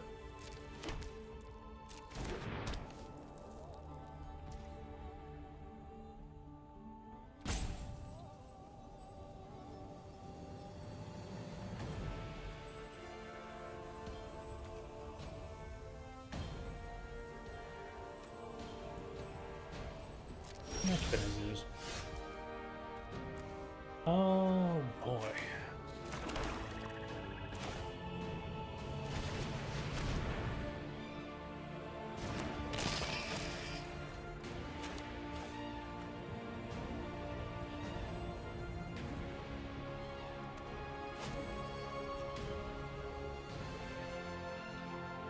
Let's move on 8. Okay, I have 8 out of such and such.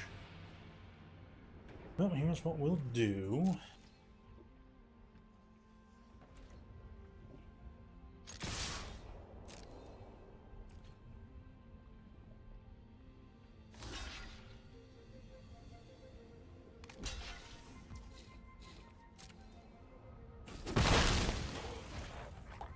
Oh, it has first rate.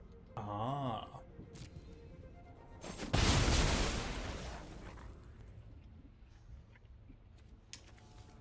Then, on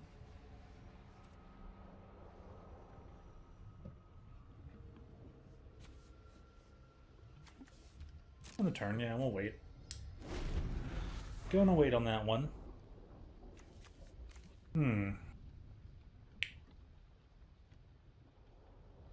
It's kind of run out of gas.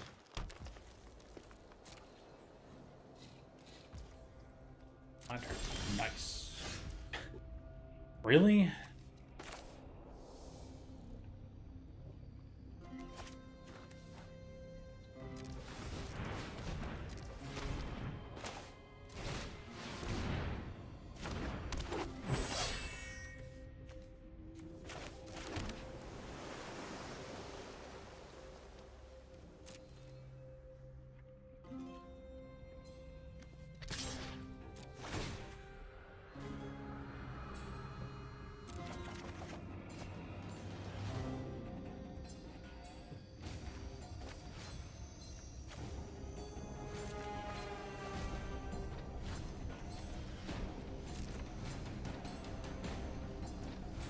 Yep, they'll take the damage just like I thought.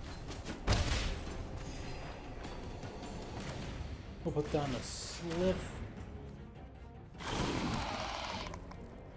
And we'll go ahead and end the turn.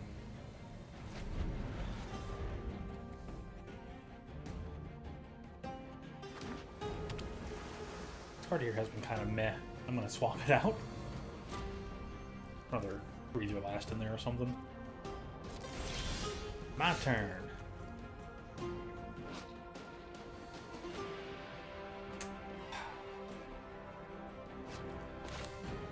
just gonna bounce your token. No kicker.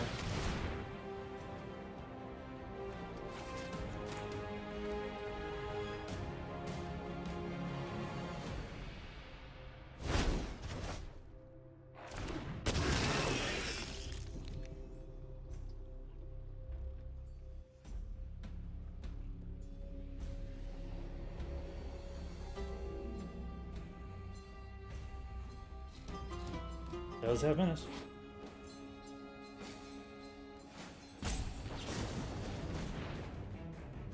Galvanic Discharge.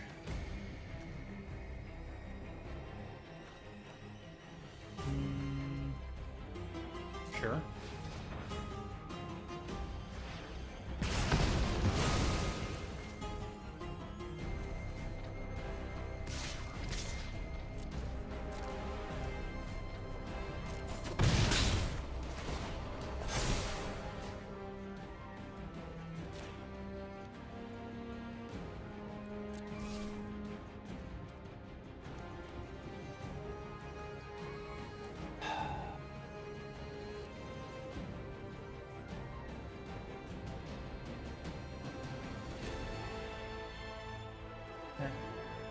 Or opponent. I selected opponent and it didn't get rid of their energy. Okay then.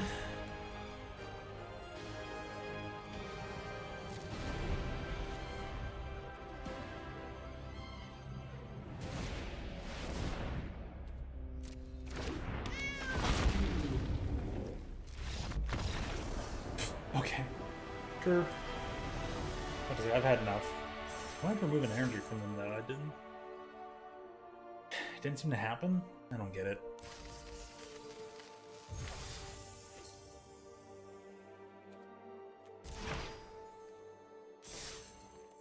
Okay, I'm gonna revisit this deck and Rest Inspiration, you're out.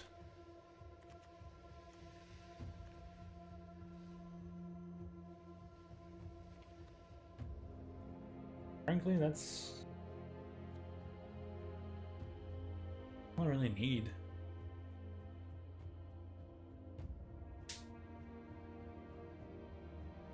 No, this can come back in.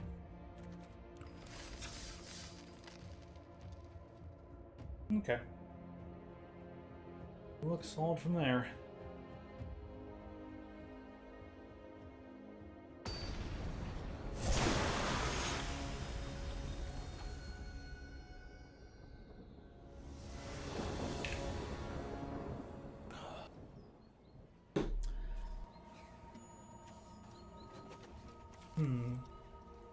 Kinda playable.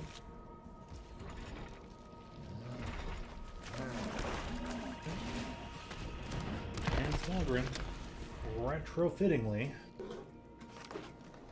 Fitting retrofit. Oh my goodness, this did work out. What do you know?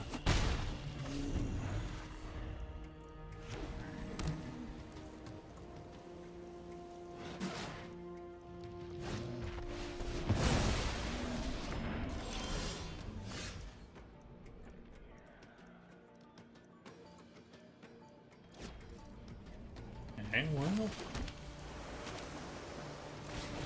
we'll just play this for now. Hooray, I get a snake token. Snake. Snake. Snake!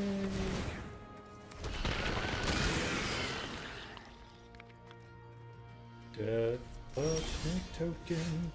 Oh, this is so freaking awesome.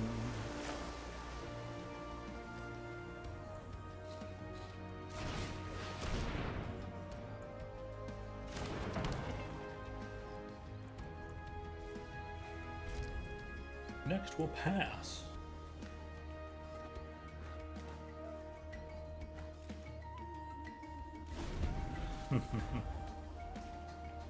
Alright, gonna grow the crap out of this Dreadmobile, but they're in green and white, so they can likely just destroy or exile my Dreadmobile. Support 2. That's cool. Please attack me. Oh, I know you won't. It'd be cool if you did.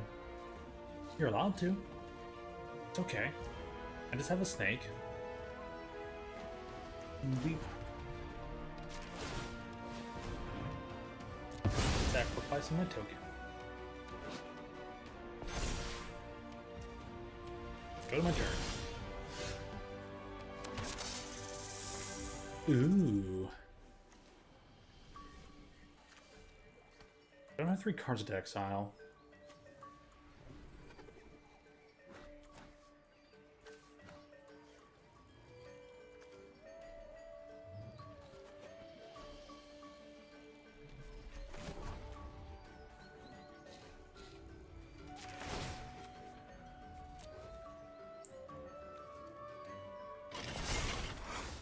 Another land that would work.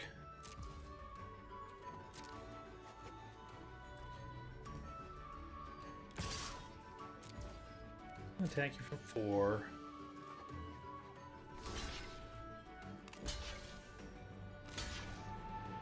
Whoa! I'm about to 3 for 2 them.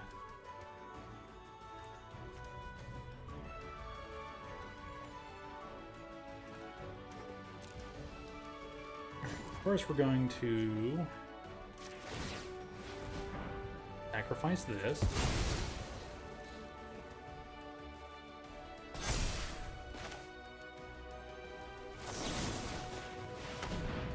Get rid of their big dude, and then eat up their 2 other small creatures. And go winningly. Get a new snake. Yeah, that's the good stuff. Oh, that's a big, beefy monster with trample. So the artifact enters the field, creates a token, and attaches itself to it. The artifact says the attached creature gets +6/+6 and trample. So for 6 mana, you kind of get a creature and then the leftover thing that can reattach to other things. So it sounds complicated. I didn't explain it well. Anyways, over to attackers. I have a something with menace, Menace, and I can give this thing. What's the best right now? Second verse, same as the first. Menace, so I can just get in there for. It won't even matter. Let's play the frog.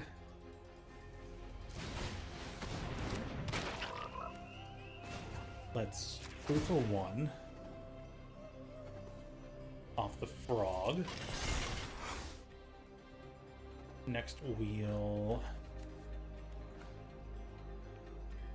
combat. Next to attackers. Declare this guy because it has the menace. Blockers, we can't. Now we'll go ahead and activate. Make sure we're really far ahead in the race already. Hit them for 6 before they can hit us for 6. And we're already in the lead. Super in the lead.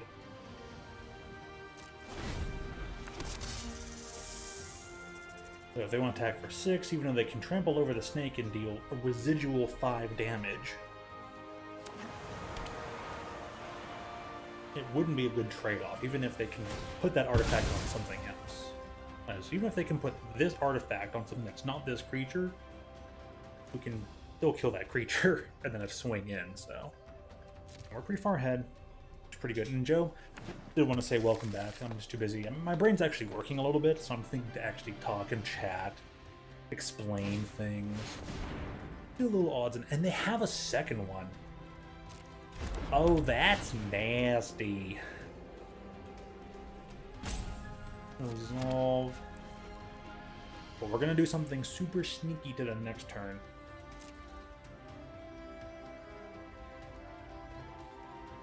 They tapped out again, and we're gonna blow up both creatures. They're not gonna attack, we're gonna wait. Yep, as expected. I drew another kill spell. That's almost really not fair to them. I only have one card in the graveyard, but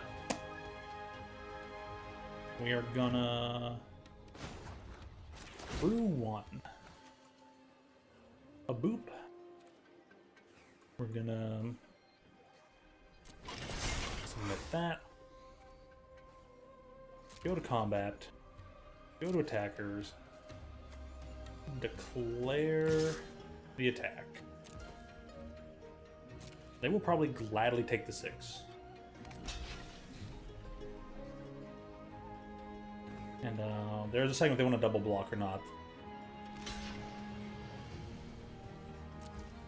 Alright, yeah, we're gonna do the thing. We will sacrifice this token. Yes, we will kill one of your creatures. So that way the remaining 7 damage goes to the other big dude, and black. You are out 2 creatures. My thing grows ever bigger. And these things cost 5 mana to re-equip. He won't be able to do that in the same turn unless he plays a 1 mana creature. Alright, he had enough. Can't blame him. My deck wasn't really even going that fast either, but Dreadmobile wins it again. Or technically for the first time. But nope, got it done. Good stuff. Got lots of tickets. How many tickets do we even have right now? Go over to the store. Let's go over to the Psychic Frogatog. 146. Token costs 300. I want to grab that first, and then save other tickets for other things here. If any of these other card artworks want to pick up, I'll probably pick up plenty along the way. But I want to get that the draft token first.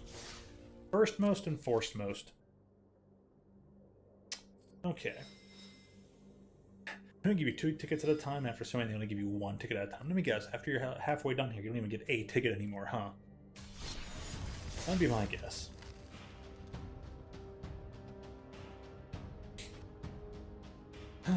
But, get done. And we've been here for about 4 hours, 18 minutes. Really? It's almost 4 hours? Doesn't feel that way.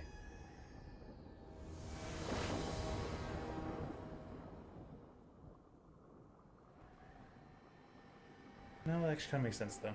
Alright.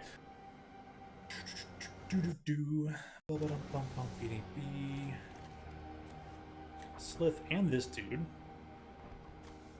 Let's kick out the Psychic Frog. The frog is psychic. We'll keep 7. It's a little odd, but I'll probably put this down first turn. Get the island, and then continue playing from there.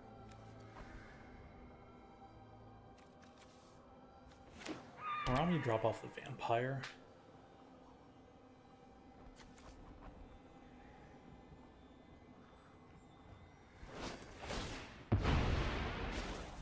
Okay, they fetch for land. They fetch for land pretty much in the exact same fashion I plan to fetch for land. So, yep, we'll do that. Let's go get an island. We found an island.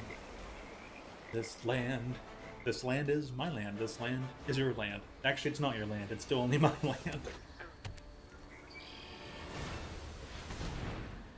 Because I need this land to cast my spells, please. They revealed... I clicked the wrong button. X'd out what they revealed. Ooh. What are they going to put in their hand? the Dread Mask. Not surprised. They threw these in the graveyard. Okay.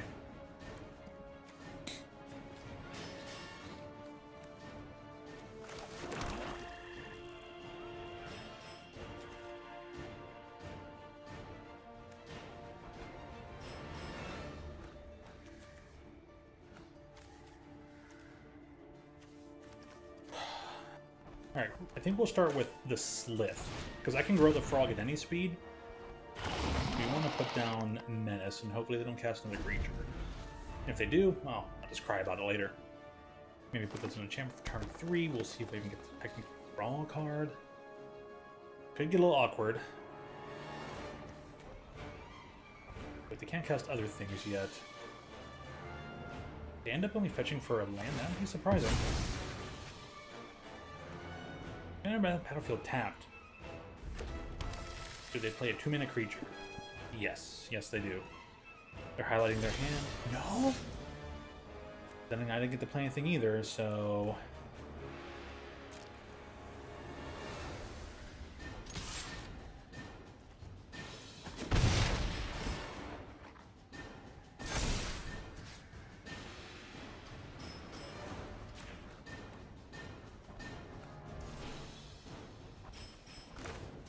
Put down the frog. Frog-a-tog. End turn.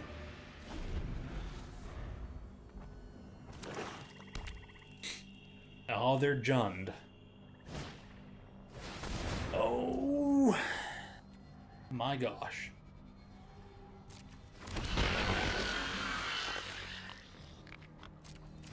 It also has reach, so this becomes a 5/6.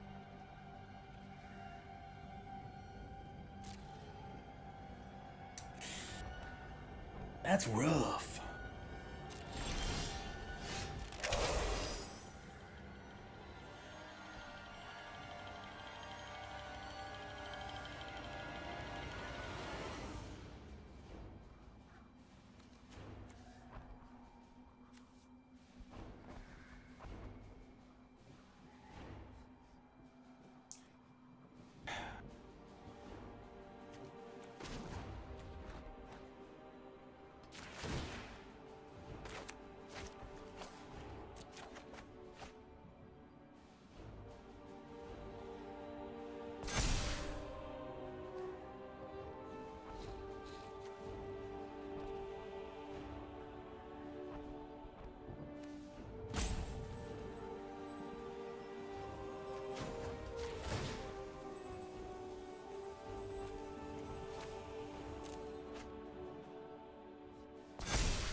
Not exactly an efficient way to, like, have to keep discarding.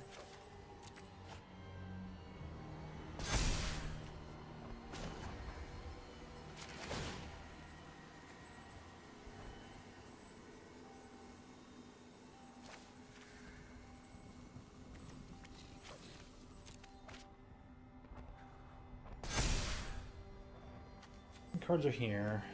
That many. 3 cards.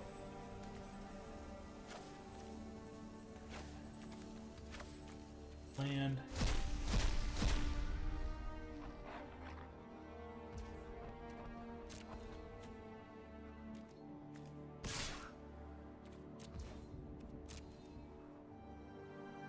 Getting frog big. Yep, you can take the 5. 3, 5, 6.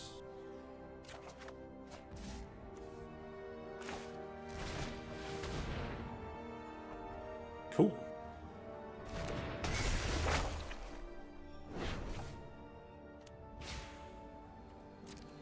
And the turn.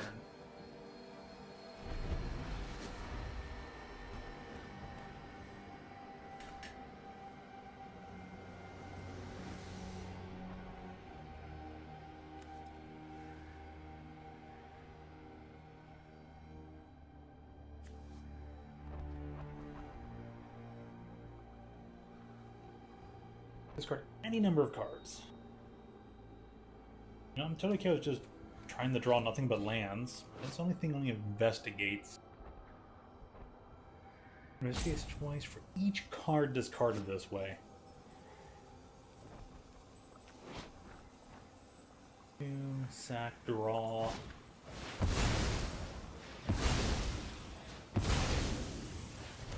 Do your thing.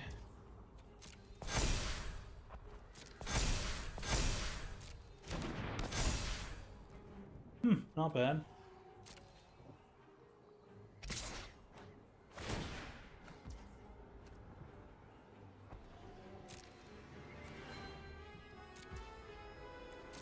Now block. Get back.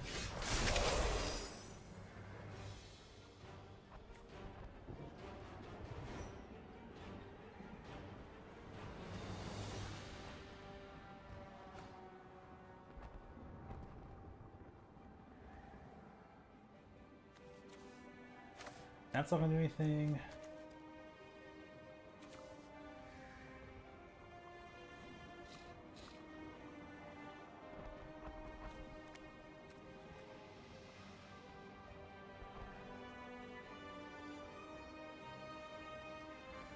Matches have been pretty alright.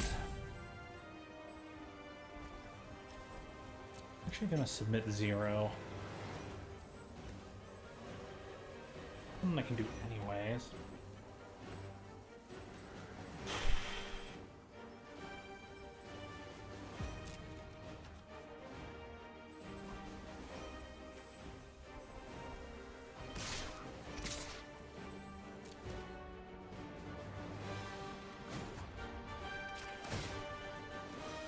This guy, go away.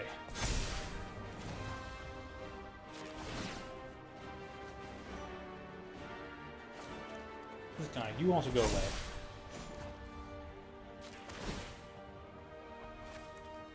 You super duper go away. Come down to 10. Hit them for 10. Oh, I did it, yes! Get rid of a counter here. Okay, you have to collect that thing again to do it? Wow. Okay. End the turn.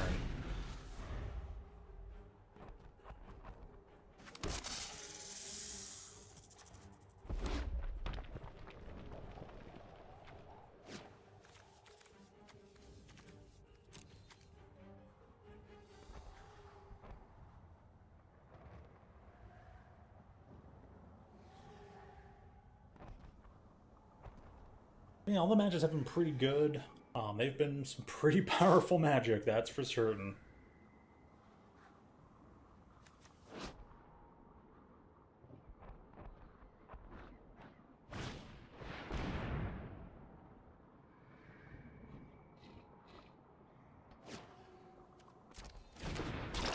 They created a news token.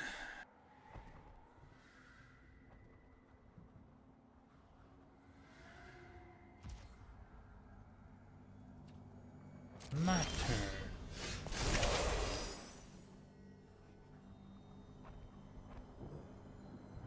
Shuffle the 3 cards. Double to 0. Whew. This is certainly one of the most awkward matches of the Magic we've ever had to play. So...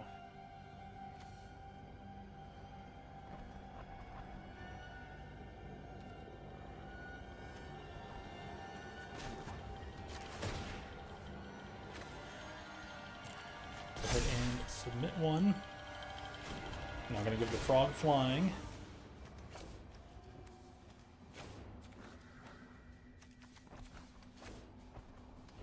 And get rid of the Nightblade. Next we will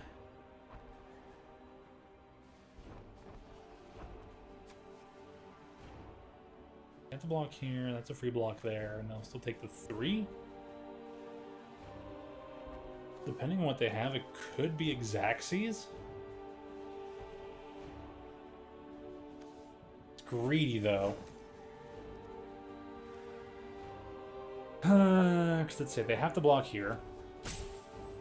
And they can't menace this. They'd have to be able to blast one of my creatures. So...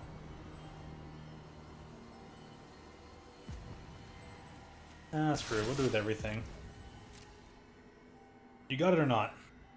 You got something, is all I want to ask.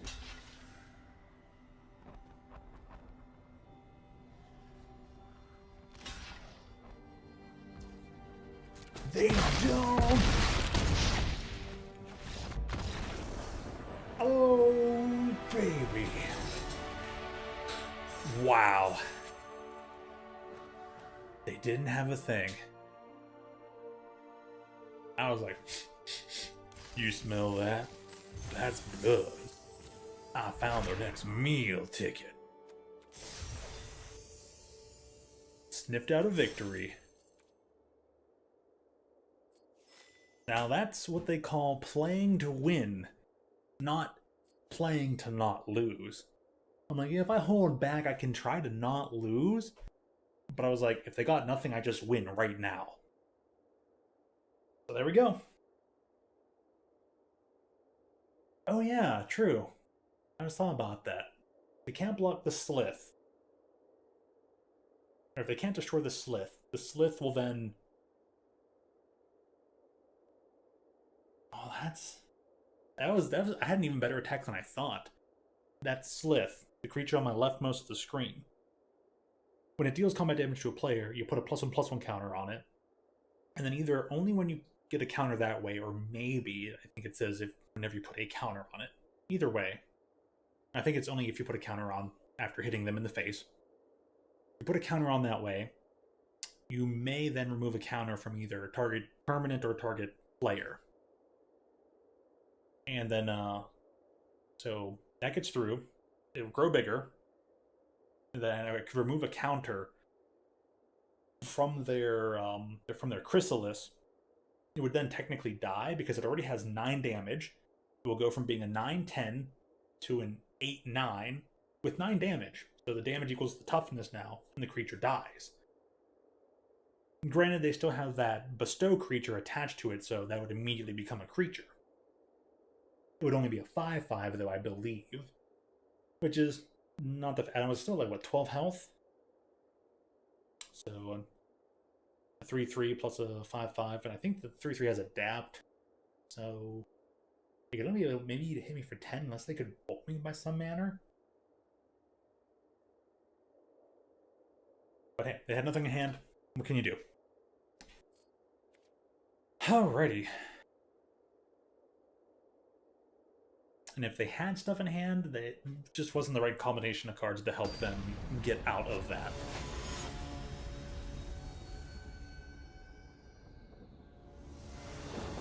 So. Maybe I'm lucky, maybe I'm good. We'll find out some other time. Ooh, the Nightblade with the Ophiumancer. If I can just get the Dread cart, that will be a heck of a combo. The Dread cart has an ability of 1 mana, sacrifice another artifact or creature, put a +1/+1 counter on the Dread cart. Well... One second here. Ophiumancer says at the beginning of each upkeep, including your opponent's upkeep, if you don't have a snake, create a 1/1 Death Touch snake, you know? And then the Naughty Air's Nightblade says whenever a token you control leaves the battlefield, each opponent loses 1 life, you gain 1 life. So if you have these, you have the Nightblade, the Ophiumancer, and the Dread card, you sack the token leaves, you drain them for 1 health, and the thing gets bigger, and then each upkeep you're going to make a new snake token. You just keep it going once per turn. Or once per back and forth for their turn, your turn, if you have 2 mana available. Anyways, words. We're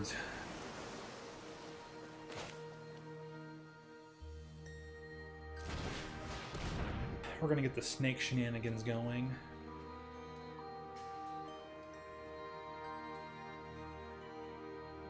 Well, they're gonna counterspell my Ophiumancer.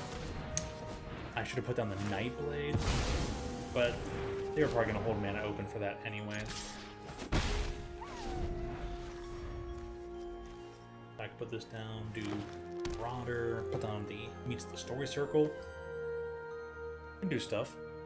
There's stuff to be done.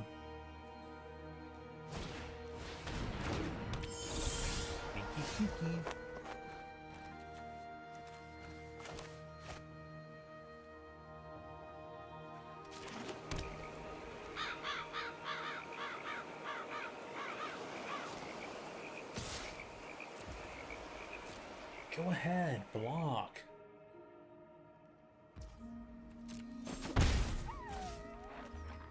Okay, even better.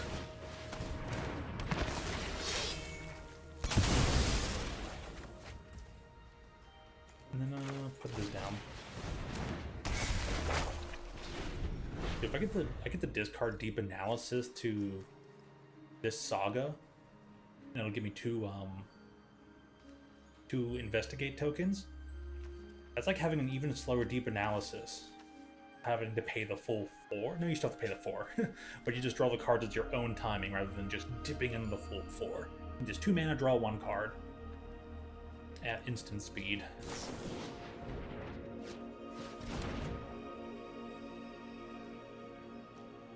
It's kind of sort of some give and take.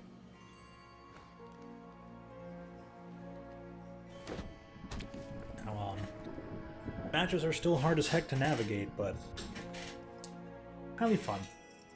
Nice fox. What a good little cute foxy avatar. Did it just eat a butterfly? And I got the Dreadmobile. I lost the Ophiomancer but gained the Dreadmobile. Oh, that sucks.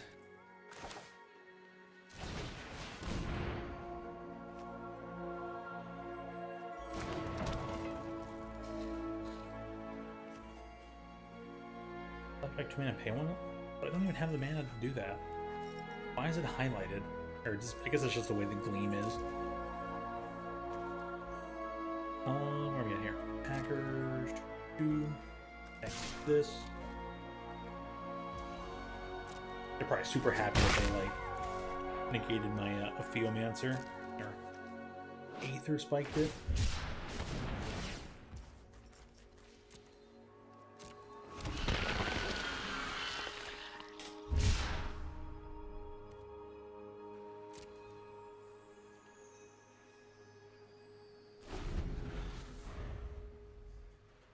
And then putting in a creature that says each player sacrifices a non-token creature when there's just this whole set is tons of tokens, especially because of these Eldrazi spawn.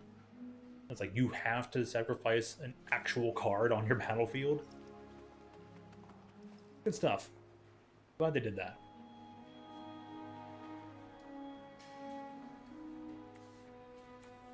So now what?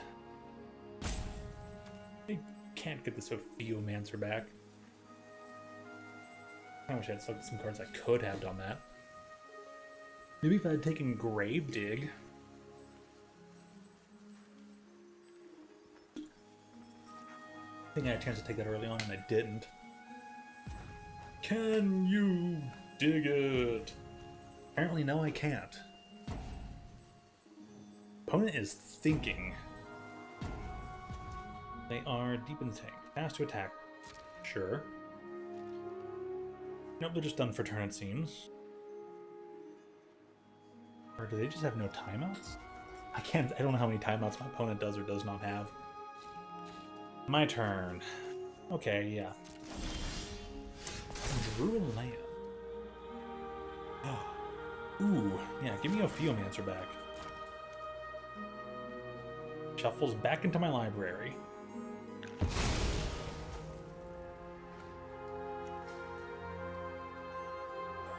Cool, cool, cool.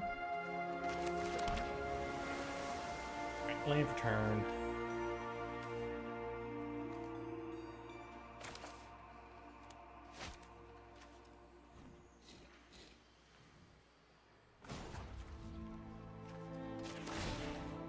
Through 1. We'll see if they want to do shenanigans to me. We'll try and play this very carefully. Very carefully. Combat. Attack you for 3 with menace. I want my guaranteed damage.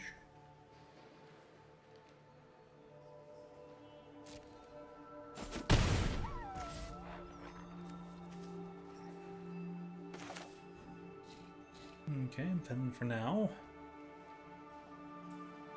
we'll do...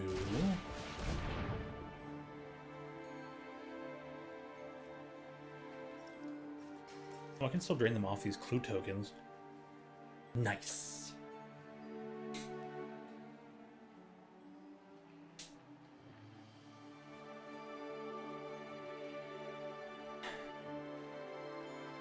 Yeah, I do have that option as well, but I'm saving it for later. Still have deep analysis, you know.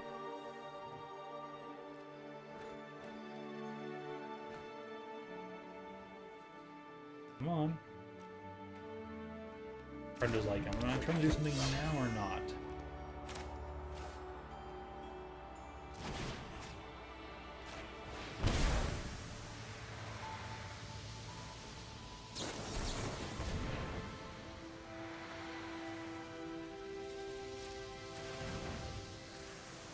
Okay, if you say so.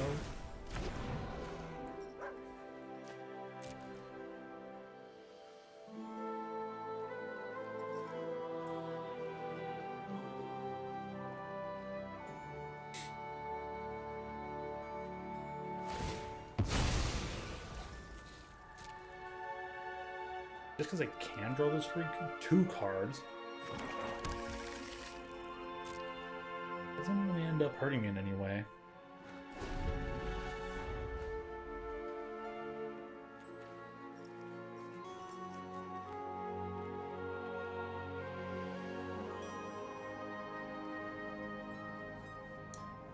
I can still do the original deep analysis off 2 tokens here.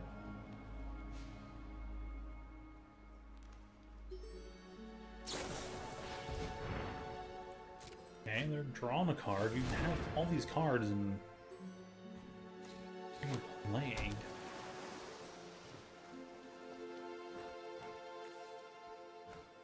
Oh, discard. Draw. Discard. Don't discard. Don't draw.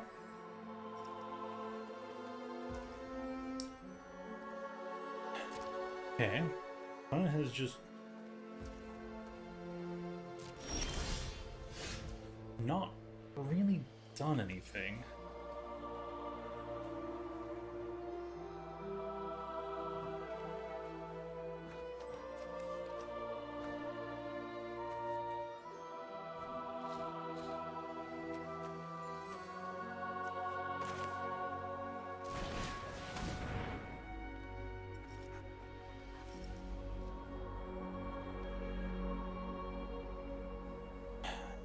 If you're gonna Aether Spike it, I mean, that's the least of my worries.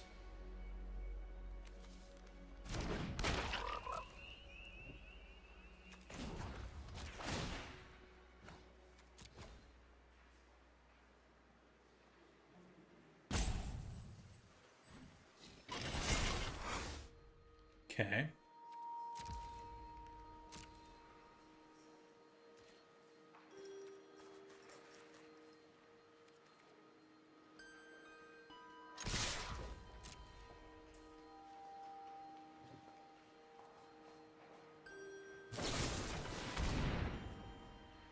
Yeah, sure. Still kind of forced you to do something there, so...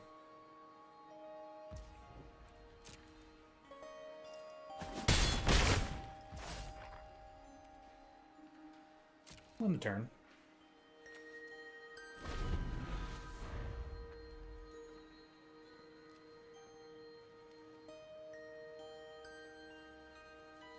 Not exactly on the driver's seat, so I rolled them down to 10. 6 gonna give a lurker.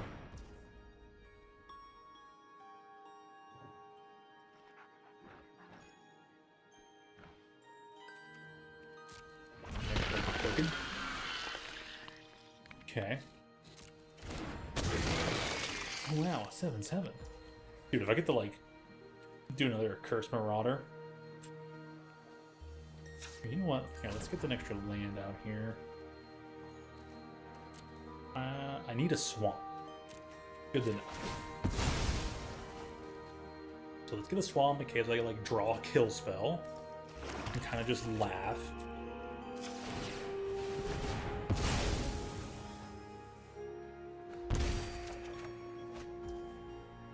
Oh, got land out of the way.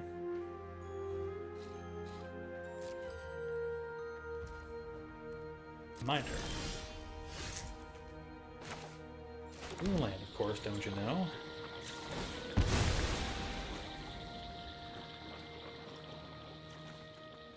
Well, let's deck an extra swamp. Activate ability.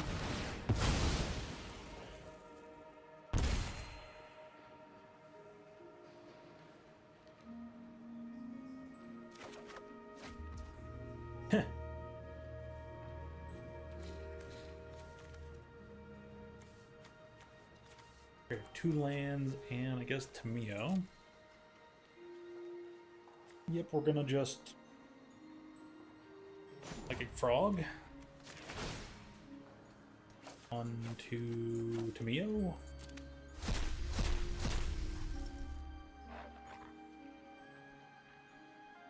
So flying.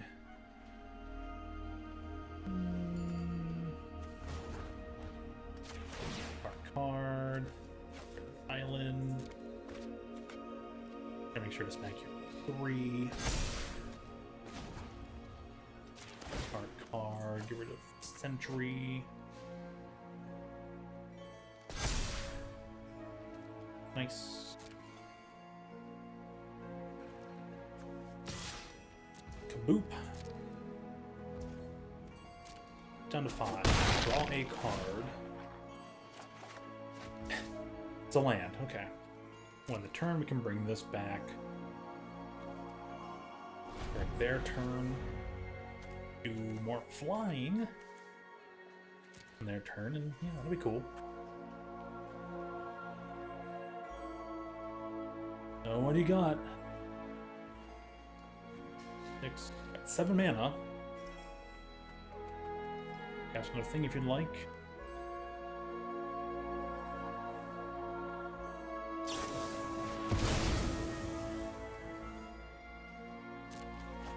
Okay.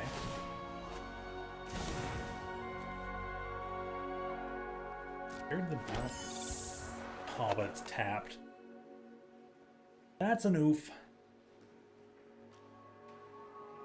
Oh, you got 4 mana left. Okay, that's not too bad.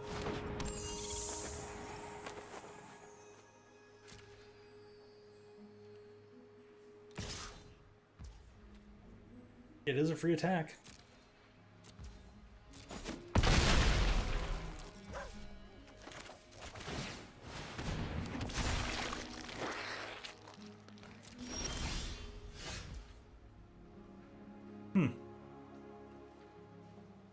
Okay, I'll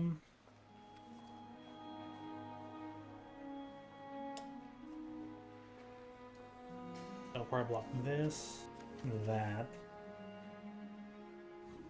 Take 3. The 7, 9, 11, but they have to block. So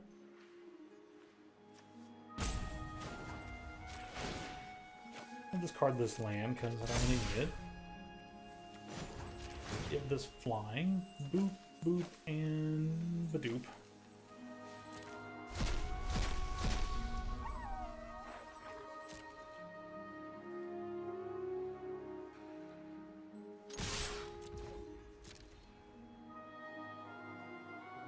Make sure you block.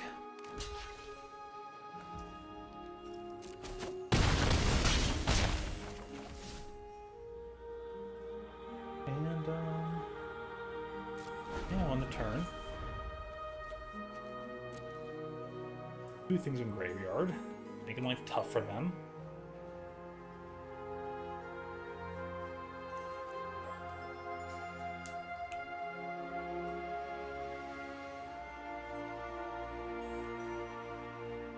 I don't know if I have any more tokens in the deck, though. Another token, I could put down this extra Nightblade. Sacrifice one thing, drain him for 2. That would be awesome. Uh-oh. Reform that just keeps getting bigger and bigger and bigger.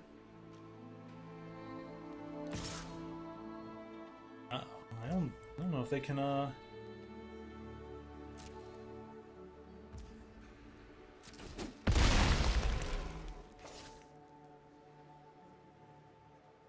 guess they can sacrifice and draw 2 cards, but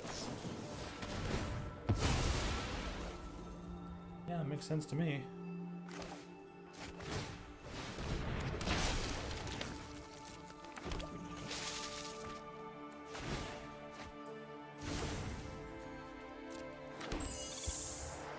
Oh, the return's tapped.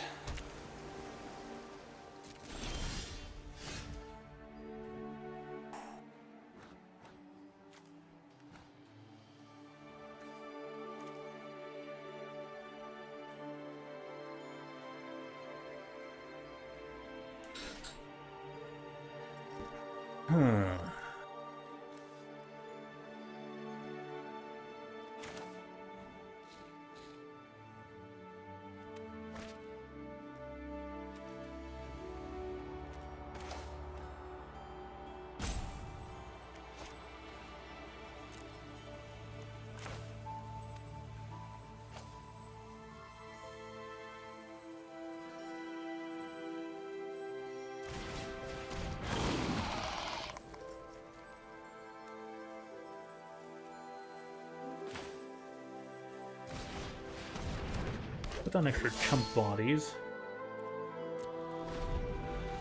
Yeah, they just get for 4 in the air. There's really nothing I can do, yeah. I'll just tell them good game. It was a good one. Because they can't get in for the win.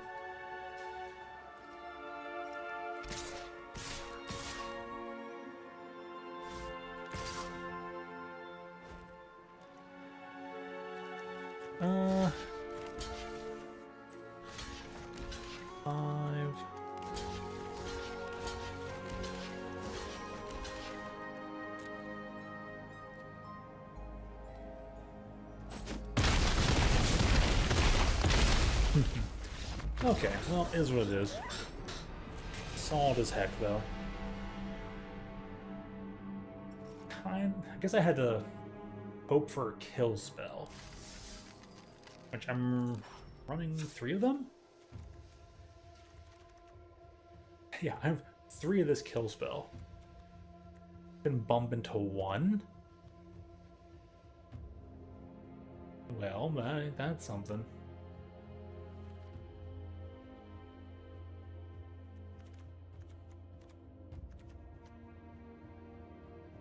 Huh. If I'd gone to play green, I could have actually had a destroy target flyer, which would have won me the game. Potential to win me the game. I don't think it would. You never know.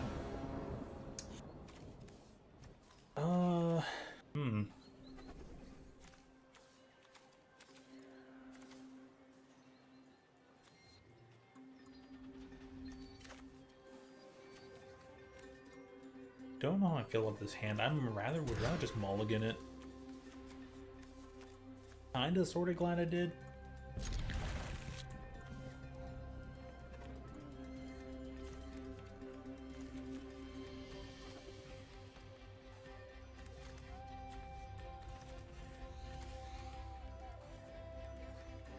Yeah, my deck's just gonna lose out now. After this card, it could turn out okay if they don't blap it right away, but I don't think that's gonna happen. For a bone.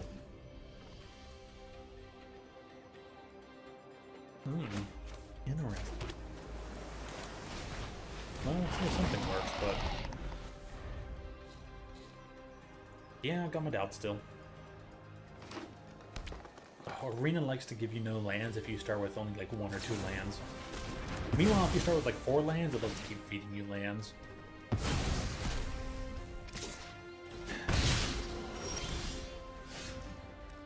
Still gave me something though.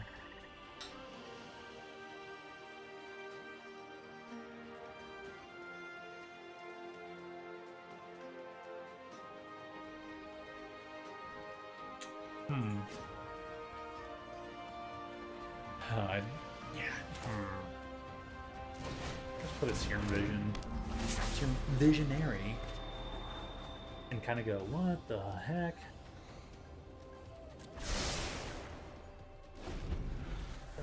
Done, because I can play that, draw it, do it again. Guaranteed I get this stuff. I'm gonna be able to pay the kicker at 6 mana. Choose both options. And but that doesn't care about something in the graveyard, so.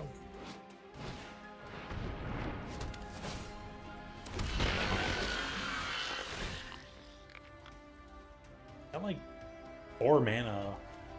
Get 2 spawn. That's surprisingly good. No.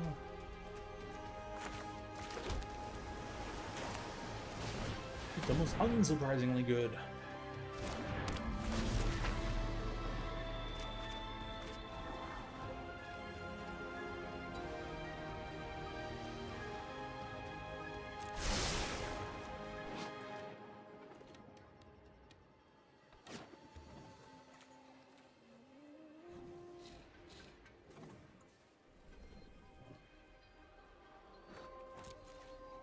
Yeah, I guess no attack on that.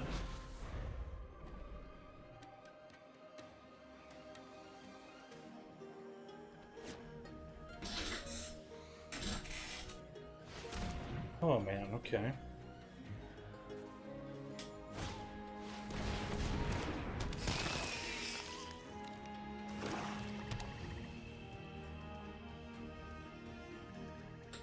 Draws you control just have tap, add 1. They don't even have to sacrifice anymore. Wow, that card is stupidly good. It's better than I thought. It doesn't just make you 2 tokens, it makes you 2 tokens that can stay around and make anything you've made before. Turns into a permanent mana door. Well then.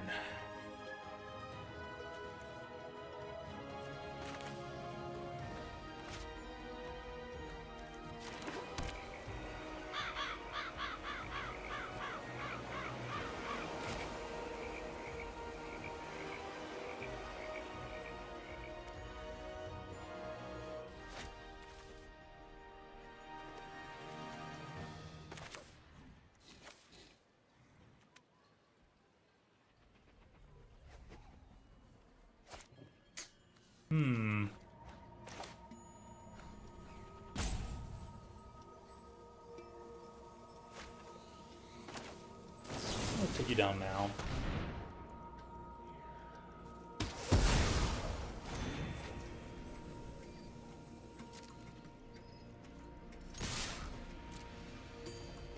I'm gonna tie things back up. You're gonna take the damage. You might attack back with this one, but probably not. Probably use the finality counter thing now. And yeah, I just don't see an outlet for this.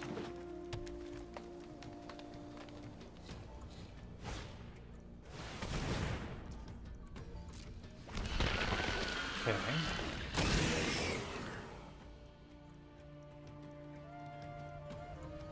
What were the thing with Path of Annihilation? I just don't get it.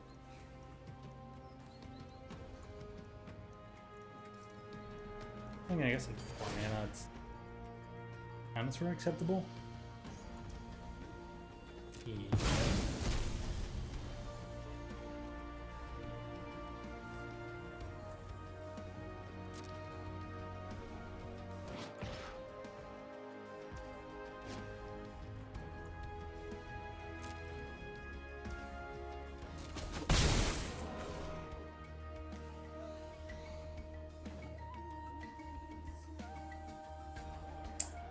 I'll just activate them.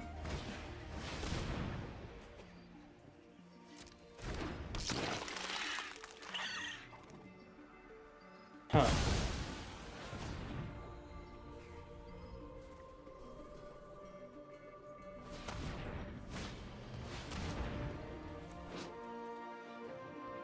Oh man, a mini killer.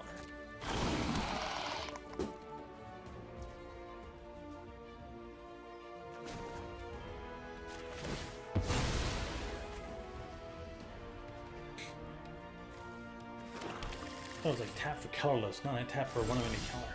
That stupidly strong. Well, dang, nice deck. Nothing I can really do about that.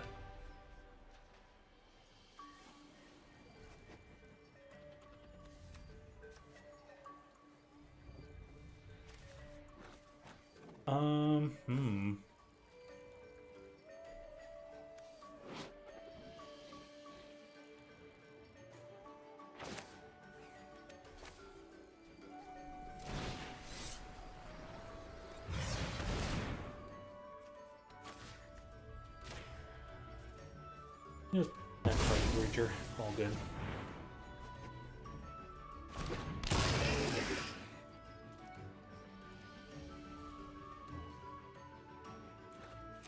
Tax. Yeah. I think I'm just kind of like delaying the inevitable here.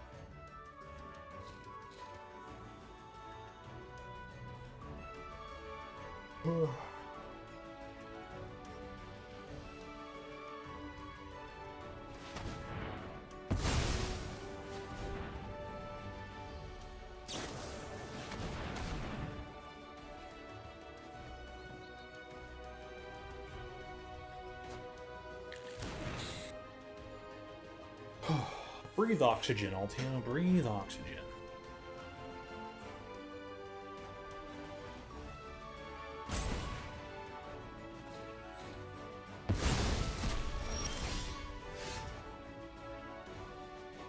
Okay.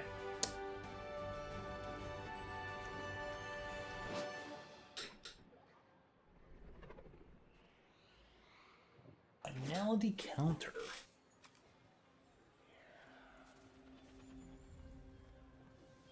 Well,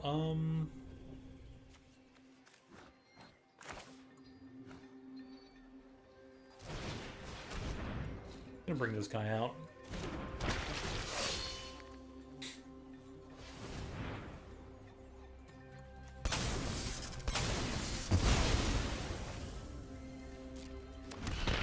I took one creature off the board.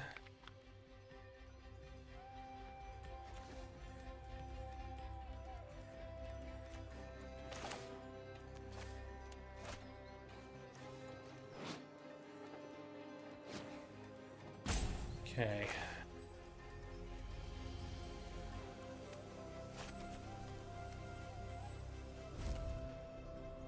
I'll just pass the turn, see what they do. Okay. Make a token. I just refill their hand.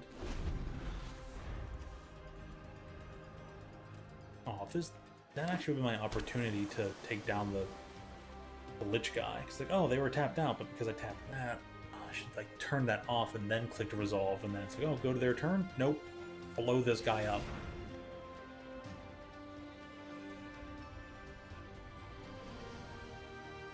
I'm gonna activate him, huh? Yep. Bring back Gargantuan.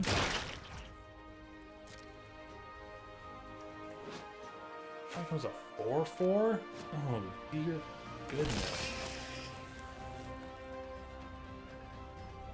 Well, their deck turned out stupidly good.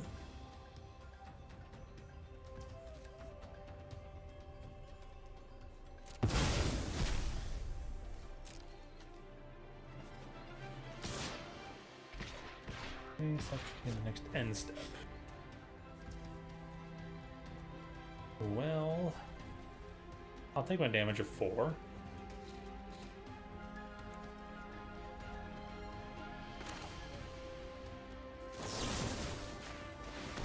I agree with that guy. That might just have indestructible expert. What do you know?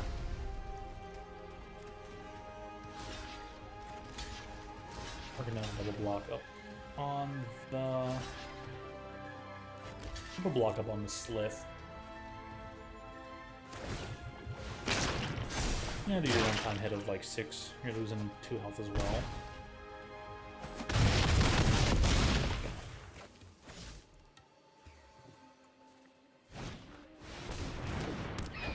Nadu.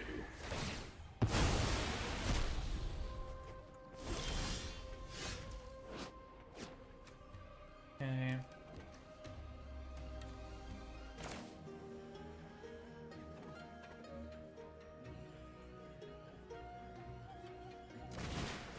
We're gonna throw this guy out here.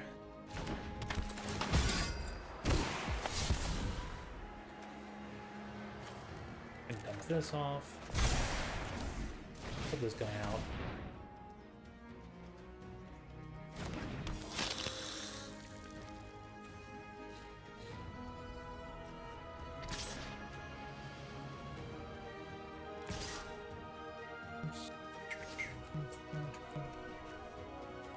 Nothing I can really do right now.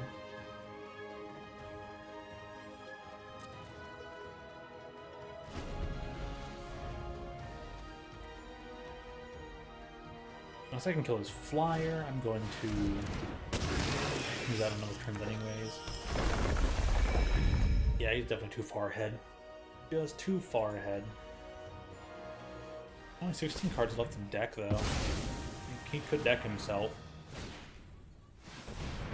I don't think it's gonna come down to that, though.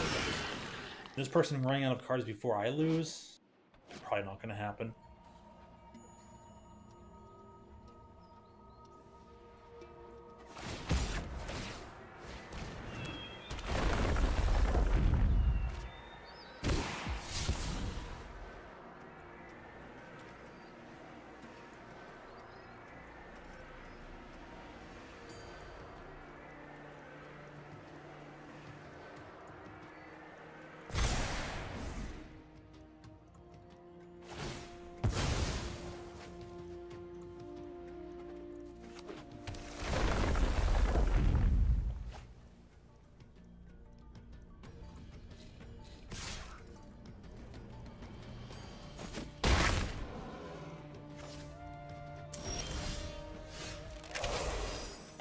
There's really nothing I can do.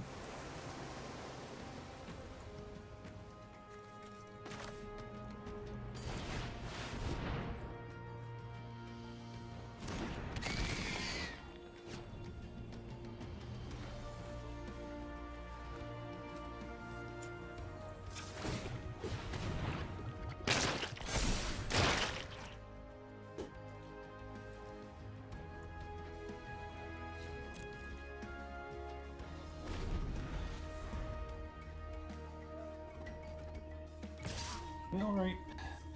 Yep.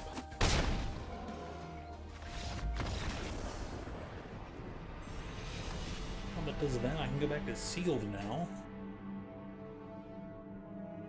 Draft was tough, but is what it is. We got 3 wins out of it. Not bad. Not bad at all. Okay. I'm actually gonna open a few packs. Gonna open up these mastery pass ones that they gave me. Oh, that's Aspire and reprint.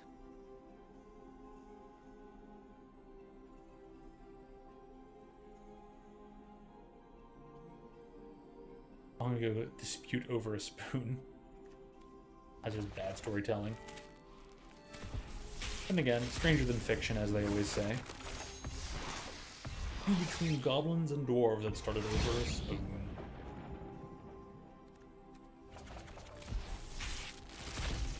And people IRL have feuded over less.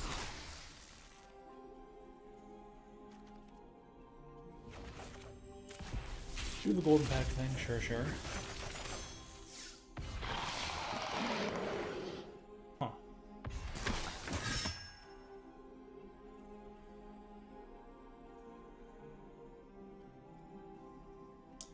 If it's fewer than 4 counters, I'm gonna put trying that was exactly 4. Oh, what a weird card. But it does stuff, it does things, and a Magda. Here and little Jin-Gataxius. Right. How does this ability work? 5/5 or 5. Additional creature spell mana value 3. Rare, draw a card. On a battlefield transformed.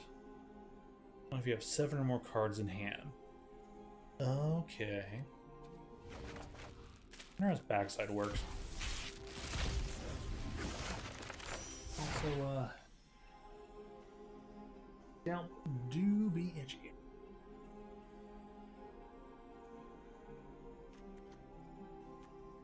Call me that. Decree of Justice. Primal Prayers. Say your prayers. Actually, do say your prayers. It's a good thing. The Necrobloom. Isn't the Necrobloom the thing over in Ixalan in the caverns? Landfall for create a plant creature token. 7 lands with different names. Create a 2/2 black zombie. Instead, land cards in your graveyard have Dredge 2. Interesting. Land cards have... Waiting for the server. Okay, sure. We have to fix your pack. Har, har, har. Arena of Glory. Cool card. I wish it was just easier to remember how to, or to know how to activate it here on this system.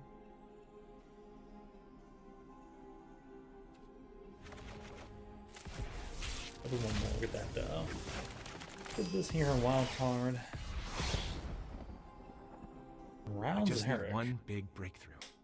Rouse Origin card. Because this kind of shows the Planeswalker before they sparked on their creature side, and then after they spark. Now a little bit of storytelling. Hasn't been done since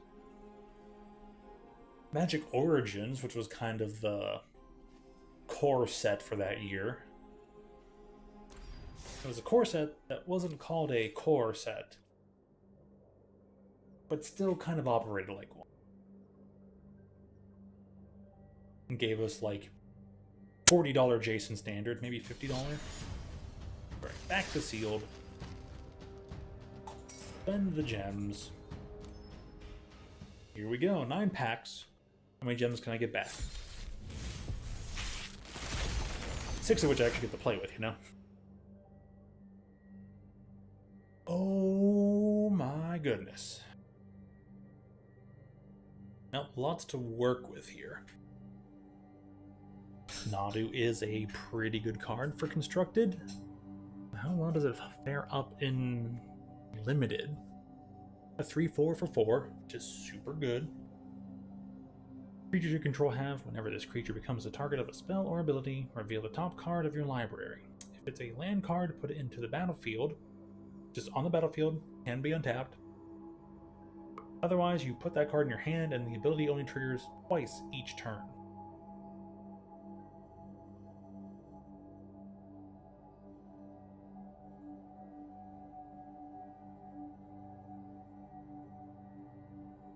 It's almost twice per creature, if I'm reading that correctly.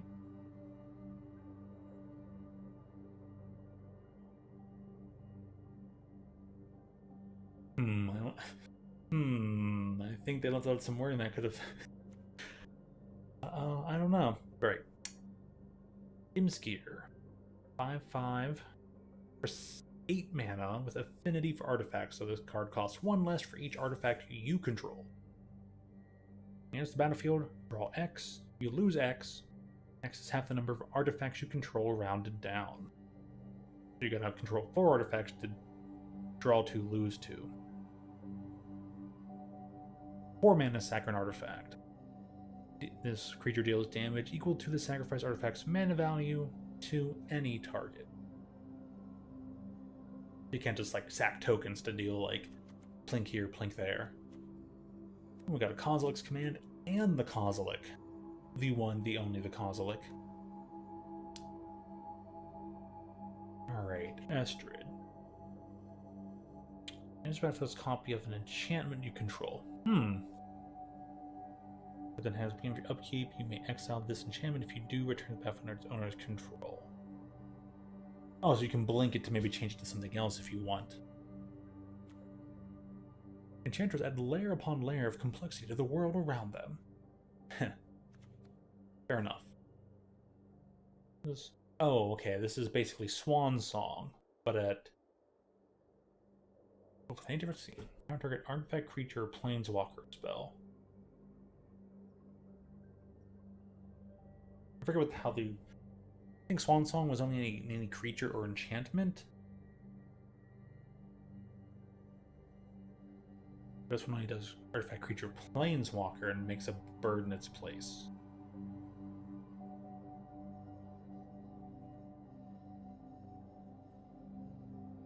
Flavor text is funny though. Some birds sing to nature's beauty and to the freedom of the skies. Others simply ask questions. Implying owls. Pearl Ear, what do you do? 3/4 for 3 mana, lifelink. Enchantment spells you cast have affinity for auras. If you cast an aura spell that targets a modified permanent you control, draw a card. Interesting mix. Modification is equipment, auras, and counters are considered modifications. So any of those kind of things on creatures, it's considered a modified creature. Oh, I think this is the card I wanted to include in my Mardu control deck if I wanted to make a... what is it, historic or timeless? I think this card should be allowed in historic. So I want to make a historic version of my Mardu control. I kind of wanted to put this one in there, which would, for the first time ever, give me a creature to put in that deck. But this thing, yeah, 6/6 for 3, enters the battlefield, sacrifice unless it escaped. Enters the battlefield, you basically Lightning Helix. 6/6, enter the battlefield, Lightning Helix. Kind of makes it a lot like Inferno Titan. And my deck usually have lots of cards in the graveyard. It'd be easy enough to escape this by paying 4 mana and then exile 5 other cards from the graveyard. So it's like, pay the 3 once, plink, do the burn, get it back later, have a big creature that plinked again. Yeah, this feels like an auto-include for me in that deck. So, figure out how to fit it in later. I was also looking forward to that card. Okay, so... I might also have to, like, take that deck. I have a historic version of the Mardu Control. I'll probably need to delete it, do a copy of the Explorer version, then modify it for historic. Or at least just feature that card. What about timeless, though? Let's see. Got 1 dog Umbra. Are there any other things that Pearl Ear is going to care about here? I guess green has some bestow. Green and white both have bestow, so. We're gonna let permanent till it's battlefield. Sacrifice the prison unless you pay energy. Ugh. Not the best prison.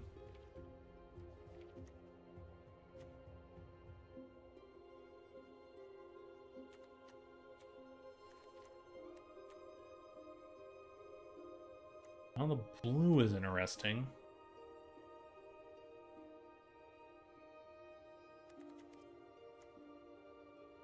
Hope Ender Codal.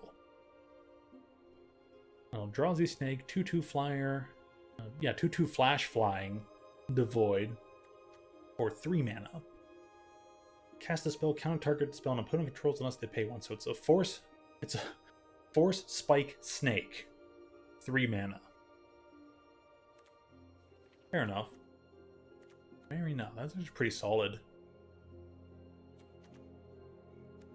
Ooh, Molten Gatekeeper. I think we can work with that. 2/2 prowess for 5 mana? Target is from card from your deck. Blue red looks like it could be the way to go.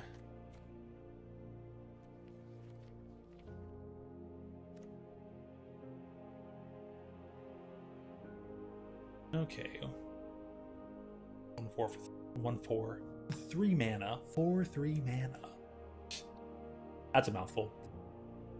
Get you 3 energy, pay 2, an exalted counter on target creature you control. A counter that basically gives it the ability exalted. Whenever a creature you control attacks alone, it gets +1/+1 to an upturn for each instance of exalted among permanents you control. That's a great new wording it didn't have before. Landfall 7/5 for only 5 mana with reach into void. I'm surprised I didn't make it the other way around where it's like 5 mana and this thing has higher toughness. I'm surprised I didn't make it like a 7/4. So landfall. Look at top card, creature card, you reveal it, put it in your hand. If you don't put a card in your hand, you may put it to your graveyard. So like explore but for creature.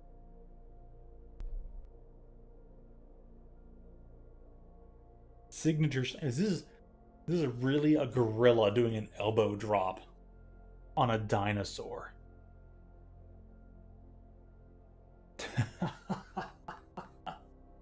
Oh, that's good. That's golden. That's golden. A lone dinosaur in gorilla territory doesn't stand a chance. You know what? I guess not. 3 mana instant. Put a +1/+1 counter on target creature you control, then each modified creature control deals damage equal to its power to target creature you don't control. Interesting. Very interesting. There's a lot of one-sided fight spells in this set. This being one of them. Stomp. They're all in green, of course. Green does. The oh my goodness. The red-white. And here's... I have a red-white energy deck. Maybe Jeskai.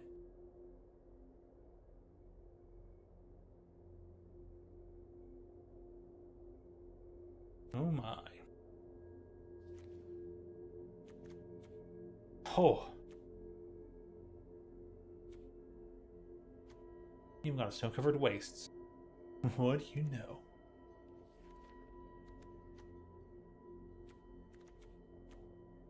This sealed pool's kind of all over the place. Or any equipment.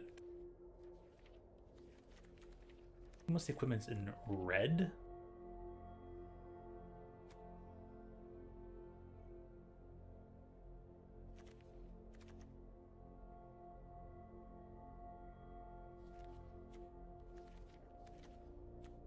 And black, yeah, black would also be that kind of a thing, so, I have no idea how I'm going to build this. Bloom is pretty solid, though.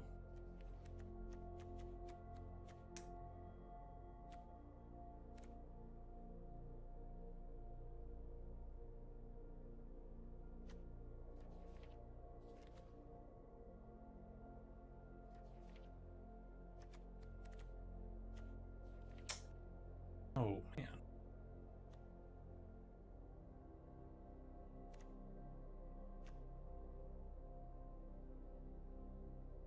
Damage each creature, planeswalker your opponent control. You may discard a card. If you do, exile the top 2 cards of your library. You may play them until the end of your next turn. Spellgorger Weird token. Oh, it's literally like the creature Spellgorger Weird, but in token form.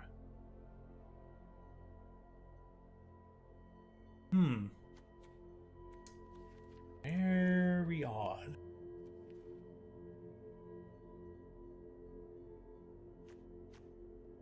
Very odd indeed.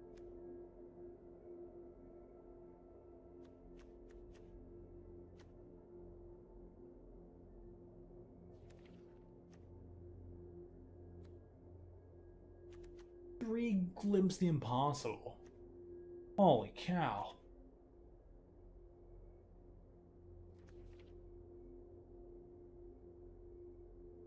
This is tricky.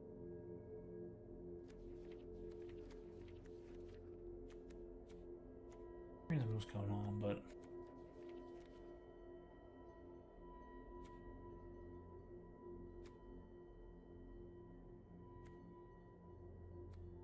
of course, have prowess, but I'm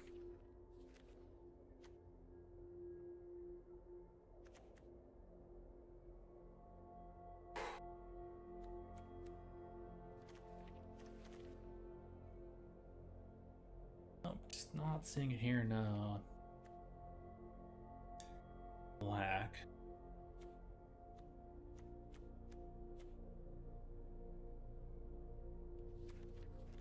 One, two with Death Touch. For 2 mana, typical mana dork, and this can either get you a colorless or one of any color. Interesting. Another fight effect, but this was a traditional fight effect. Okay.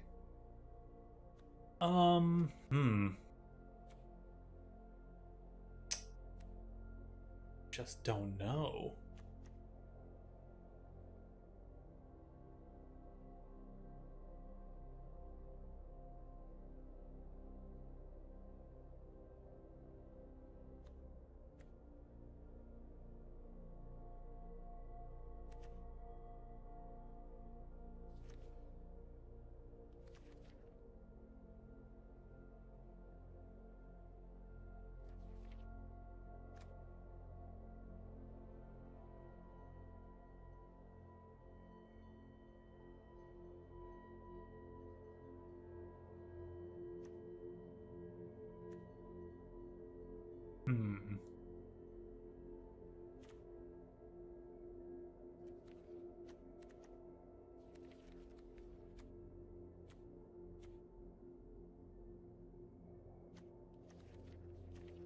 Maybe Teamer again?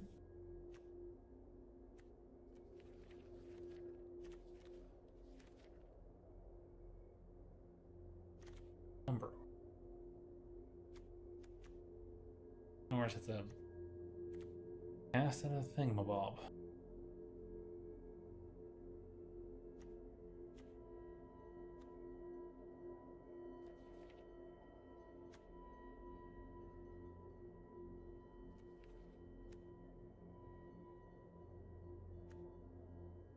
Gatekeeper could be cool, but I'm just not seeing too much token production.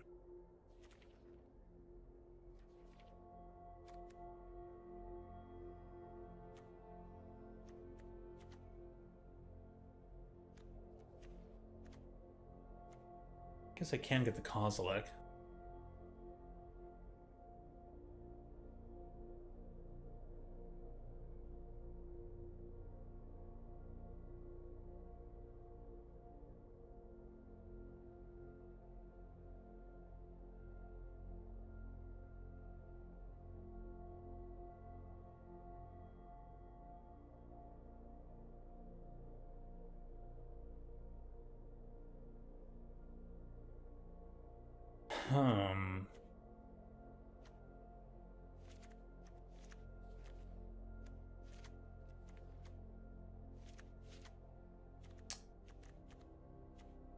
Fleshraker says, whenever you cast a colorless spell.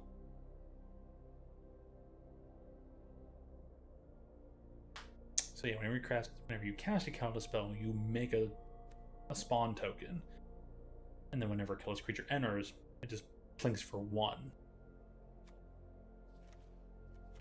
Yeah, okay, we'll take that approach. Not the Gatekeeper as well, even if it is a colored artifact.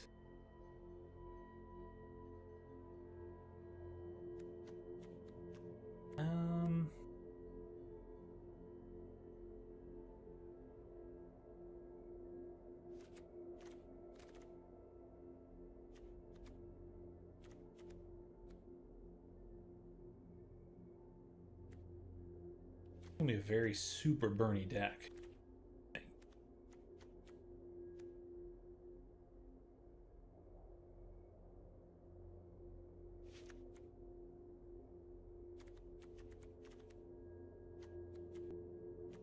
red, white, green, blue.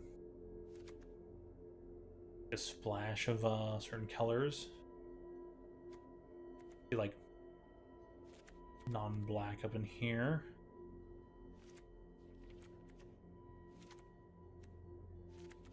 Dude.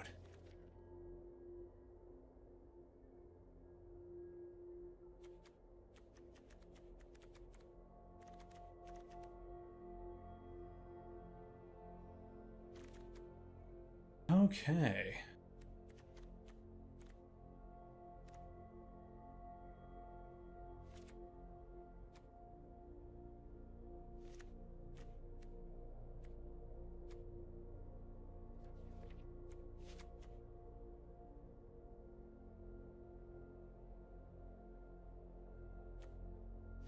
No covered wastes.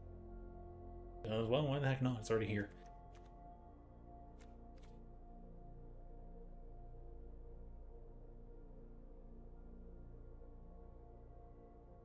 Nesting grounds is just basically tap 2 lands, move a counter from one permanent to another. That actually kind of works well with the Viper's Gift, right?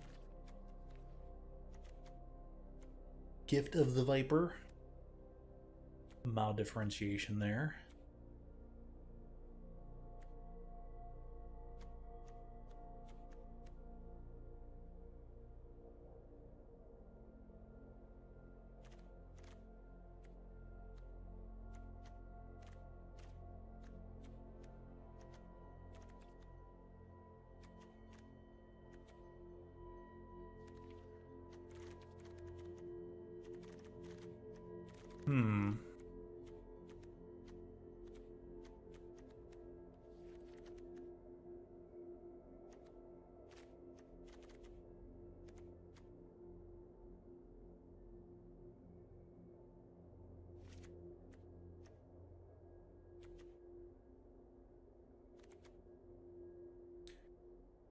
So to take creating the most craziest deck I think I've ever seen.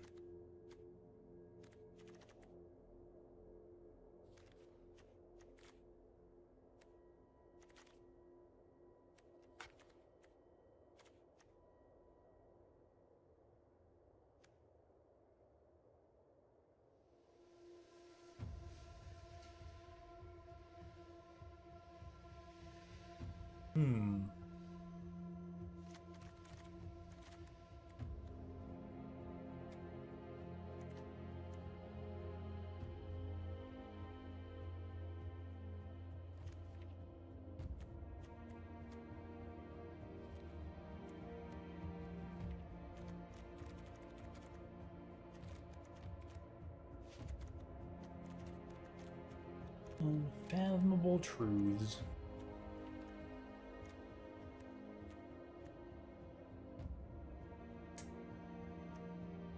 I don't think I need that.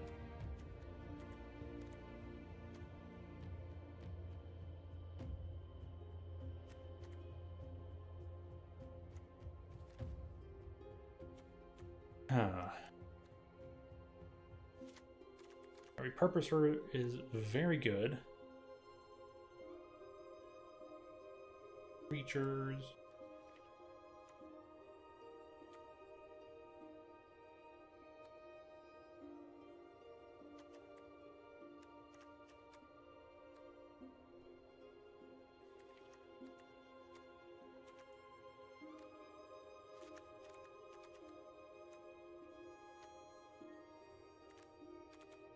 Okay, I'm literally just building the most insane deck I've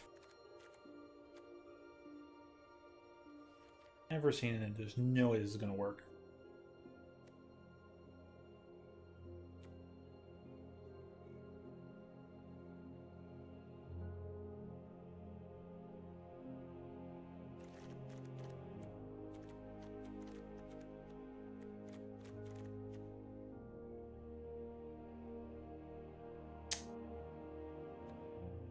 Like just doesn't create. If we're getting rid of Mob, nets it down to just Boros, and it would probably make sense to do.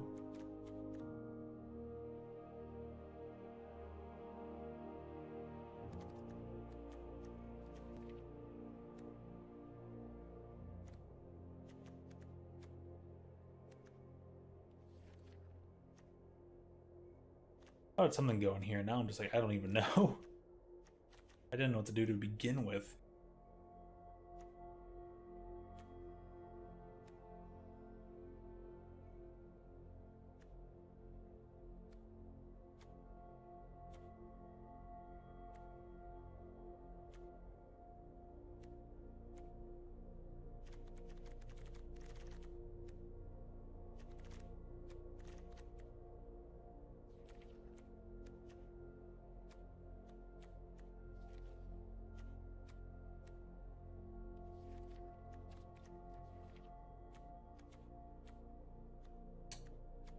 Oh, I just need to make a selection of 5, so...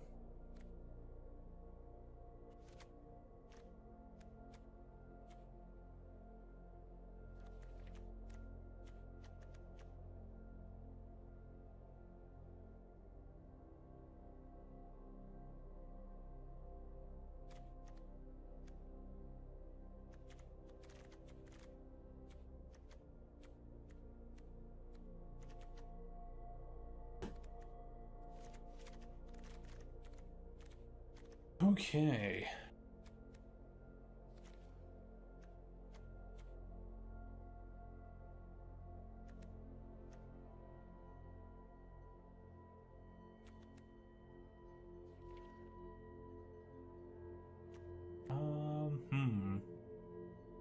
Cards. 2 cards.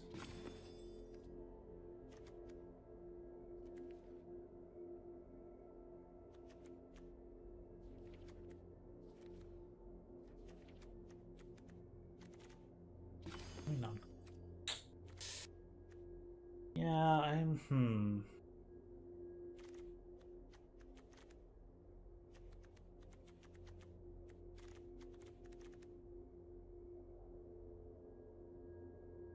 I'm an eye control. I don't think I have any other enchantments in here except for the Scurry of Gremlins.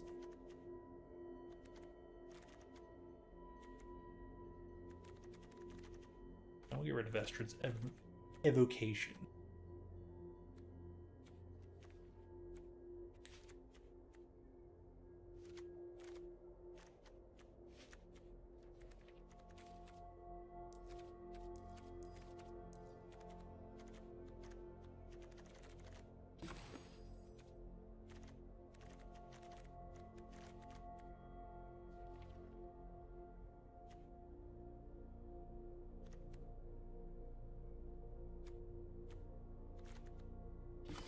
Oh, that kind of got to there, huh?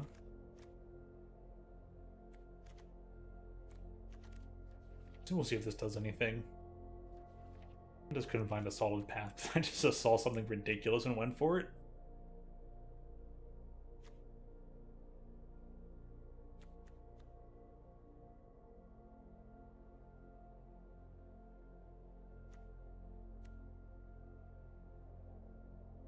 Well, here goes nothing.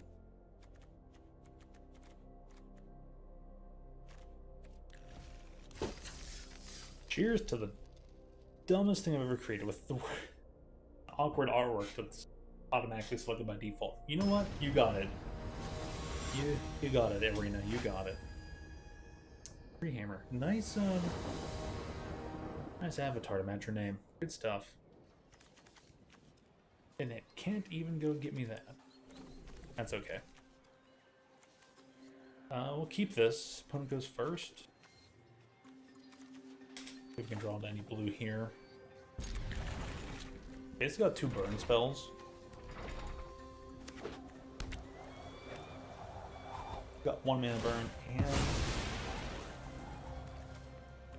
turn 3 burn, so I can go find the plains. Well, found the island. Tron is kinda sort of assembled.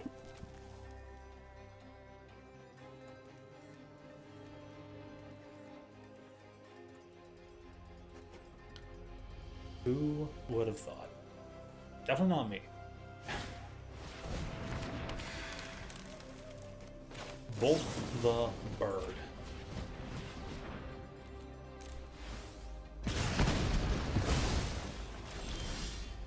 They're like, well, darn.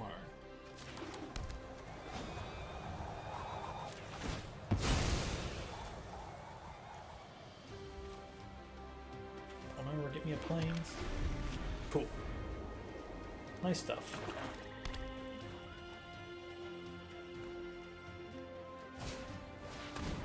Oh, a raptor.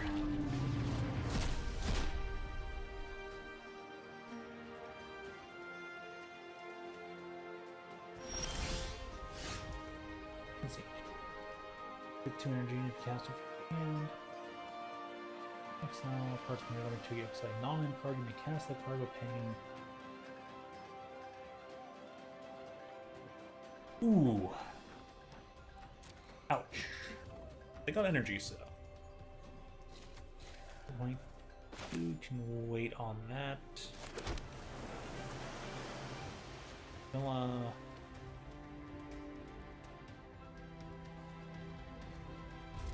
pass the turn. Maybe I get the force spike then. Probably won't get to it. There's no way we're gonna cast it in for 4. It's a forest. Ah, John Day. Nice. They're doing those artworks. Yeah, this one's Urza's Saga.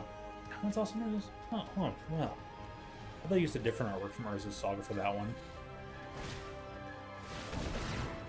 Well, they're still going to get 2 tokens, but they don't get to keep the Chrysalis.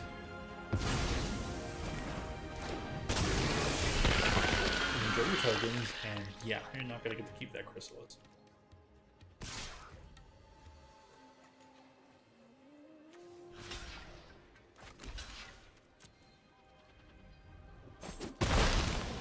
Free blocker? Cool.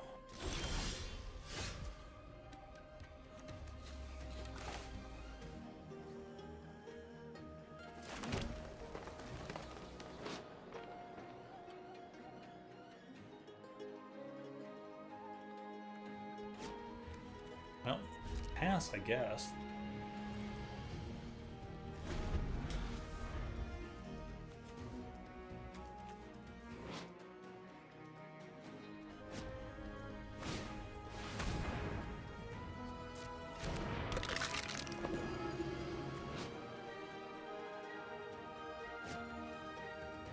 Ending of combat. That sucks. Well, it looks on my total. Not that I can get it back.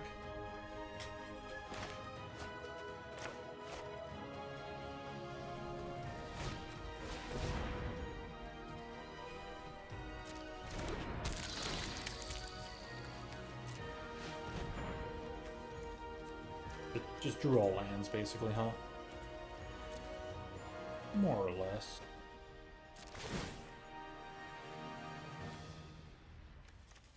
And a charm. Draw all lands and a Thraben charm. Yeah, sure.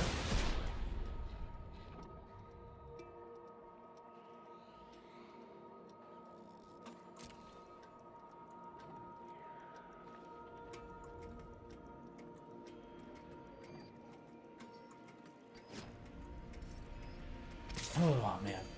Okay. I got the 2-1 with first rules. Sure is a powerful dinosaur.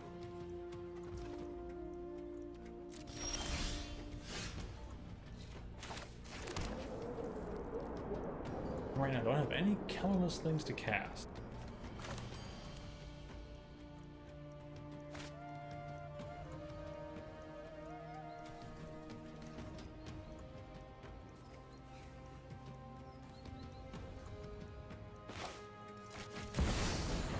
They're not going to be hitting me for much, so we're just going to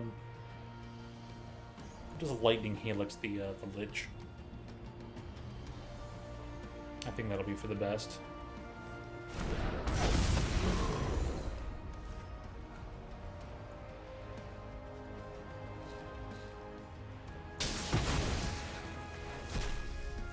Okay.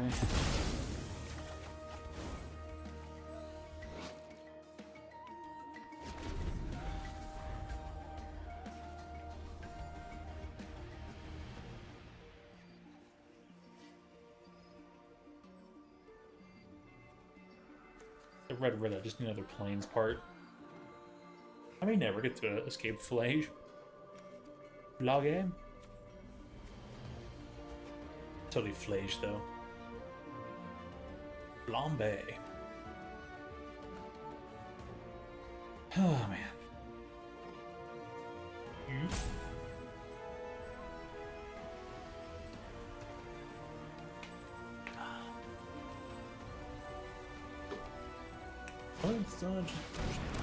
They really had that card.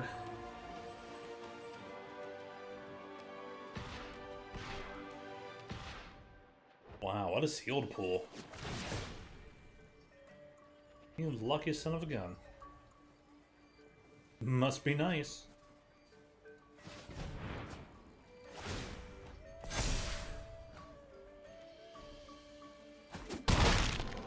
I had no idea what to solidify and build anyway, so...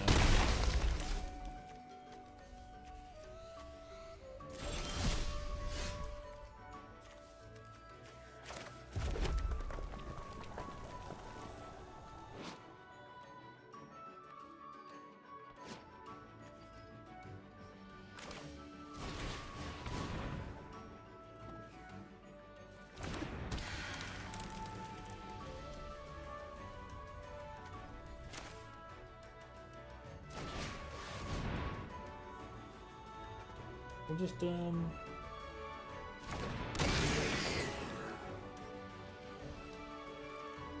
with that, I guess.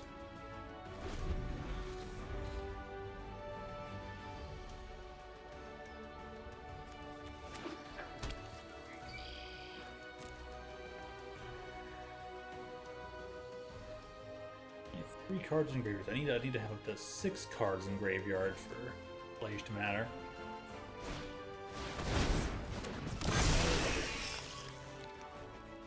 At least their deck was easy to build for them. Mine, not so much.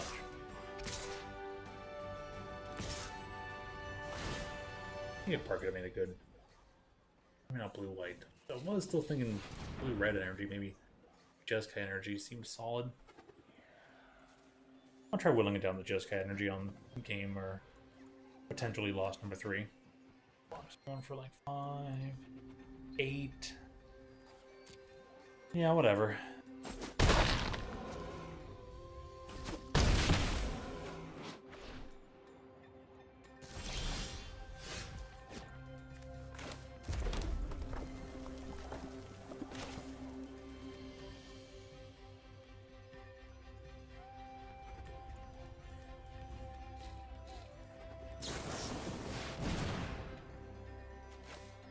Okay.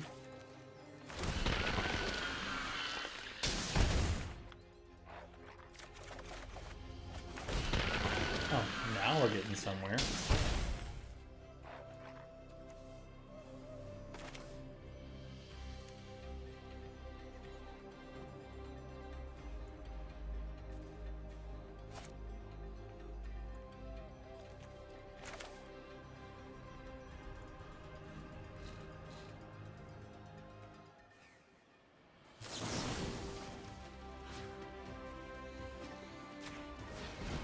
We'll just take that guy down with the trample. Try to keep the Death Toucher, bring out the Molten Gatekeeper, and then maybe cast some Unfathomable Truth next turn. 3, 4, 5, 6, 7, 8. Would work.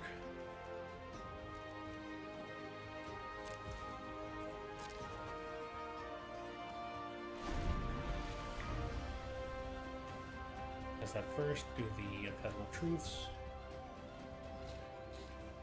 Linking for 2.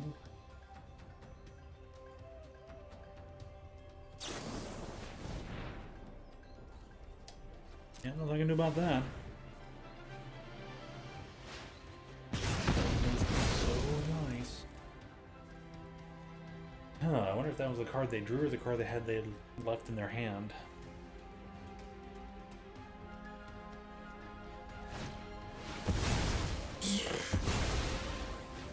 Wow, cool.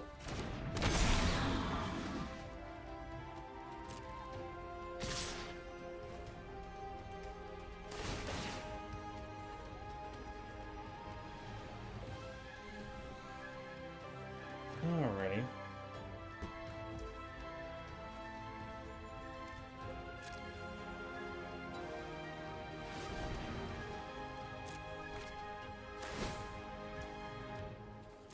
That's nice.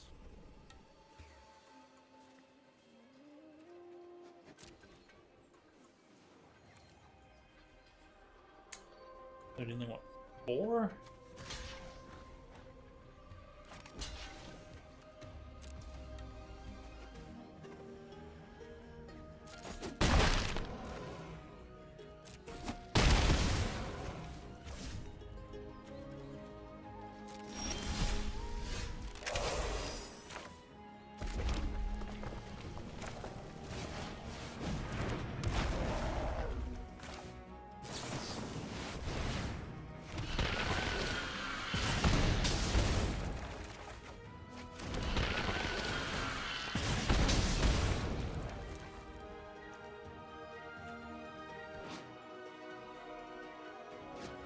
Like X or less. Yeah, but I can't get it to that point.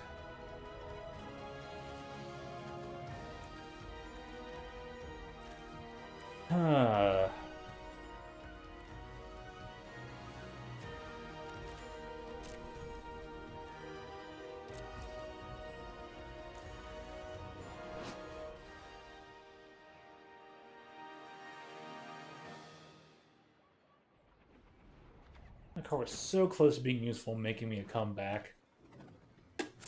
Oh well.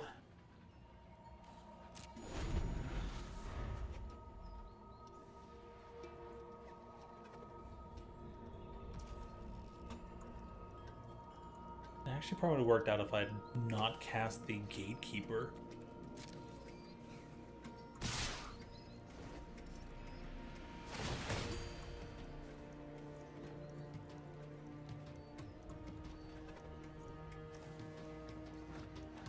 So, yep.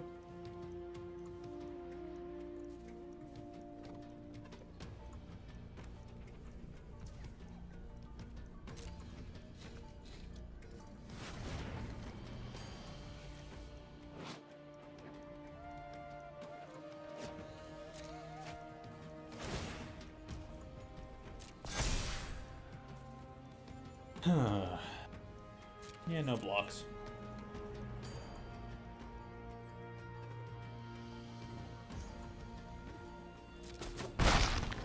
See something I can't do. Interesting, though. Interesting indeed. Let me see something here.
Woodcross still in here, so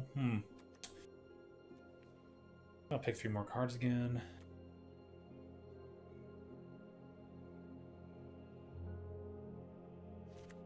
That.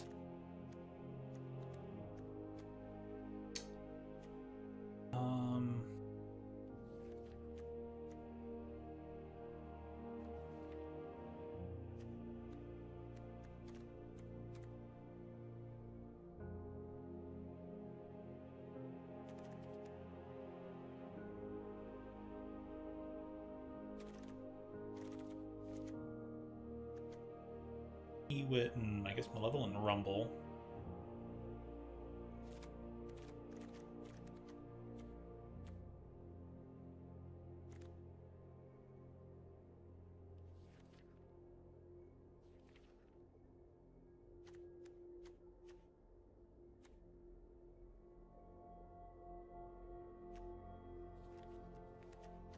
One flyer, return something to my hand.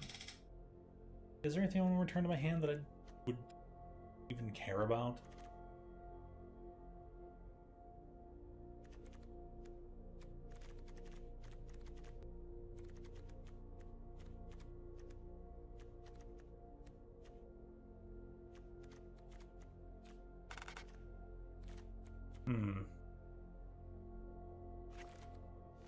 Probably not.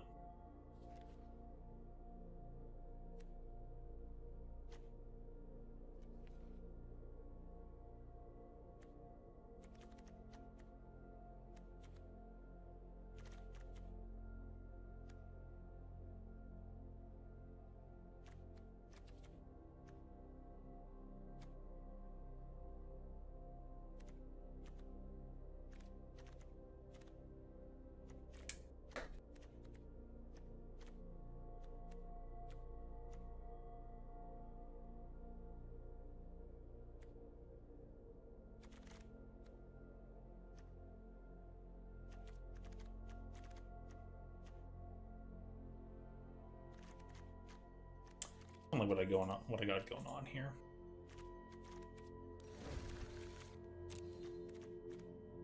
Eh?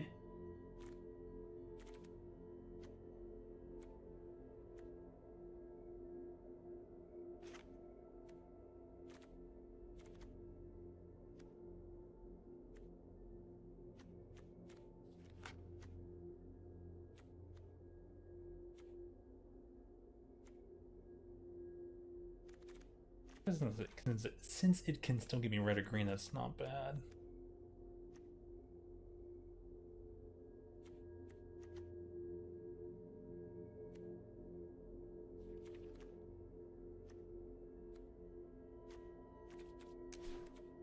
But,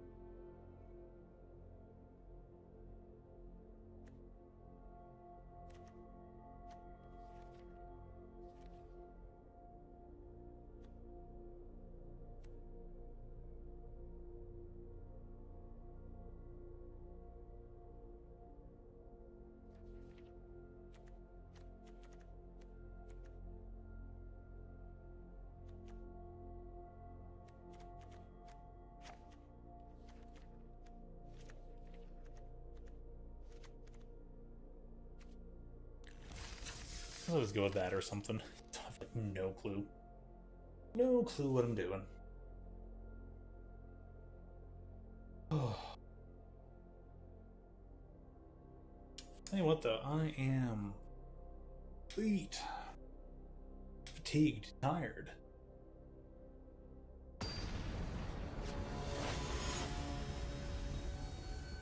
Corgi Mancer. Okay, that's pretty funny. That's pretty darn funny. Oh, this is so bad. Okay, but it's slow AF. And Arena Shuffler just doesn't care.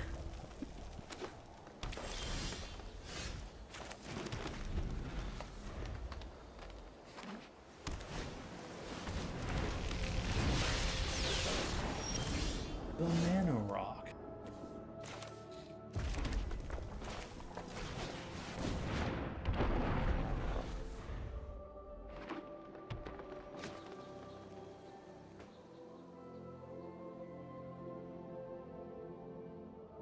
Molten Gatekeeper. What is Dim could do? On to win her. Use the battlefield, choose one that has been chosen this turn.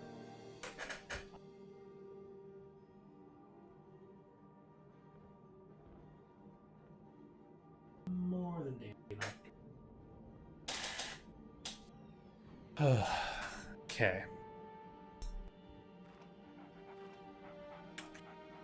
Vigilance, moves up with flying, black rat lifelink, and on each creature you control. Man. That's a heck of a thing. I think it'll get me a blue if I really cared about it. Which I kind of sort of do.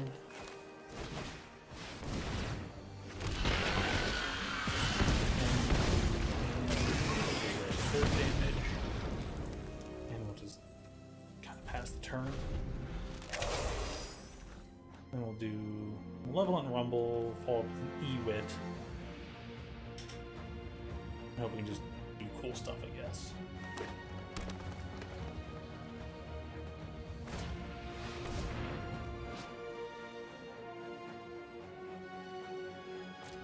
Well, because you're going to have a shield counter on target permanent.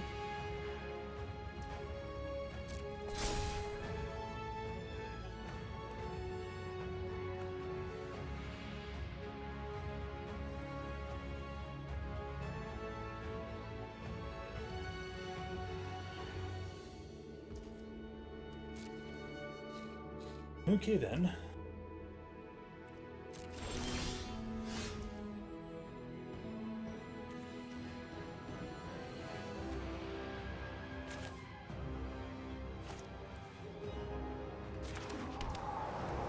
Amazing. The thing I'm missing is the blue, huh?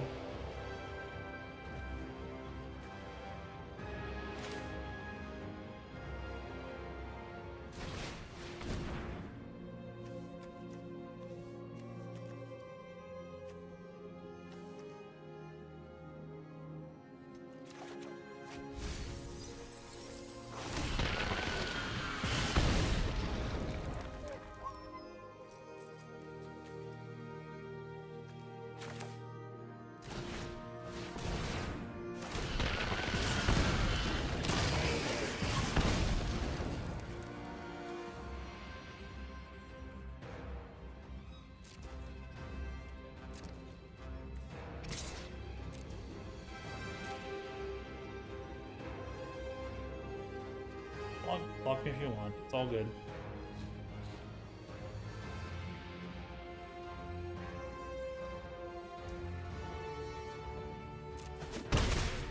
I might have to like an extra turn then to Shrieking Drake, but man, it would be nice to Shrieking Drake, return Chrysalis to my hand, cast it, deal 3 more damage, kind of just burn them out. If I draw whatchamacallit, I can't remember the name of it right now, but the one with Colorless. Whenever you cast a colorless spell, make a token. Whenever a colorless creature in this battlefield, burn for 1. This deck has done so much plink damage already.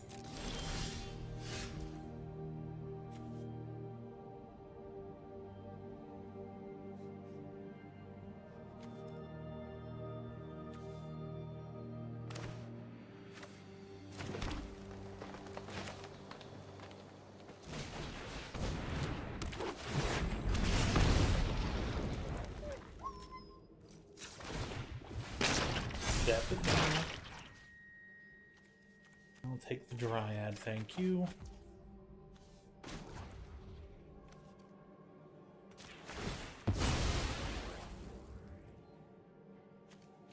The island. And then, tapped out. We got 4 tokens here, which would make it a 6/7. And then you can block for a total of 7, so yeah, we'll kind of just let it be.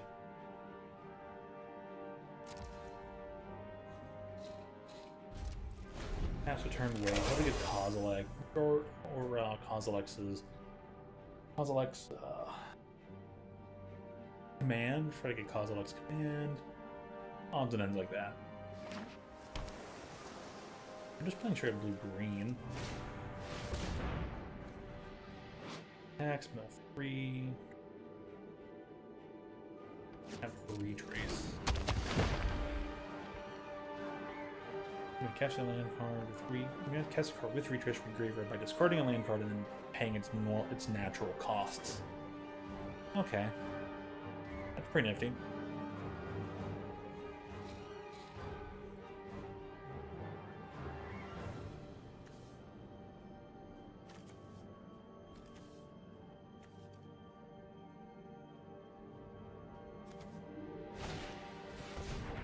Oh, I guess I should have got the Unfathomable Truths back.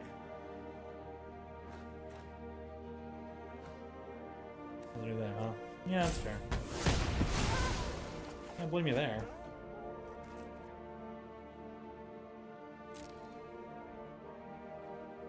But at least I can still unearth it. Well, that makes them kind of mad.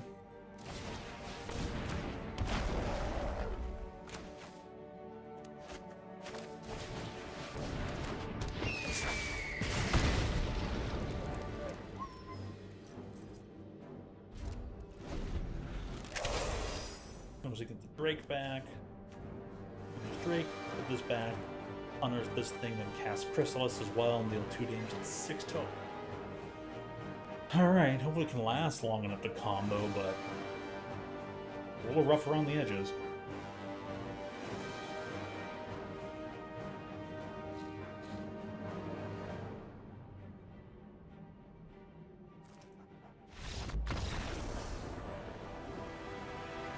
Okay, cool. They said there's nothing I can do about it. Maybe I'll find the best version of this build now.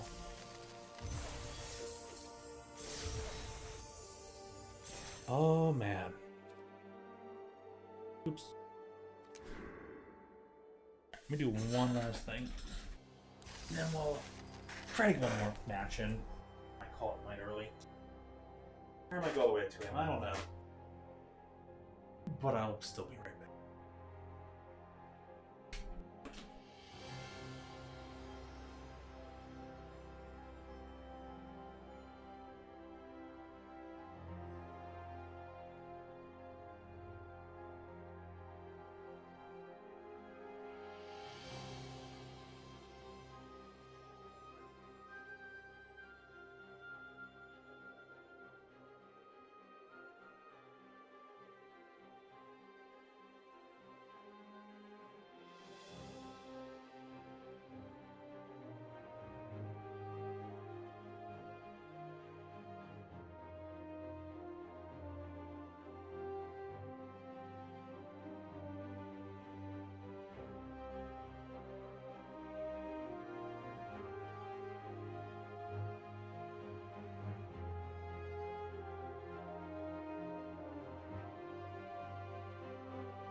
Okay.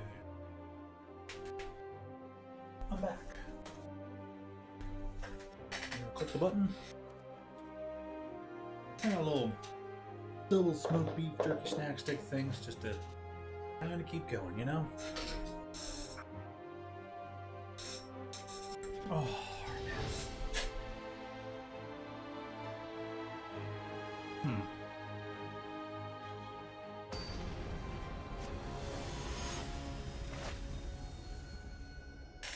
I mean, like, the lamp actually kick on what it's supposed to be. Still don't care. It does feel like it's brighter, though, now. No red. Kind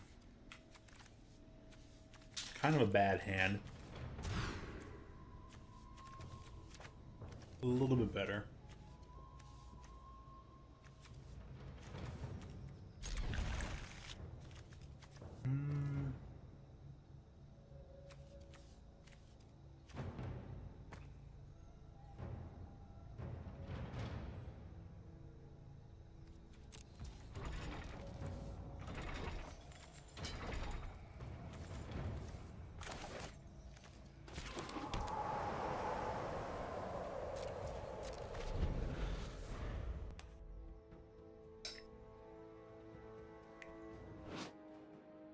Really, honestly,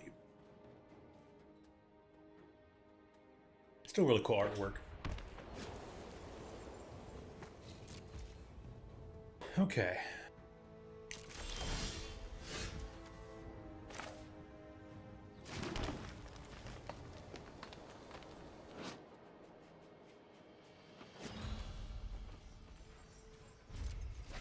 Just pass and wait.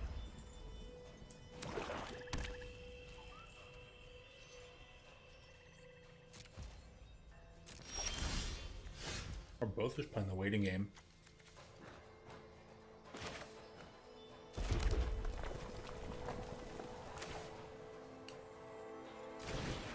I'll probably just kill my creature and go on the mystery.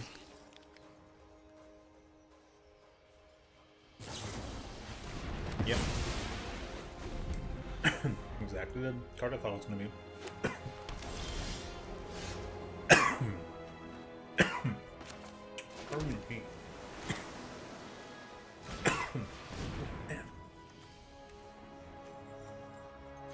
Both my gatekeepers.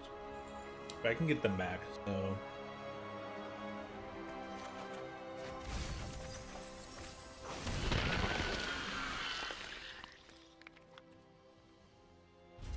Pass the turn.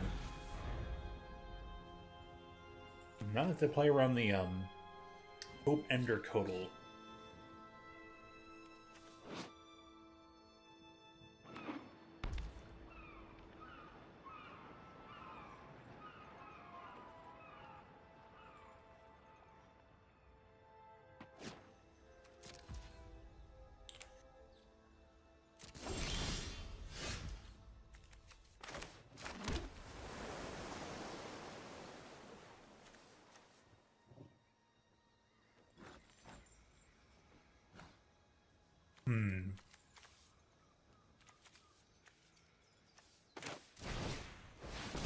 Yeah, we'll do that. It used up both islands, though. Of course it did.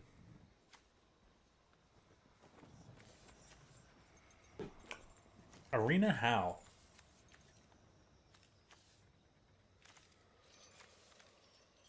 Oh, you gotta love it. I'm just gonna flash this in later anyways.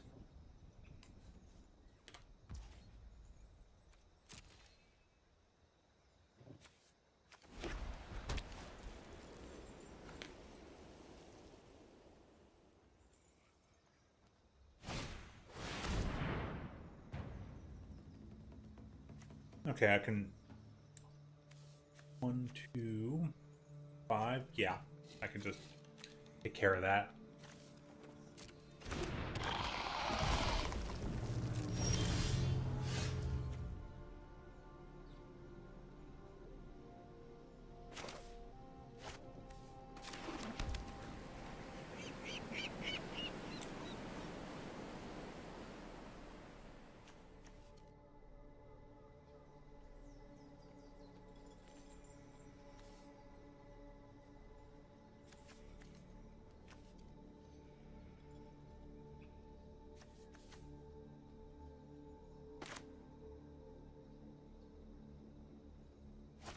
I'll wait and we'll pass the turn.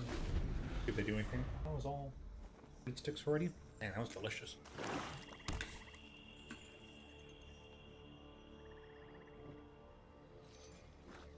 I don't need the extra protein anyways for this to heal it better. That looks pretty bad. But pardon me.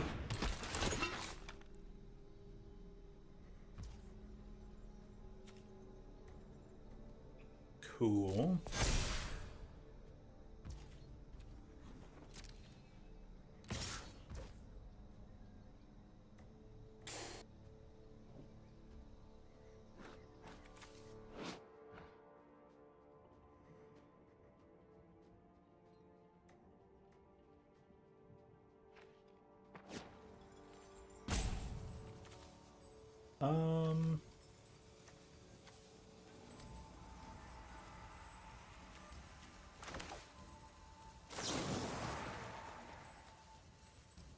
Do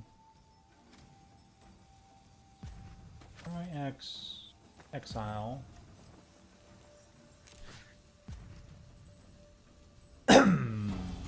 Myself, this thing.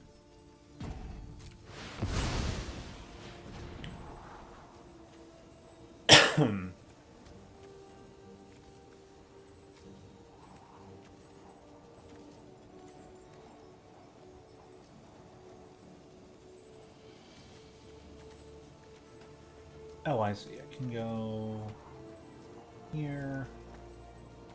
Get that. I've gone through all these actions and this thing hasn't reset the timer at all.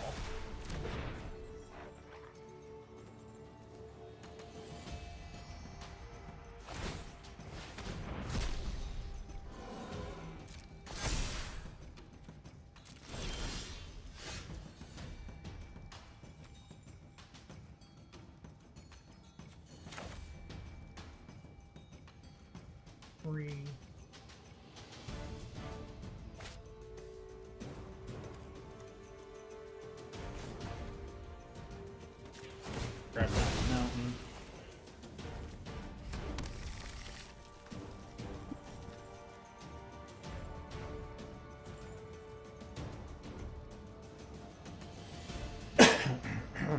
Pardon me.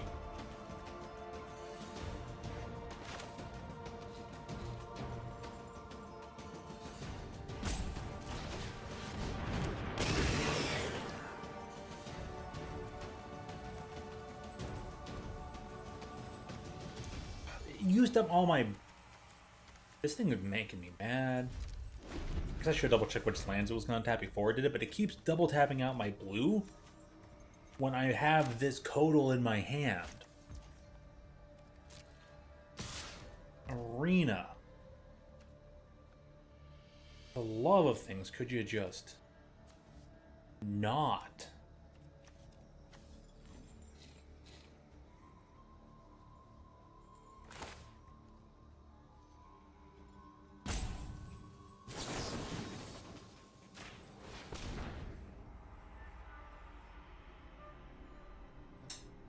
If you're going to do something to this creature... Okay. Despite the flubs that Arena was doing, that still turned out well. Never would have thought.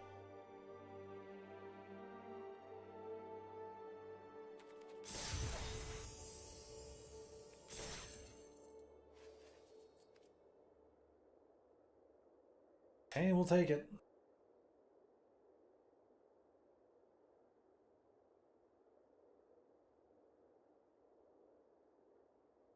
I'll do a really great comeback story. Just don't know about that.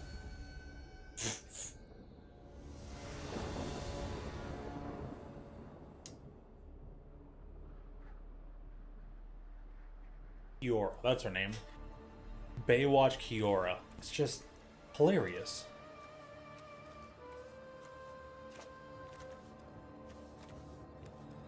Okay, yeah, I guess I can keep this. Dryad and any killers I need, all that kind of stuff. I think what they're going first. They got those. I don't know why they would choose it. They certainly. I'm gonna cancel that. We'll start with this. Pass it up. They go fetch what they want? Sure. What you need to.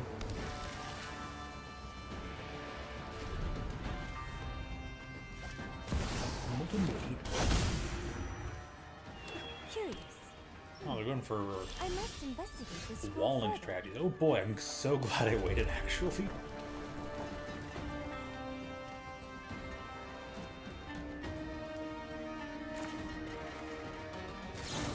Yeah. Neo can be a problem. And she gets you artifacts with hard draw stuff, just let's shut that down as soon as we can. Let's just say no.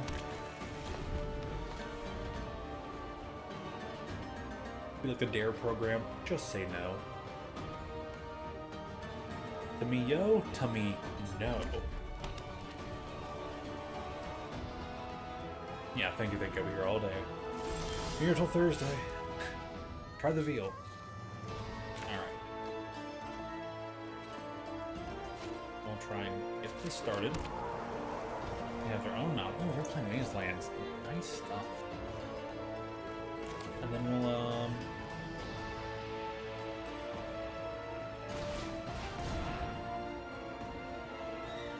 maybe show the Dryad, so their target is counter this guy, even though he's unearthed, so. Some give and takes here.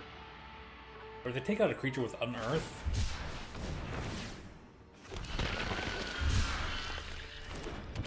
paves the way for the Flesh Breaker. Or no, just Flesh Raker. Yeah, same difference.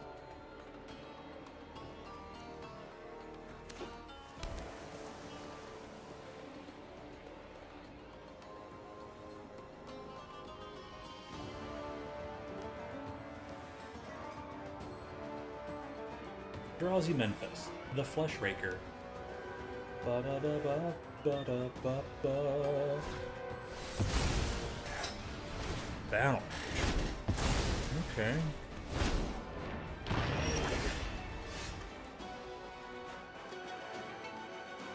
Cast one of those kicked with its green. It's out to our enchantment. Kick with its other thing. They returned.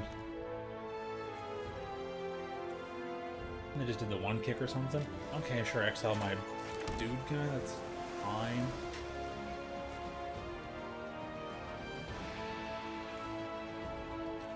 Doesn't really end up meaning much to me, but... Alright, if you can't deal with my creature, they're burning you out.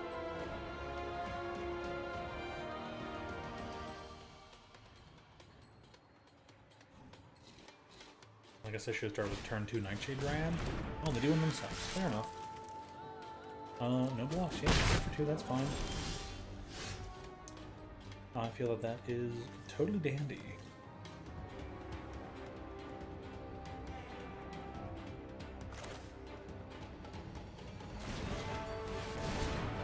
What? We'll get the, Type train going. Look at this.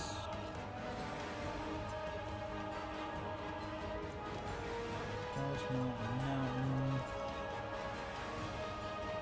We'll pass for turn. I can start drawing cards if I need to.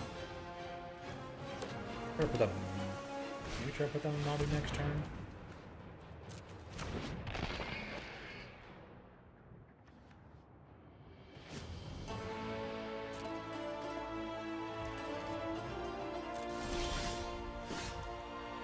Has a very loud song.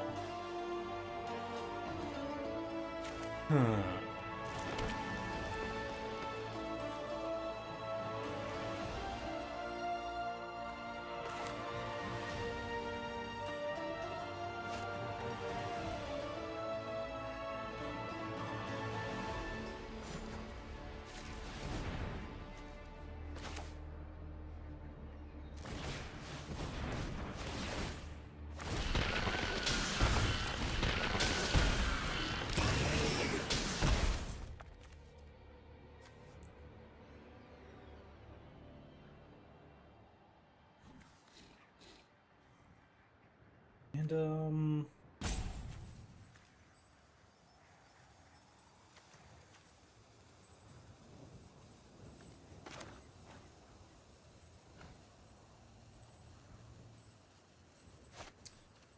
yeah, past turn, we'll wait.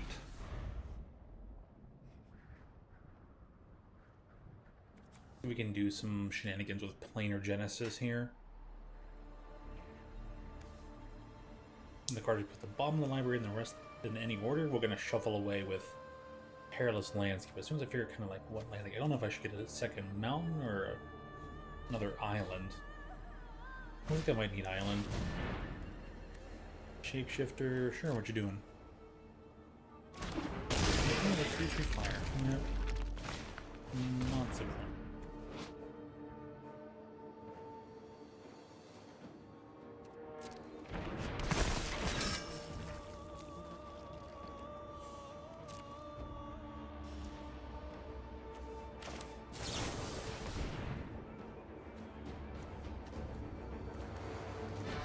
Grab Unfathomable Truths. If we get that island passed up for a turn.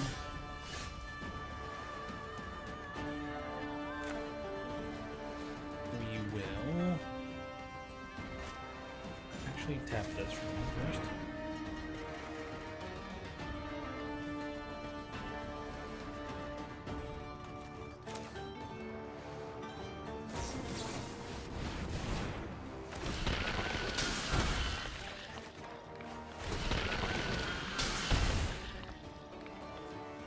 Extra land, cool.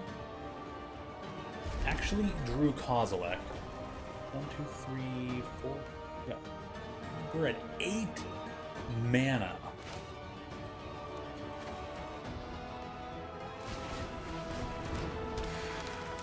And we're just gonna blow them up next turn. Not gonna really worry about it. We'll see if they can't do anything to us this turn. Time to say bye-bye.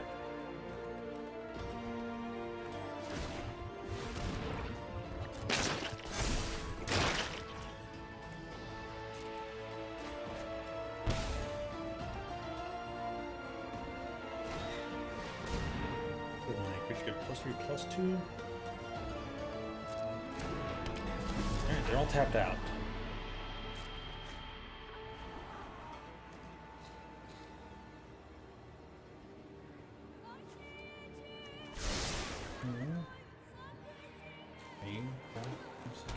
I have to sacrifice 2 things. Oh man.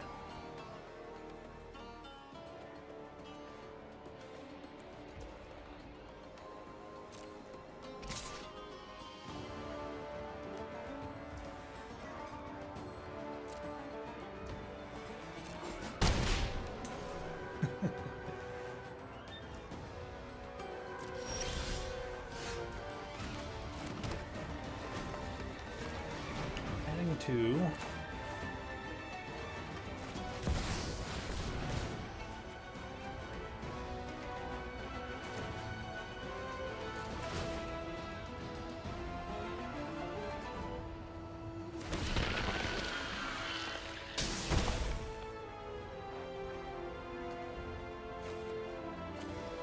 Manifest 2 cards.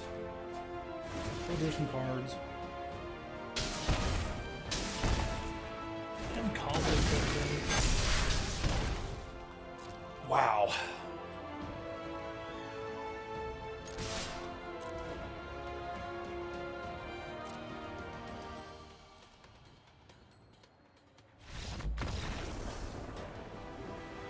Got it done. Pow! Literally, and here comes the giant fist!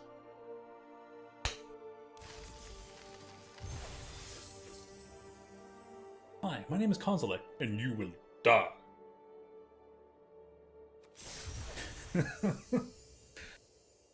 Link, it is the faceless face of evil.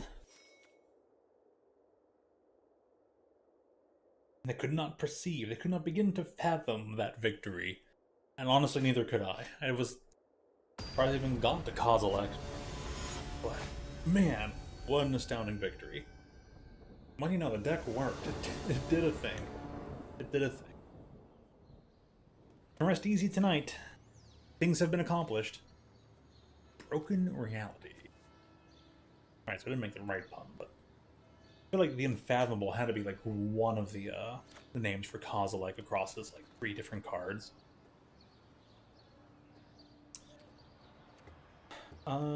Keep 7 because we got Nightshade Dryad here. Maybe that turn 2, and hopefully they won't bolt the bird. Put the mana dork here. Don't help. I'm not going to thin the deck just yet. This landscape.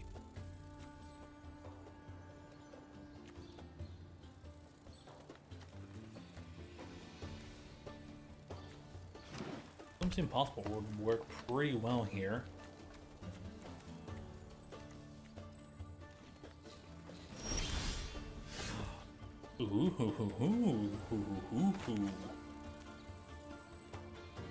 Okay. I'm gonna wait for a second. I've been up to what, 4 mana?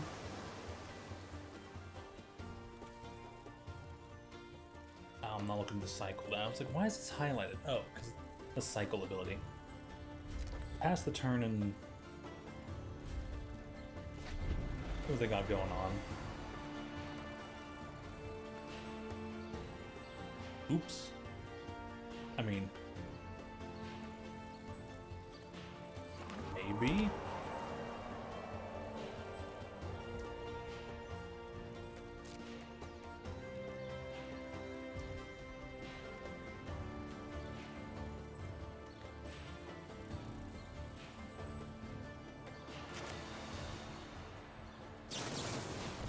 Go for that. I'll flash into Flyer. I'm trying to sneak that on you right now.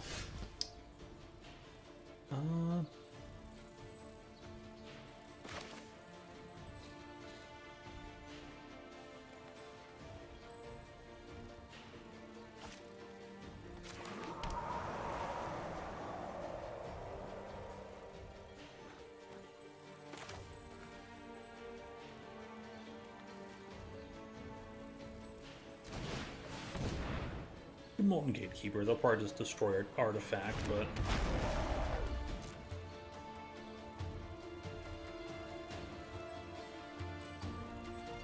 you got something? You know what? Go right ahead.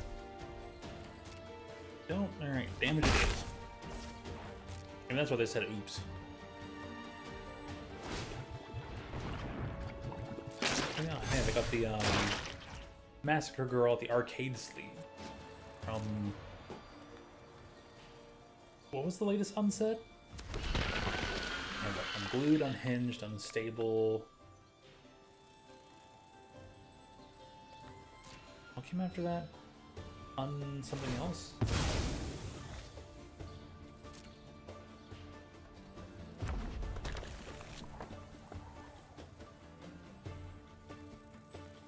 I don't remember. Oh well.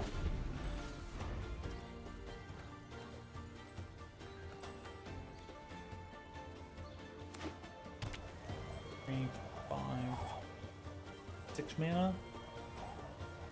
What you got?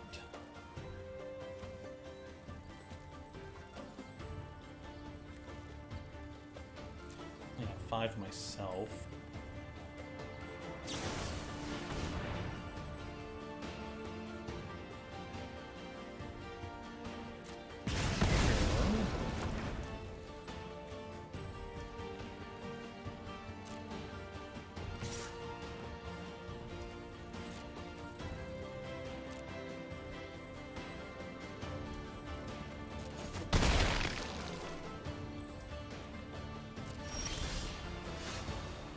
Oh boy.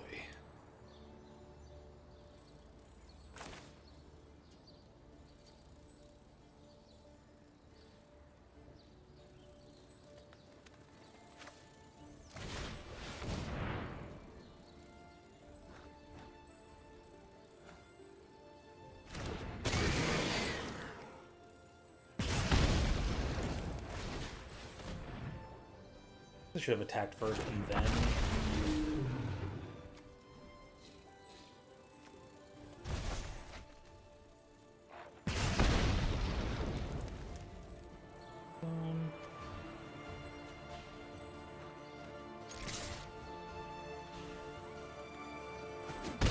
It's like, can probably just attack for 2 here. If they put that Gift of the Viper on that little Eldrazi spawn token, I'll probably be just fine. 3, 4, 6, 7 mana. Can you cast a big thing? I'll say, yeah, Drown Yard Lurker, here it goes. Not bad. It's a solid thing, but yeah, I still have reach, so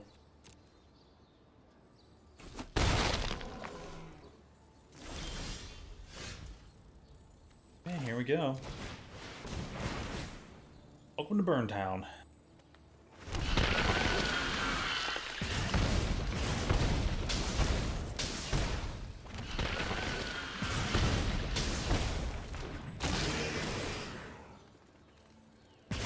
Ouch.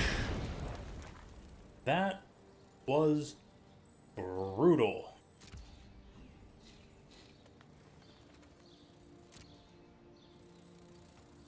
Hey, thanks.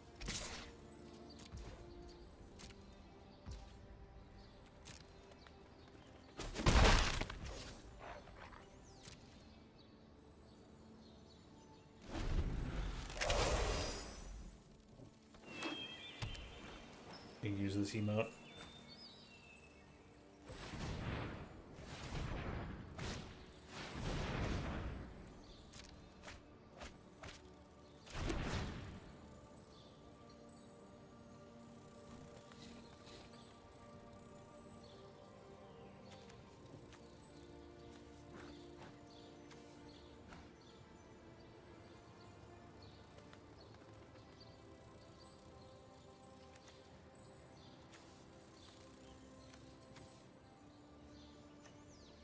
You're only going to be able to get like rid of 1 thing here, and it'll probably be enough to burn you out.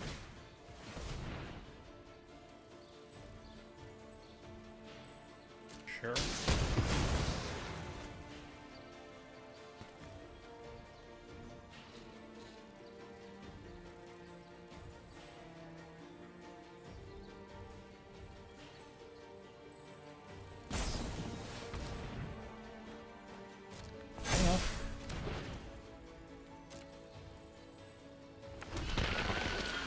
Gains some health. Not bad, not bad.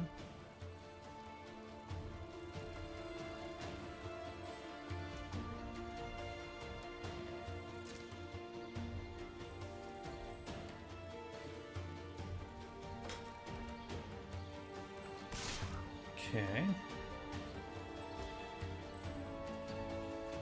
Blockers. Here.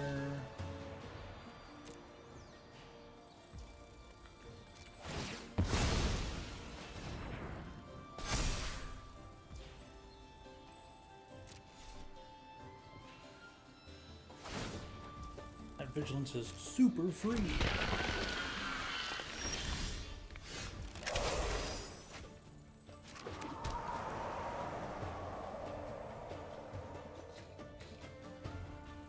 What do we got here?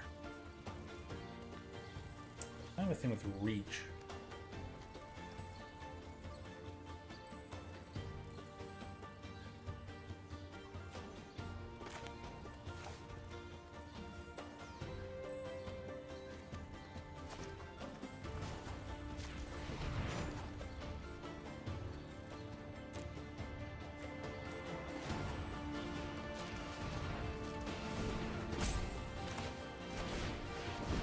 It's impossible here. Let's see what's up.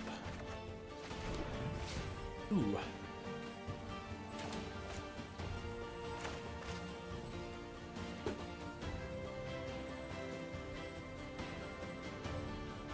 Did I already play land for turn?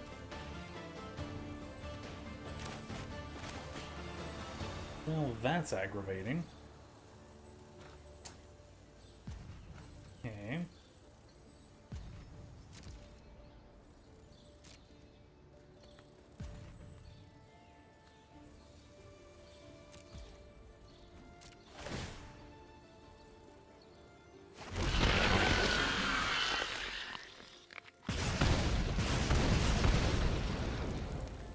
cast Kozilek now.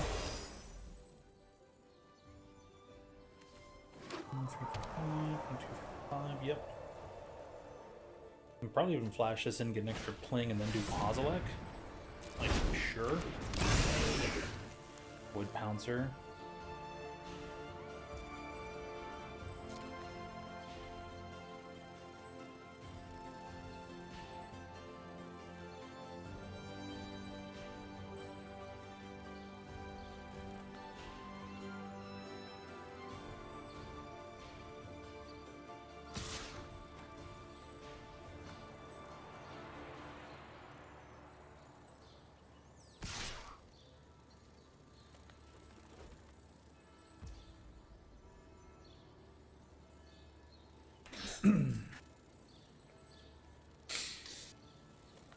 One, two, three, four, 5.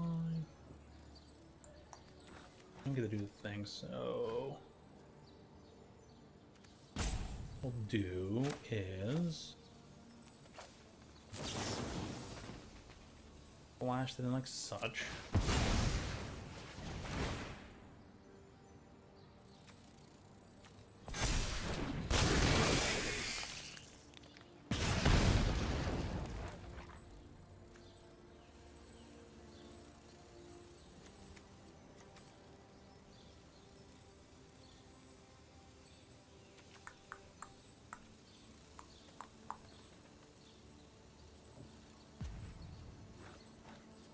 Custom blockers.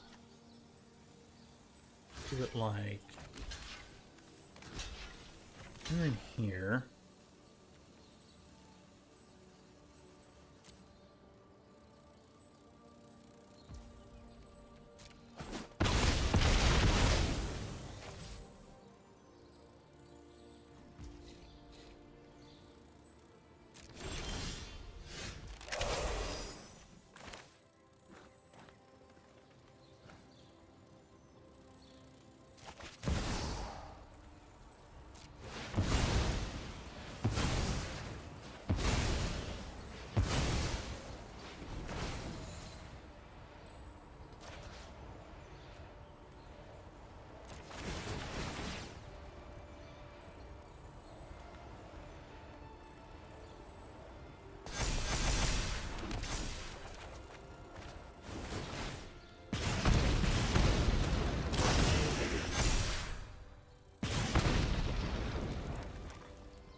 Okay. Well, the guy trying to have something here. Another Drownyard Lurker. Fair enough.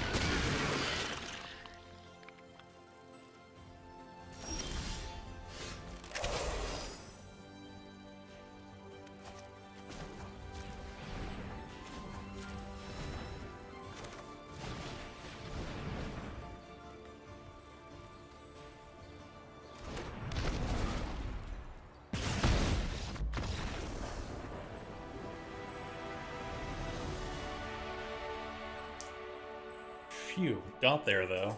I thought they were about to turn around with their life gain and actually blapping my creature with their one-sided fight spell.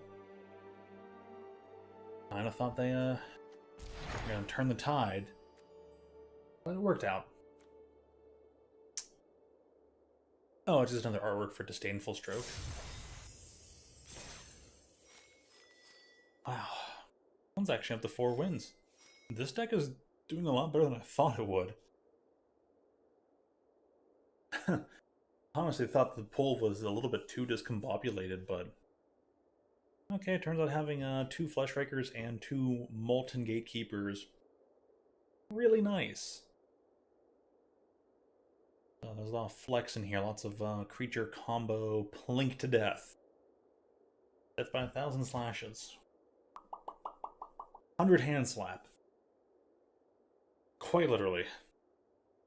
But with it being 1:32 a.m., been at this for I don't know how long now. I think I'll probably head out. Yeah, hours, 47 minutes, not bad, really solid. Tone's super duper good. Then I'm thinking I'll try and play a little bit more Magic on Thursday evening. I was really looking forward to this set. So, yeah, we'll call it there. Solid. I'm thankful. Proving once again I'm better at sealed than I am at draft. That's for certain. But alright, every dog has their day, and I guess my dog's in the sealed race this time. So, have a great night. See you on Thursday. Maybe any other days. I don't know. We'll have to see. And maybe Sunday as well. And then I'll take a look at when to do stuff for next week. So with that, yeah. May you rest well. Stay hydrated. And I thank you as always for tuning in. And I hope to see you again real soon. Wheel.